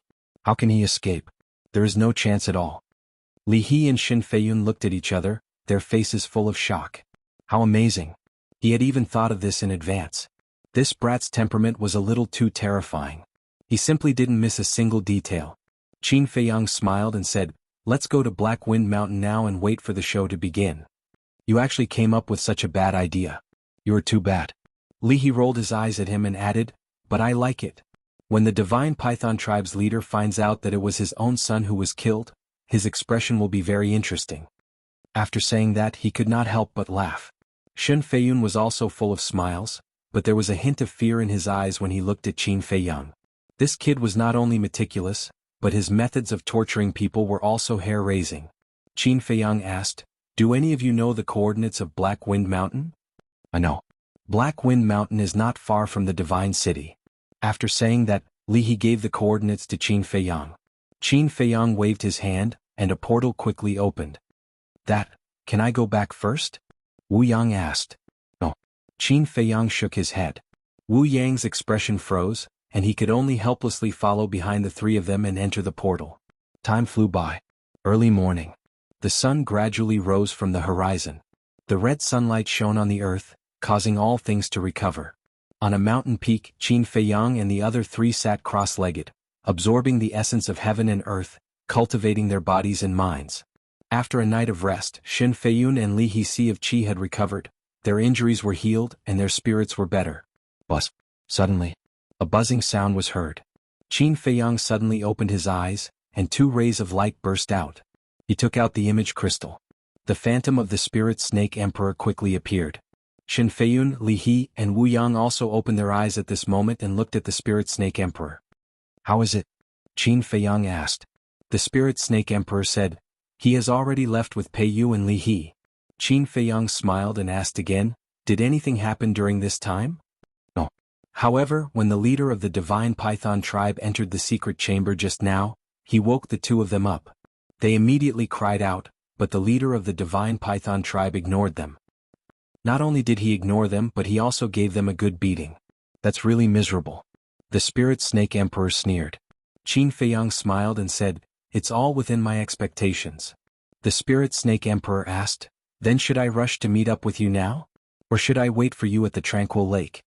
Qin Feiyang thought for a moment and said, there's no need for you here. Wait for me at the tranquil lake. Okay. The spirit snake emperor nodded, and then the phantom dissipated. Qin Feiyang put away the image crystal, got up and said, they should be here soon. Let's hide in the forest over there and restrain our aura. Shin Feiyun and the other two nodded and stood up. Their aura was also restrained to the extreme. Whoosh. Immediately, the four of them turned into a stream of light and entered a forest not far away. Whoosh. Almost at the same time as they entered the forest, two figures appeared in the void above them. It was Fu Anshan and Yen Wei. Seeing Fu Anshan appear, Li He and Shin Feiyun clenched their fists and killing intent flashed in the depths of their eyes. Qin Feiyang's heart skipped a beat and he said to himself, don't be rash. Shin Feiyun said telepathically, don't worry, we know what to do. Whoosh. Just as he finished speaking, another four figures appeared in the sky above a huge mountain opposite them. It was the leader of the divine python tribe, the high priest, and Pei Yu. The spirit snake emperor did not lie to them. Pei Yu and Li He were in a worse state than yesterday. Their bodies were badly mutilated and they were half dead. They even lost two arms and there were a few bloody holes on their bodies. They did not look human at all. However, the two of them were still howling and wailing. Their blood-stained eyes kept blinking at the divine python tribe's leader and his wife, hinting at their identity. However, the divine python tribe's leader and his wife did not even look at them. Whoosh. Fu Anshan and the divine python tribe's leader looked at each other almost at the same time. When their eyes met, invisible sparks flew. You're quite early. The divine python tribe's leader sneered. He grabbed Pei Yu and Li He and walked toward Fu Anshan. Fu Anshan's expression changed. He quickly reached out and said, don't move, just stand there. What? Are you afraid that I'll take the opportunity to kill you? The divine python tribe's leader stopped in his tracks. His eyes were full of contempt. Fu Anshan was still worried. He retreated a little more and stared at the divine python tribe's leader warily. Then he took out the image crystal and said without any nonsense, kill them immediately. Do you think I'm stupid? After I kill them you'll threaten me with that image. What can I do to you then? So, you have to destroy that image first. The divine python tribe's leader said. I'm here with sincerity. Fu Anshan said angrily. The divine python tribe's leader immediately sneered and said, don't you think it's ridiculous for a villain like you to talk about sincerity with me? Fu Anshan immediately retorted and said, I'm only threatening you at most, but you killed your own brother with your own hands. Who's more ridiculous? Enough, don't mention this in front of me. The divine python tribe's leader shouted. His eyes were filled with killing intent. You dare to do it but you're afraid of being criticized? Fu Anshan sneered and said, hurry up, don't waste everyone's time. Impossible. You have to destroy that image first and then I'll kill them. The divine python tribe's leader said in a tone that brooked no discussion. Fu Anshan's face was gloomy. Neither of them trusted the other, and the situation was in a stalemate. An old fox versus an old fox. Who is better? Chapter 1070. In fact, anyone could tell that both of them were harboring ulterior motives. Fu Anshan wanted the leader of the divine python tribe to kill Li He and Shin Feiyun first and then use that video to blackmail them. After all, there was nothing more valuable than this video. He did not want to give it up unless he had no other choice. The leader of the divine python tribe had the same idea. Fu Anshan had extorted a lot of benefits from him in the past. He was unwilling to let it go just like that. Therefore, he also wanted Fu Anshan to destroy the video first and then use Li He and Shen Feiyun to blackmail Fu Anshan. An eye for an eye. But both of them were not stupid. They knew what the other party was thinking, so they refused to take the first step. Time passed by slowly. Seeing that both of them refused to give in, the high priest said, "There's no point in this stalemate. Show your sincerity. Don't play any tricks." Fu Anshan was extremely annoyed. The leader of the Divine Python tribe was also unwilling. But now there seemed to be no other way. "Okay. We'll do as you say." In the end, Fu Anshan nodded first, because he could not afford to waste time. In 2 months he would inherit the position of Deputy Pavilion Master. This was the opportunity he had been waiting for his whole life. If something were to happen during this period of time, then not only would everything he had done go down the drain, even his life would be in danger. The high priest said, "Then let's start the exchange." Fu Anshan glanced at the leader of the Divine Python tribe and turned to Yen Wei. "You go." "Yes." Yen Wei responded respectfully and flew towards the leader of the Divine Python tribe. Fu Anshan looked at the leader of the Divine Python tribe and said, "Give Li He and Shen Feiyun to him and then I'll destroy the video. In this way you don't have to worry about me going back on my words. With your strength you can kill my men and take back Li He and Shen Feiyun." "No problem." The high priest nodded. After a dozen breaths, Yen Wei flew to the leader of the Divine Python tribe. The high priest turned to look at the leader of the Divine Python tribe and persuaded, "Give it to him. Although Fu Anshan extorted us before, that's all in the past. Now everyone is happy. This is the best ending." "Damn it." The chief of the Divine Python tribe cursed inwardly. He raised his head and looked at Fu Anshan saying, "I promise you, but I have a condition. You must crush the image crystal." The images were stored in the image crystal. Only the owner of the image crystal would know whether or not the images were destroyed. The chief of the Divine Python tribe was worried that although Fu Anshan said that he had destroyed it, he hadn't. Therefore, he asked Fu Anshan to crush the image crystal. Once the image crystal shattered, everything recorded within it would also disappear. Fu Anshan raised his eyebrows and nodded. "Sure." The chief of the Divine Python tribe continued, "Also, did you send this video to anyone else? The recorded images could be transmitted to others through the image crystal." "No." Fu Anshan shook his head. "How do you prove it?" The chief of the Divine Python tribe said. Fu Anshan said angrily, "How do you want me to prove it? If I say there isn't, then there definitely isn't. Can you stop wasting time?" "I don't believe he did. Because if he really did send it to someone else, he would have destroyed the video without saying a word. He wouldn't have schemed with you for so long." The high priest said in a low voice. The chief of the Divine Python tribe thought about it and felt that it made sense. Then he handed the two over to Yen Wei. "Woo woo." The two turned to look at the chief of the Divine Python tribe and the high priest, roaring crazily, their eyes full of pleading. However, the couple only glanced at them coldly, then looked up at the image crystal in Fu Anshan's hand. Their parents were right in front of them, but they couldn't tell the truth. What could be more desperate than this? Both of their faces were ashen as they trembled in fear. Yen Wei turned around, grabbed their heads with both hands, looked at Fu Anshan and said, "Lord, I'm ready." Fu Anshan glanced at the chief of the Divine Python tribe and his wife, then nodded at Yen Wei. At the same time, one of them crushed the image crystal while the other crushed Pei Yu's and the other's heads. After crushing their heads, Yen Wei immediately unleashed his maximum speed, like a bolt of lightning, rushing towards Fu Anshan. Fu Anshan also immediately raised his other hand, and a teleportation door flew out from his palm, instantly opening. When the teleportation door opened, Yen Wei also flew in front of Fu Anshan. After all, Yen Wei was now a warlord and his speed was much faster than before. Then the two of them ran in without looking back. Obviously, Fu Anshan had already prepared the teleportation door, afraid that the chief of the Divine Python tribe would attack him. The chief and his wife of the Divine Python tribe did not expect this. By the time they reacted, the two of them had already disappeared without a trace. Scoundrel! Looking at the teleportation door that disappeared, the chief of the Divine Python tribe was full of contempt. The high priest said, "He has blackmailed us for so many years, naturally, he is worried that we will harm him. An ant-like character. If it weren't for this, I wouldn't even bother with him." The chief of the Divine Python tribe said disdainfully. The high priest shook his head and laughed. "No matter what, Fu Anshan's matter ends here. Now only Ancestor Mu is left."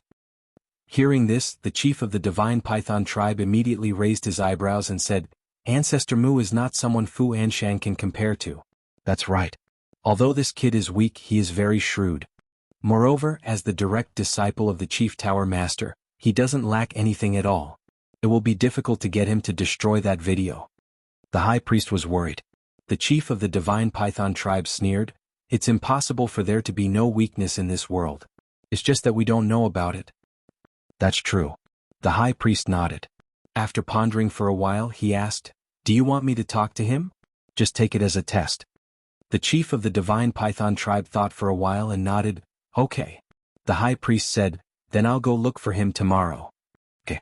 The chief of the divine python tribe nodded again, then opened the teleportation door, and the two of them walked in one after another.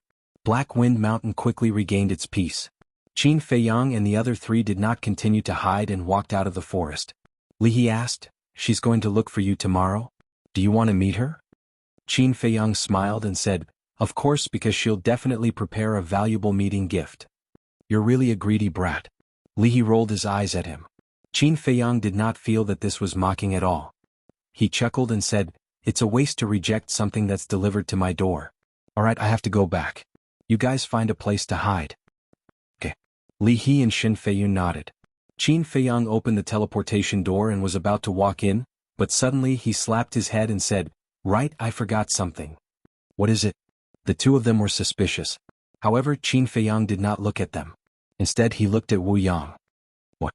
Wu Yang's eyelids twitched, and a strong sense of uneasiness rose in his heart. Qin Feiyang said telepathically, Do you know? There's another advantage of the slavery seal, and that is that it can peek into your inner thoughts. What?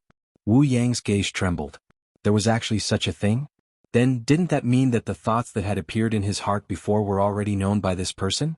Suddenly, he quivered and hurriedly knelt on the ground, begging, Senior Brother Mu, no, Master, spare me. I won't dare to do it again. I swear I'll serve you wholeheartedly in the future. It's too late. You're already worthless. Qin Feiyang shook his head. With a thought, he directly erased Wu Yang's soul. Without even letting out a scream, Wu Yang fell to the ground, dead. This sudden unforeseen event left Li He and Li Mu dumbstruck. This person is refining the blood demon pill, so he deserves to die. Seniors, farewell. Qin Feiyang said with cupped fists and turned to walk into the teleportation door. Blood demon pill. Li He and Shin Feiyun trembled and lowered their heads to look at Wu Yang's corpse. There was no other emotion except disgust. The person who refined this kind of medicinal pill was basically insane and deserved to be killed. Shin Feiyun looked up at the teleportation door and murmured, He's calm, meticulous, and decisive. If he doesn't die, he'll definitely become someone great in the future. That's right. Sooner or later we'll have to look up to him. Li He nodded. There was only one such terrifying young man in the world. Calming Lake. On the island. The lush green grass swayed with the wind, exuding boundless vitality. Beautiful flowers bloomed one after another. The fragrance of the flowers was intoxicating. Colorful butterflies danced among the flowers like little fairies, lively and cute. The scenery here was mesmerizing and peaceful, like a paradise on earth. Swoosh. Qin Feiyang appeared out of thin air on the balcony of the second floor. Hands behind his back, he admired the beautiful scenery before him. If he could, he really wanted to live in a place like this forever without worries and killing. He wanted to live a peaceful life. You're back. How was it? The spirit serpent emperor jumped out from the house and coiled around Qin Feiyang's wrist. Qin Feiyang looked at it and smiled. It's all settled. The spirit serpent emperor said, Then I'll go to the castle to cultivate. Qin Feiyang hurriedly said, Don't. There's one more thing that I need you to do for me. What is it? The spirit serpent emperor looked at him suspiciously. 5-colored crystal. I can't go to the tower master's place every day. Moreover, the concealment technique can only be used for an hour at a time. So, I need you to help me keep an eye on him. Qin Feiyang said telepathically. No problem. The spirit serpent emperor agreed without hesitation. However, it wasn't done yet. Then what benefits will I get? Qin Feiyang's mouth twitched and his face darkened. You've learned bad things from the white-eyed wolf. This has nothing to do with them. This time, the person guarding the tower master is not an ordinary person. It's the ruler of the forgotten continent. This is a very dangerous thing, you know? The spirit serpent emperor said. Qin Feiyang rubbed his forehead and said helplessly, "All right, after this matter is done, I'll satisfy you whatever you want." "This is what you said. Don't go back on your word." The spirit serpent emperor chuckled and disappeared in the blink of an eye. "Why are all these guys around me not easy to deal with?" Qin Feiyang sighed helplessly. "Boss." Suddenly, the image crystal in his arms rang. He took it out and Fatso's image appeared saying, "Boss, quickly come to my place." His tone was a little anxious. "What's wrong?" Qin Feiyang was suspicious. "Something's up." After Fatso finished speaking, he immediately turned off the image crystal. Qin Feiyang frowned, feeling rather frustrated. He had just finished dealing with Li He and Li Mu, and now something else had happened. Why were there so many things happening in one day? Sigh. The capable should do more work. Chapter 1071.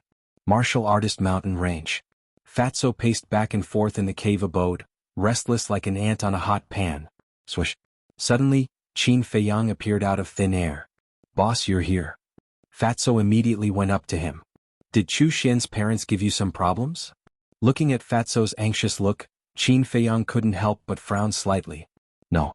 This time, Fat Lord called you here because of Li Yan, not because of Chu Xian." Fatso shook his head and said, "Li Yan?" Qin Feiyang was stunned. During this period of time, Fat Lord has been busy dealing with Chu Xian's parents and hasn't paid attention to what's going on outside. Just yesterday I suddenly heard someone say that since Li He died, Li Yan has been sitting on the sword edge all day long, depressed. Fatso said. Qin Feiyang frowned and said, "Grandpa is dead and granddaughter is sad. This is human nature. Why did you call me here? Besides, I don't have much contact with her." "Boss, you can't say that. You even helped Li He. What's wrong with talking her out of it?" Fatso pursed his lips. "Aren't you just looking for trouble for me? Li Yan is not a child. Do you need me to talk to her? Let her calm down for a while and she will get over it. If there's nothing else, I'm leaving." Qin Feiyang rolled his eyes at him and took out a portal. "Wait, boss." Fatso hurriedly grabbed Qin Feiyang. "You're not done, are you?" Qin Feiyang raised his eyebrows. Fatso smiled awkwardly and quickly let go, saying, "Okay, let's not talk about this. But there's another thing that you have to help her with." "What else?" Qin Feiyang was suspicious. Li He was the pillar of the Li family. Now that Li He is dead, the Li family will decline. As you know, Li Yan is quite beautiful and has many admirers pursuing her. But in the past, because of Li He, they didn't dare to act recklessly. But now, with Li He's death, some people have started to have ulterior motives. There were even people who directly threatened her, saying that if she didn't comply, they would deal with her Li family. Fatso said. Although the Li family has declined, a starving camel is still bigger than a horse. Who dares to threaten her like this? Qin Feiyang frowned. A lot. Most of them are from wealthy families. And one of them is the most arrogant. His name is Nie Xiaoyong, a disciple of the Saint Peak. He has another identity, the son of the Vajra tribe's chief. Fatso said with a hint of disgust in his eyes. Adamantine tribe? Qin Feiyang was suspicious. Don't look down on the Adamantine tribe because the Adamantine tribe is also one of the 9 super tribes. Moreover, their overall strength is ranked in the upper middle of the 9 super tribes. Fatso said. I see. Qin Feiyang nodded in realization and said with a smile, "This is a good thing." What the hell? Fatso was stunned. As the son of a super tribe's chief, whether it is identity or status, Li Yan can't compare to him. If Li Yan can marry him, the Li family can be considered to have a meteoric rise. If this isn't a good thing, then what is? Qin Feiyang said with a smile. Boss, how can you be like this? Where did your righteous heart go? Are you still the boss that I know? Could it be that someone else is impersonating you? Fatso looked at Qin Feiyang in surprise. Scram. Qin Feiyang's face darkened and knocked Fatso's head hard, causing Fatso to grimace in pain. He endured the pain and said with a flattering smile, "Boss, please help her." Qin Feiyang looked at him with a strange expression and said, "Why do you care so much about her? Don't tell me that you like her." Damn. Is Fat Lord the kind of person who loves every woman he sees? Fatso glared at him. Qin Feiyang looked at him and shook his head. No, but there must be a reason. He knew Fatso's character too well. He would never beg him for a woman he had only seen a few times. Fatso's face was cloudy and uncertain. There really are other factors. Qin Feiyang raised the corner of his mouth and said lightly, "If you don't want to say, then I'll go back. You can go by yourself." Don't. I'll say it. It's like this. Yesterday evening I went to the Sword Peak to persuade her. After all, when Yen Wei and I were in the transaction pavilion she took care of us a lot. When I arrived at the Sword Peak, I happened to see Nie Xiaoyong threatening her. I couldn't stand it, so I went to reason with him. In the end, Fatso couldn't continue. His face was full of embarrassment. In the end? Qin Feiyang was curious. This, that, the fatty stammered. When he saw Qin Feiyang take out another teleportation gate, he hurriedly said, in the end he didn't say anything and slapped me a few times. He even threatened to cripple me if I meddled in his business again. Qin Feiyang was stunned. Looking at Fatso's chubby face he teased, it's good to give you a few slaps. It'll help you lose weight. Boss, you're my brother. Your brother was beaten and you still say such things. You're too much. Fatso grumbled discontentedly. You deserve it. Is the disciple of the Saint Peak someone you can provoke? What's more, he's a direct descendant of a super tribe. Qin Feiyang said expressionlessly. But this was not the point. What angered him the most was that this damn Fatso actually tricked him. He said that he was helping Li Yan, but in fact he was helping himself. Boss, I was wrong. I shouldn't have tricked you. Please help me. If I don't vent my anger, I really can't feel at ease. Fatso looked at him pitifully. Qin Feiyang rolled his eyes at him and sneered, you have to look at the owner before beating a dog. He clearly knows that you're my person, yet he still dares to touch you. He's looking down on me too much. Don't worry, I'll definitely help you get back your face. Thank you, boss. Fatso was overjoyed. As long as the boss took action, the disciples of the Saint Peak and the direct descendant of a super tribe were all small fry. Oh, suddenly. He looked at Qin Feiyang angrily and said, Boss, what do you mean? You have to look at the owner before you hit a dog? Is Fat Lord's position in your heart only like this? Qin Feiyang's face stiffened. In all honesty, he had never thought of it that way. It was purely a habit. He looked at Fatso and pretended to be stupid. Did I say that? Nonsense, Lord Fatty's ears aren't deaf. Fatso roared. Okay, it's just a slip of the tongue. Don't take it to heart. I'll apologize to you, okay? Qin Feiyang smiled embarrassedly. Knowing that he was pretending to be stupid, couldn't he give him a way out? If an apology is useful, what's the use of justice? Fatty didn't want to let go of the fact that he was in the right. Then what do you want? Qin Feiyang was helpless. It was really as the saying goes, trouble comes from the mouth. Fatso thought for a moment and laughed. Fat Lord can forgive you, but you have to promise me that you will cripple that Nie Xiaoyong. All right. Isn't he just a playboy? If I cripple him, what can the Vajra tribe do to me? Qin Feiyang nodded without hesitation. Fatso was so happy that he couldn't close his mouth and urged, then let's go, I just received news that he went to harass Li Yan again. Lead the way. Qin Feiyang's eyes flashed with killing intent. Daring to bully Qin Feiyang's brother, even if it was the emperor, he wouldn't let him go. Bus. Fatso waved his hand and opened a teleportation door. The two of them rushed in one after another. At the same time. Sword Edge. This giant peak was located next to a river a few miles away from the Warrior Mountain Range. It was more than 1,000 feet high, straight and steep. From afar it looked like a giant sealed sword. This was the origin of the word, Sword Edge. At this moment. At the peak of the Sword Edge. Li Yan, you are no longer the same as before. Your grandfather is dead, you are no longer the little princess from before. Let me give you a piece of advice, you should obey our senior brother Nie as soon as possible. That's right, although our senior brother Nie comes here every day to look for you, he has never forced you to do anything. You should understand senior brother Nie's feelings for you. Yes, don't be stubborn. With senior brother Nie's identity and strength, as long as he says a word, who knows how many women will rush to offer themselves to him. Don't be ignorant of your good fortune. More than a dozen young men stood together and talked non-stop. In front of these people there was a young man in purple. He was about 1.8 meters tall and had long purple hair. His facial features were handsome and his eyebrows were as sharp as knives. His dark eyes revealed a shocking sharpness. There was no suspense. This person was Nie Xiaoyong. He looked coldly at the cliff in front of him, his proud eyebrows full of impatience. He saw a young woman sitting at the edge of the cliff. Her long black hair was like a waterfall, and her pure white dress fluttered in the wind. Her exquisite facial features and tender skin were like a masterpiece of the heavens, perfect and flawless. However, her black gem-like eyes, appeared empty and lifeless. She stared at the void in front of her. No matter what the group of people behind her said, she didn't seem to hear them, and there was a sadness that couldn't be dispersed between her eyebrows. Li Yin, are you listening to us or not? I'm telling you, don't be ungrateful. As a person, his patience will be worn out by you. The group of people shouted with righteous indignation. Li Yin still turned a deaf ear and her eyes were dim. Nie Xiaoyong looked at Li Yin, and the annoyance on his face became more and more obvious.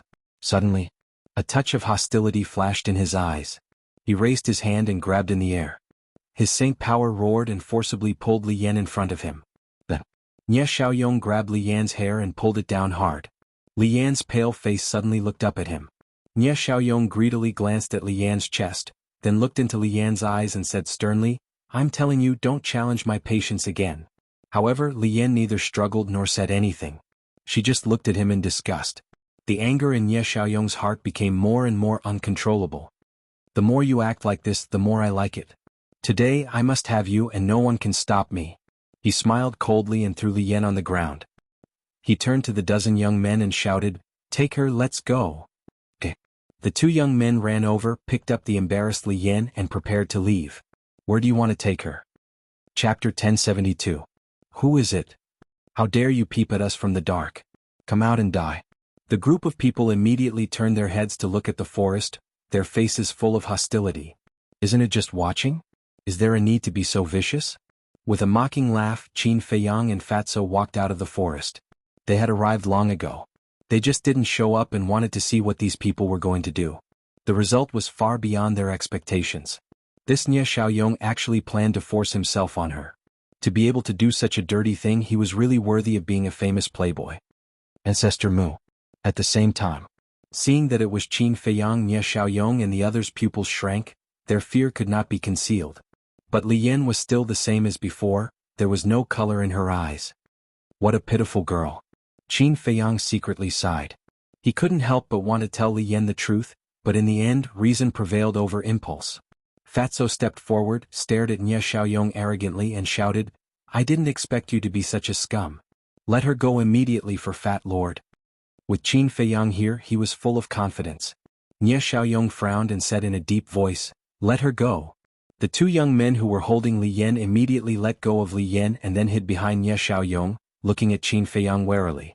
Fatso was proud and said contemptuously, You let her go just because I asked you to. Is this still the arrogant young Master Nie from yesterday?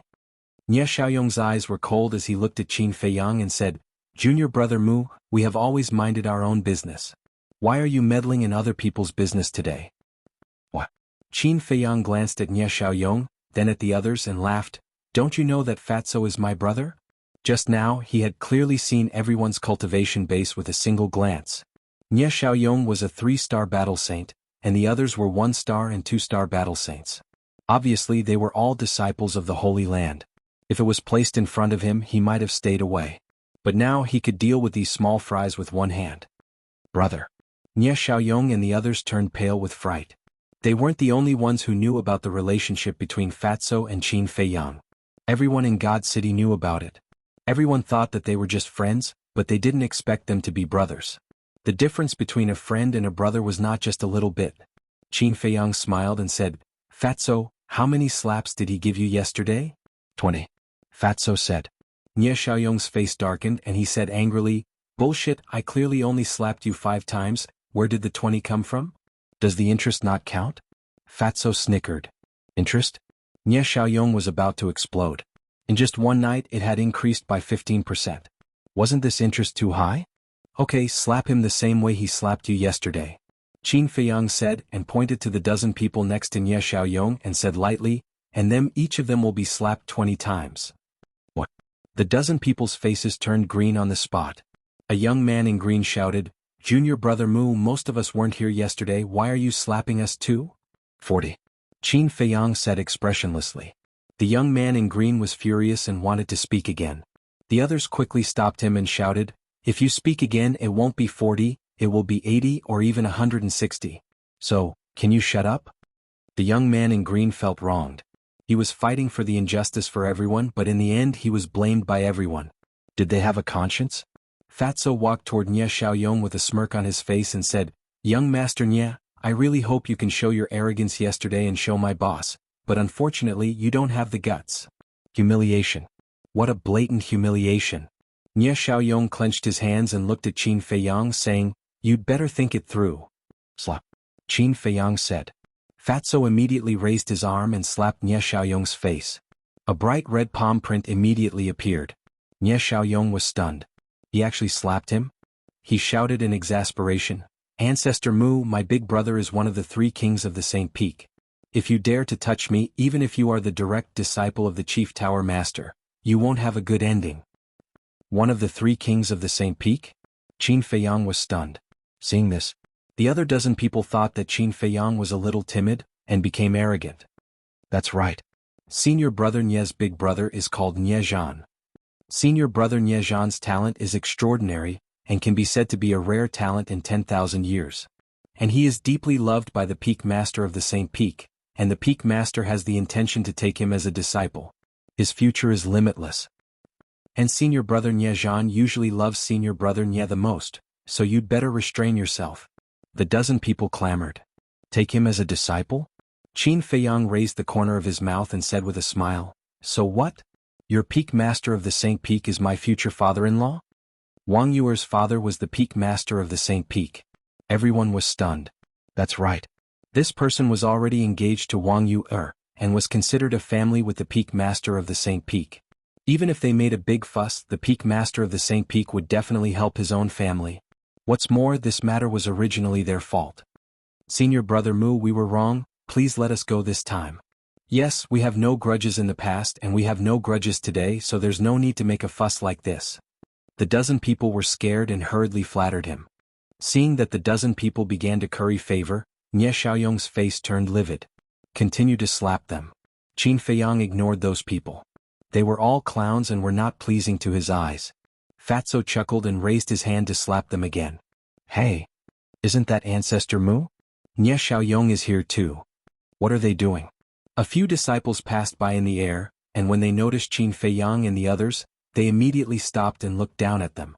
Slap. It was also at this moment. Fatso slapped Nie Xiaoyong's face again, and a trace of blood flowed from the corner of his mouth. What? He actually slapped Nie Xiaoyong? The disciples in the air were stunned. One of them was refreshed and hurriedly said, "Hurry up and inform everyone that Ancestor Mu and Nie Xiaoyong are fighting, there's a good show to watch." They all used the image crystal to send messages to their friends.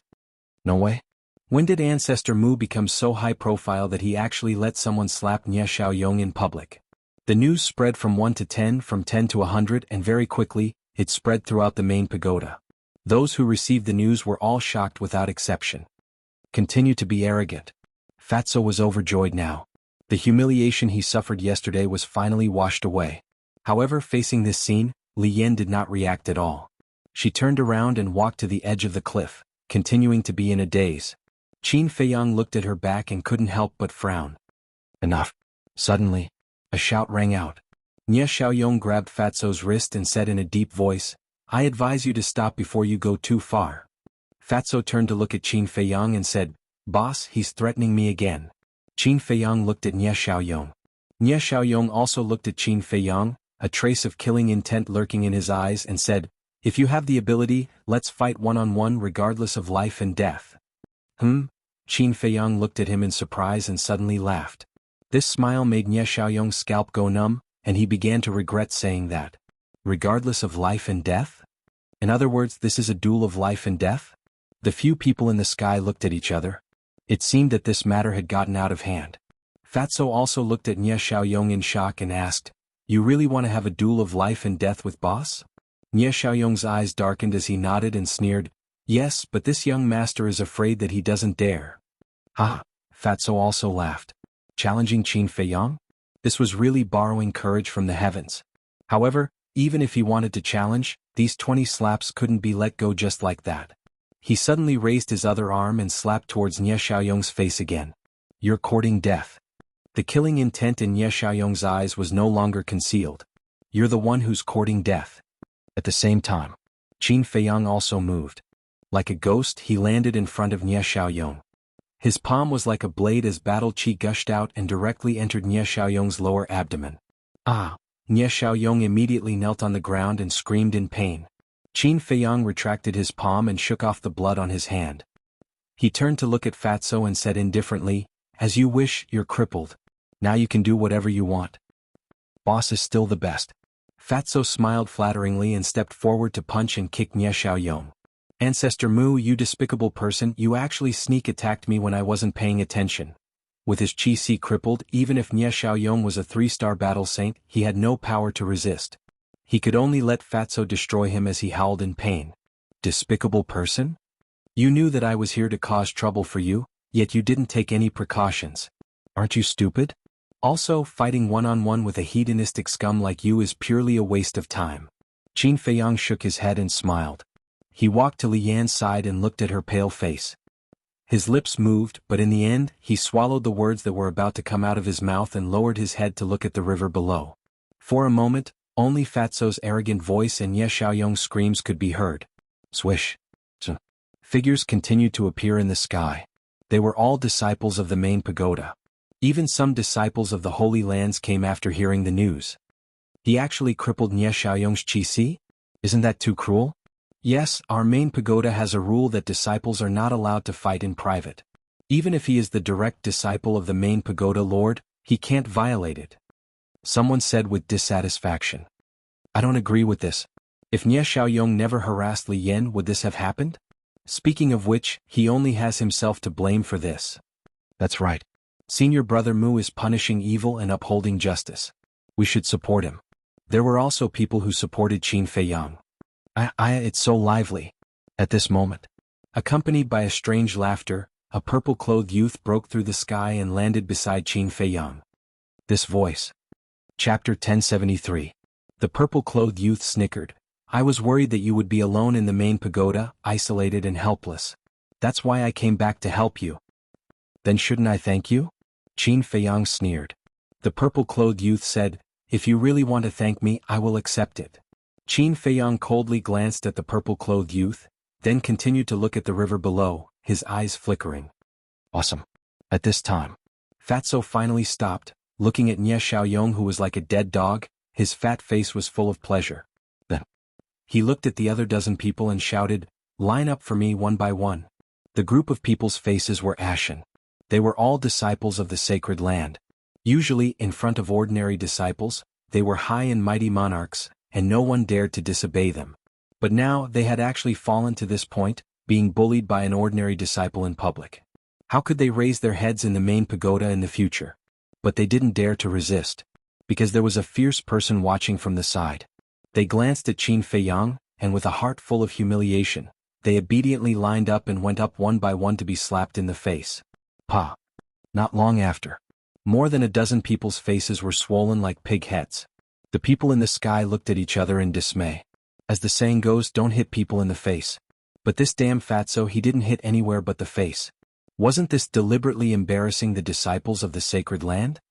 If you let me know in the future that you came to harass Li Yan, then it won't be as simple as today. Scram. Qin Feiyang said without turning his head. Yes, yes, yes. The group of people nodded repeatedly, terrified, and then took Nie Xiaoyong and left in a sorry state. The direct disciple of the chief pagoda master is indeed different. Isn't that so? If it were someone else causing trouble here, those law enforcement elders and deacon elders would have come long ago. Regardless of whether you are reasonable or not, they would beat you up first. But now look, which law enforcement elder is here. They are all playing dumb, not wanting to offend this person.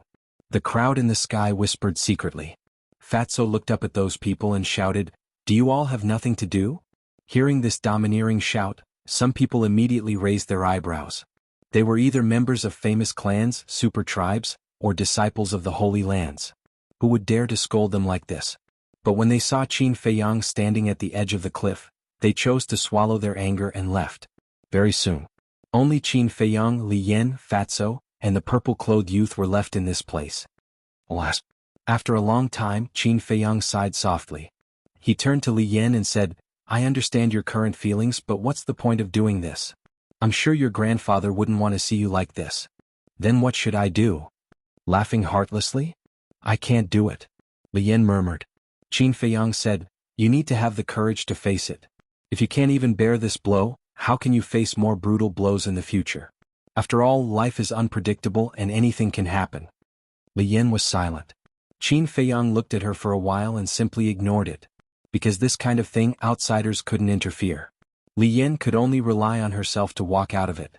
Qin Feiyang glanced at the purple-clothed youth and looked at Fatso. Let's go. Boss.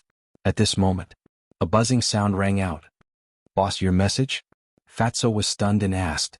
Qin Feiyang shook his head and looked at the purple-clothed youth. The purple-clothed youth also shook his head. The image crystal of the three of them didn't respond, so it must be Li Yan's image crystal. The three of them couldn't help but look at Li Yan. Li Yan was silent for a while and took out the image crystal. Boss. The image of a middle-aged man emerged. This person's face was rough, his eyebrows reached his temples, and he was quite dignified. But at this moment the middle-aged man looked at Li Yan, his eyes full of helplessness and even a trace of sadness. Li Yan looked at the middle-aged man and asked, Father, what's wrong? The middle-aged man asked, Is there anyone else beside you? Li Yan glanced at Qin Feiyang and the other two and shook her head at the middle-aged man. There's something I have to tell you in advance, the middle-aged man said, but it seemed to be something difficult for him to say. Li Yan said, Father, what's the matter? Sigh. The middle-aged man sighed deeply and said, Yan, we have already agreed to let you marry Fu Anshan. What? Li Yan suddenly stood up. Qin Feiyang and the other two also had a look of disbelief. Marry Fu Anshan? Was this a joke? In terms of seniority, Fu Anshan was of the grandfather's generation. What were Li Yan's parents thinking? The middle-aged man blamed himself. Yan, I'm sorry. Father didn't want to do this, but father had no choice. Looks like there's a secret. Qin Feiyang and the other two looked at each other and quietly looked at the middle-aged man. Li Yan finally recovered, looked at the middle-aged man and asked, Did Fu Anshan force you? Yes. The middle-aged man nodded and said, Some time ago, Fu Anshan suddenly came to our house and said that he wanted to marry you. Your mother and I were furious at that time. Who does he think he is? Why should he marry you? But, at this point, the middle-aged man fell silent, his face filled with pain. Father, don't say any more. I know, he must have threatened you and your mother. There's nothing we can do about it. Without grandfather, our family has already declined. Li Yan shook her head and smiled, but her face was as pale as paper. I'm sorry, it's my father's incompetence. Originally, your mother and I didn't agree to it even if we were beaten to death, but the elders in our clan chose to give up on you for the future of the Li family. They even threatened that if your mother and I continued to protect you, not only would they join forces to abolish me as the patriarch, but they would also expel us from the family. Yan, this family was single-handedly built by your grandfather. Father can't just give it to them for free. Can you forgive your father? The middle-aged man said. Li Yan laughed. Your daughter can understand, father, you don't have to blame yourself anymore. Thank you. The middle-aged man said gratefully, Then when will you come back? Your mother and I both hope to have a good time with you before you get married. Li Yan pondered for a moment and said, After a while, your daughter doesn't want to see that group of mercenary elders right now. All right. The middle-aged man did not force her, and the shadow quickly dissipated. Li Yan put away the image crystal and turned to look at Qin Feiyang and the other two, and said self-deprecatingly, I didn't expect that after grandfather died, my Li family would become so unbearable, to actually let me marry an old man. If you want to laugh, laugh. Qin Feiyang and Fatso looked at each other with bitter smiles on their faces. Right now they only had sympathy in their hearts. How could they laugh at Li Yan? Then marry me. As long as you marry me on this forgotten continent, no one will dare to do anything to your Li family. The purple-clothed youth chuckled. Qin Feiyang raised his eyebrows and said angrily, Are you kidding me at a time like this? I'm not kidding. I'll like anything that you've taken a fancy to. The purple-clothed youth said playfully. Everything I like? Qin Feiyang was stunned and said with a dark face, Don't talk nonsense, I have nothing to do with Li Yan. If you have nothing to do with her, why are you so concerned about her? You even offended Nye Xiaoyong for her. The leader of the Adamantine tribe is famous for his fiery temper, he's not someone to be trifled with. The purple-clothed youth laughed secretly. Qin Feiyang rolled his eyes and said, Is it a friendship between fellow disciples? Stop pretending.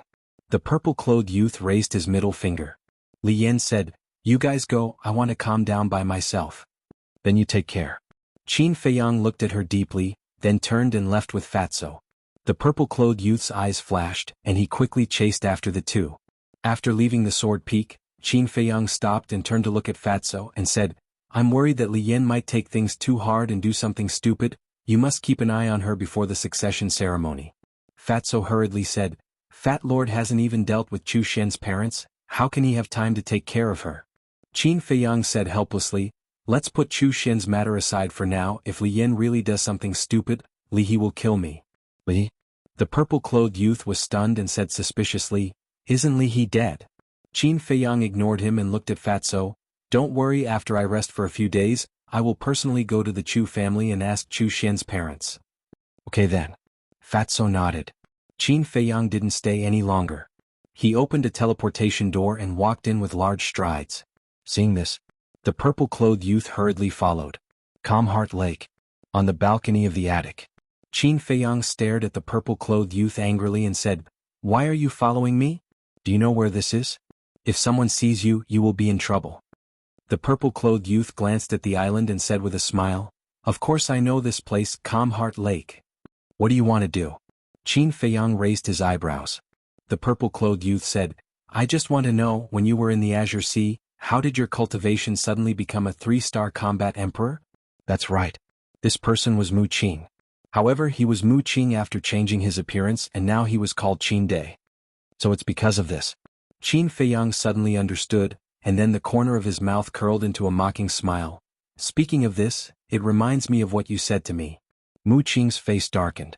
The thing he was worried about was indeed going to happen. Back then, didn't you tell me how amazing and awesome those people were? In the end, when they saw me, why did they run away without even saying goodbye? Is this the elite disciple of your Mu family? Qin Feiyang sneered. Continue on listening. Mu Qing was also thick-skinned and did not care at all.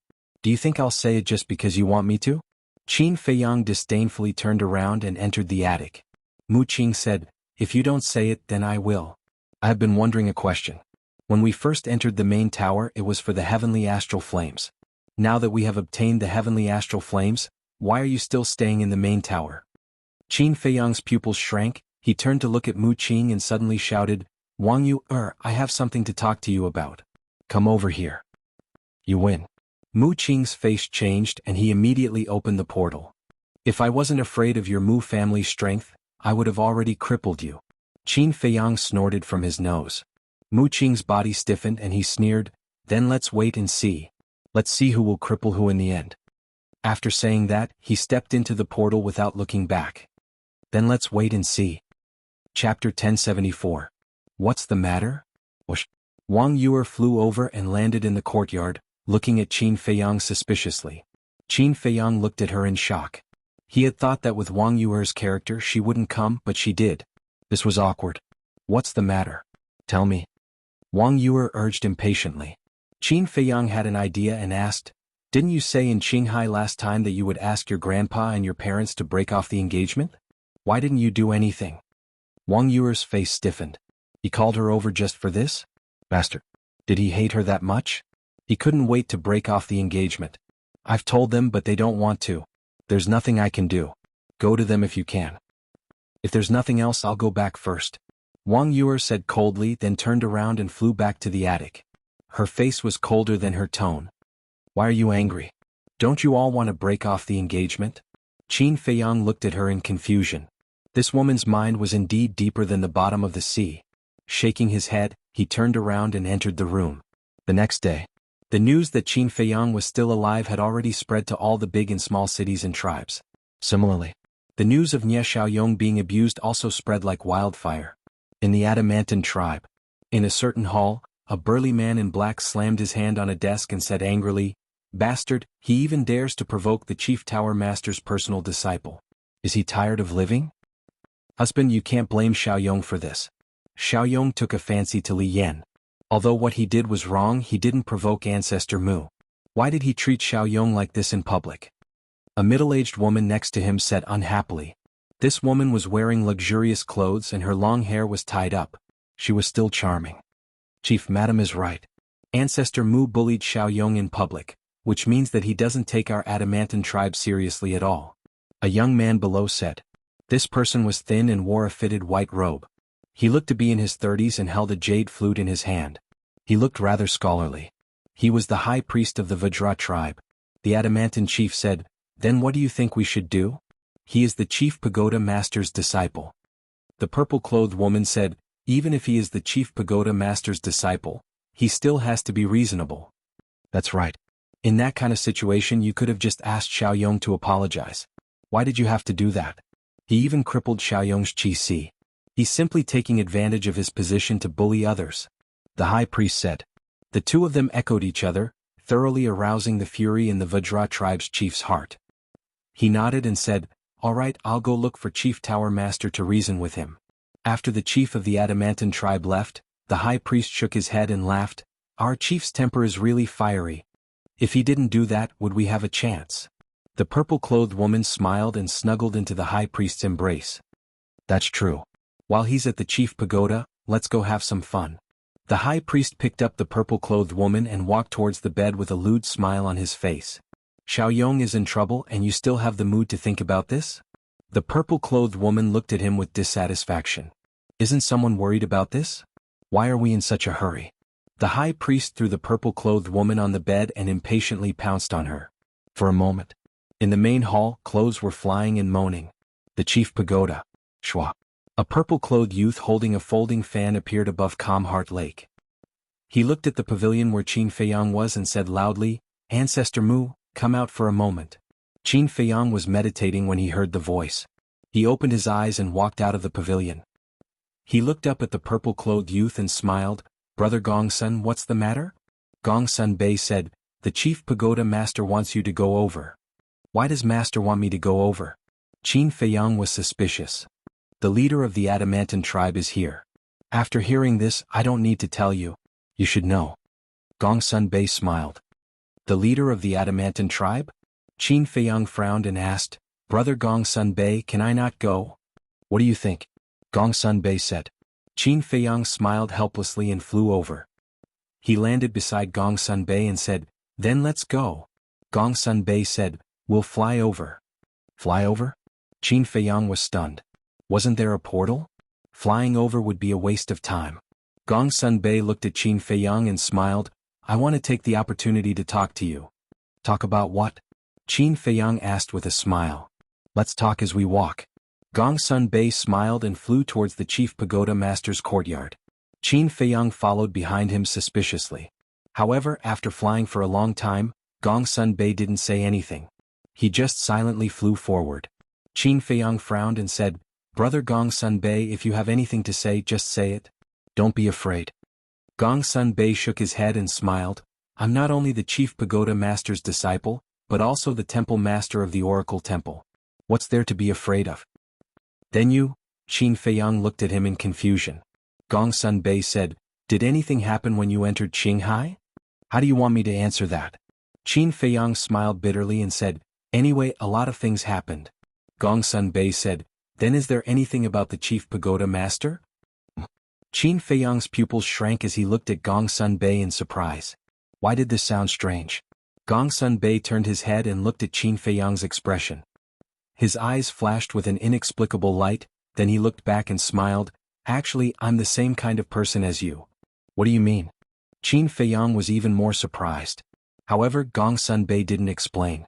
He smiled faintly and said, "In the future, no matter what happens or who you meet, you have to be careful." Qin Feiyang's heart skipped a beat. What was this person hinting at? Gongsun Bei still didn't give any explanation. He said, "I have something to ask you. Do you know where your parents went? The day you came back from Qinghai, I went to look for them and found that they had already left." "I don't know. My parents are a pair of wild cranes. They never tell me where they go and they won't stay in the same place for too long." Qin Feiyang shook his head. "Can you contact them?" Gongsun Bei asked. Qin Feiyang smiled bitterly and said, "I'm not afraid of Brother Gongsun laughing at me, but I didn't establish a contract with them." "What? You're their family?" Gongsun Bei was surprised. "Yes, family. But they always said that they don't want a good-for-nothing son like me. They also said that I'm not allowed to mention them outside, and I'm not allowed to ask them for help if I encounter any problems. I even suspect that I'm not their biological son." Qin Feiyang said helplessly. "You're thinking too much. They should be doing this to let you grow up independently. After all, most children nowadays grow up under the care of their parents. It's hard to become a big deal if you're spoiled." Gongsun Bei said. "Is that so?" Qin Feiyang showed a look of doubt. "Whether that's the case or not, you'll know when you ask them in the future." Gong Sun Bei smiled and said, in fact, to be honest, I envy your parents. Envy them for what? Qin Feiyang asked. No one can restrain them. They can go wherever they want. It's easy and carefree. Gong Sun Bei smiled with a trace of yearning in his eyes. Qin Feiyang said, brother Gong Sun Bei can do it too. Meh. Gong Sun Bei shook his head and smiled. Some people, some things, once they take the first step, it's difficult to get away. In fact, it's better to live a simple life. Some people, some things? Qin Feiyang was silent. What was Gong Sun Bei hinting at? What kind of secret was he hiding in his heart? Gong Sun Bei had always given him the impression that he was a strong, smart, and capable person. But now he suddenly realized that there was another side to Gong Sun Bei besides these things on the surface. Melancholy. Desire. Qin Feiyang said, brother Gong Sun Bei, I have a question that I've always wanted to ask you, but I don't know if I should ask. We're all on the same side. What's there to worry about? Just ask. Gong Sun Bei said. You're also Master's disciple, but why have I never heard you call him Master? You always call him Lord? Qin Feiyang wondered. Haven't I already finished my apprenticeship? If I still call him Master, others will gossip behind his back. Gong Sun Bei smiled. Is that so? Qin Feiyang was doubtful. Although Gong Sun Bei had finished his apprenticeship, he was still a disciple of the Chief Tower Master. Besides, with Gong Sun Bei's strength and status in the Chief Tower, who dared to gossip behind his back? However, Gong Sun Bei did not continue to discuss this topic. He smiled and said, tell me what happened in Qinghai. I'm very interested. Okay. Qin Feiyang nodded and told him one by one. But what he said was what young Master Hao and Wang Yu also knew. As for the other things, he chose to hide them. Unknowingly, the Chief Tower Master's courtyard came into their sight. Gong Sun Bei looked at the courtyard from afar and said with a smile, listening to what you said, this trip to Qinghai was quite exciting. But you should be hiding a lot of things. Qin Feiyang's eyes trembled. Don't worry. This is your private matter. I won't interfere. But you have to remember that there are some things that you must remember not to talk about. You must rot in your stomach. Gong Sun Bei stopped and turned to look at Qin Feiyang. The smile on his face disappeared and he looked very serious. Qin Feiyang's eyes narrowed and he nodded and said, understood. Then let's go. Gong Sun Bei smiled and waved his hand. He landed in front of the courtyard with Qin Feiyang and said respectfully, my lord, I've brought Ancestor Mu. Greetings, Master. Qin Feiyang also bowed. The Chief Tower Master was sitting in the pavilion. There was a pot of tea and 2 teacups on the stone table. Opposite the Chief Tower Master sat a burly man. It was the chief of the Adamantine tribe. Come in. Chief Pagoda Master said with a smile as he looked at Qin Feiyang. Yes.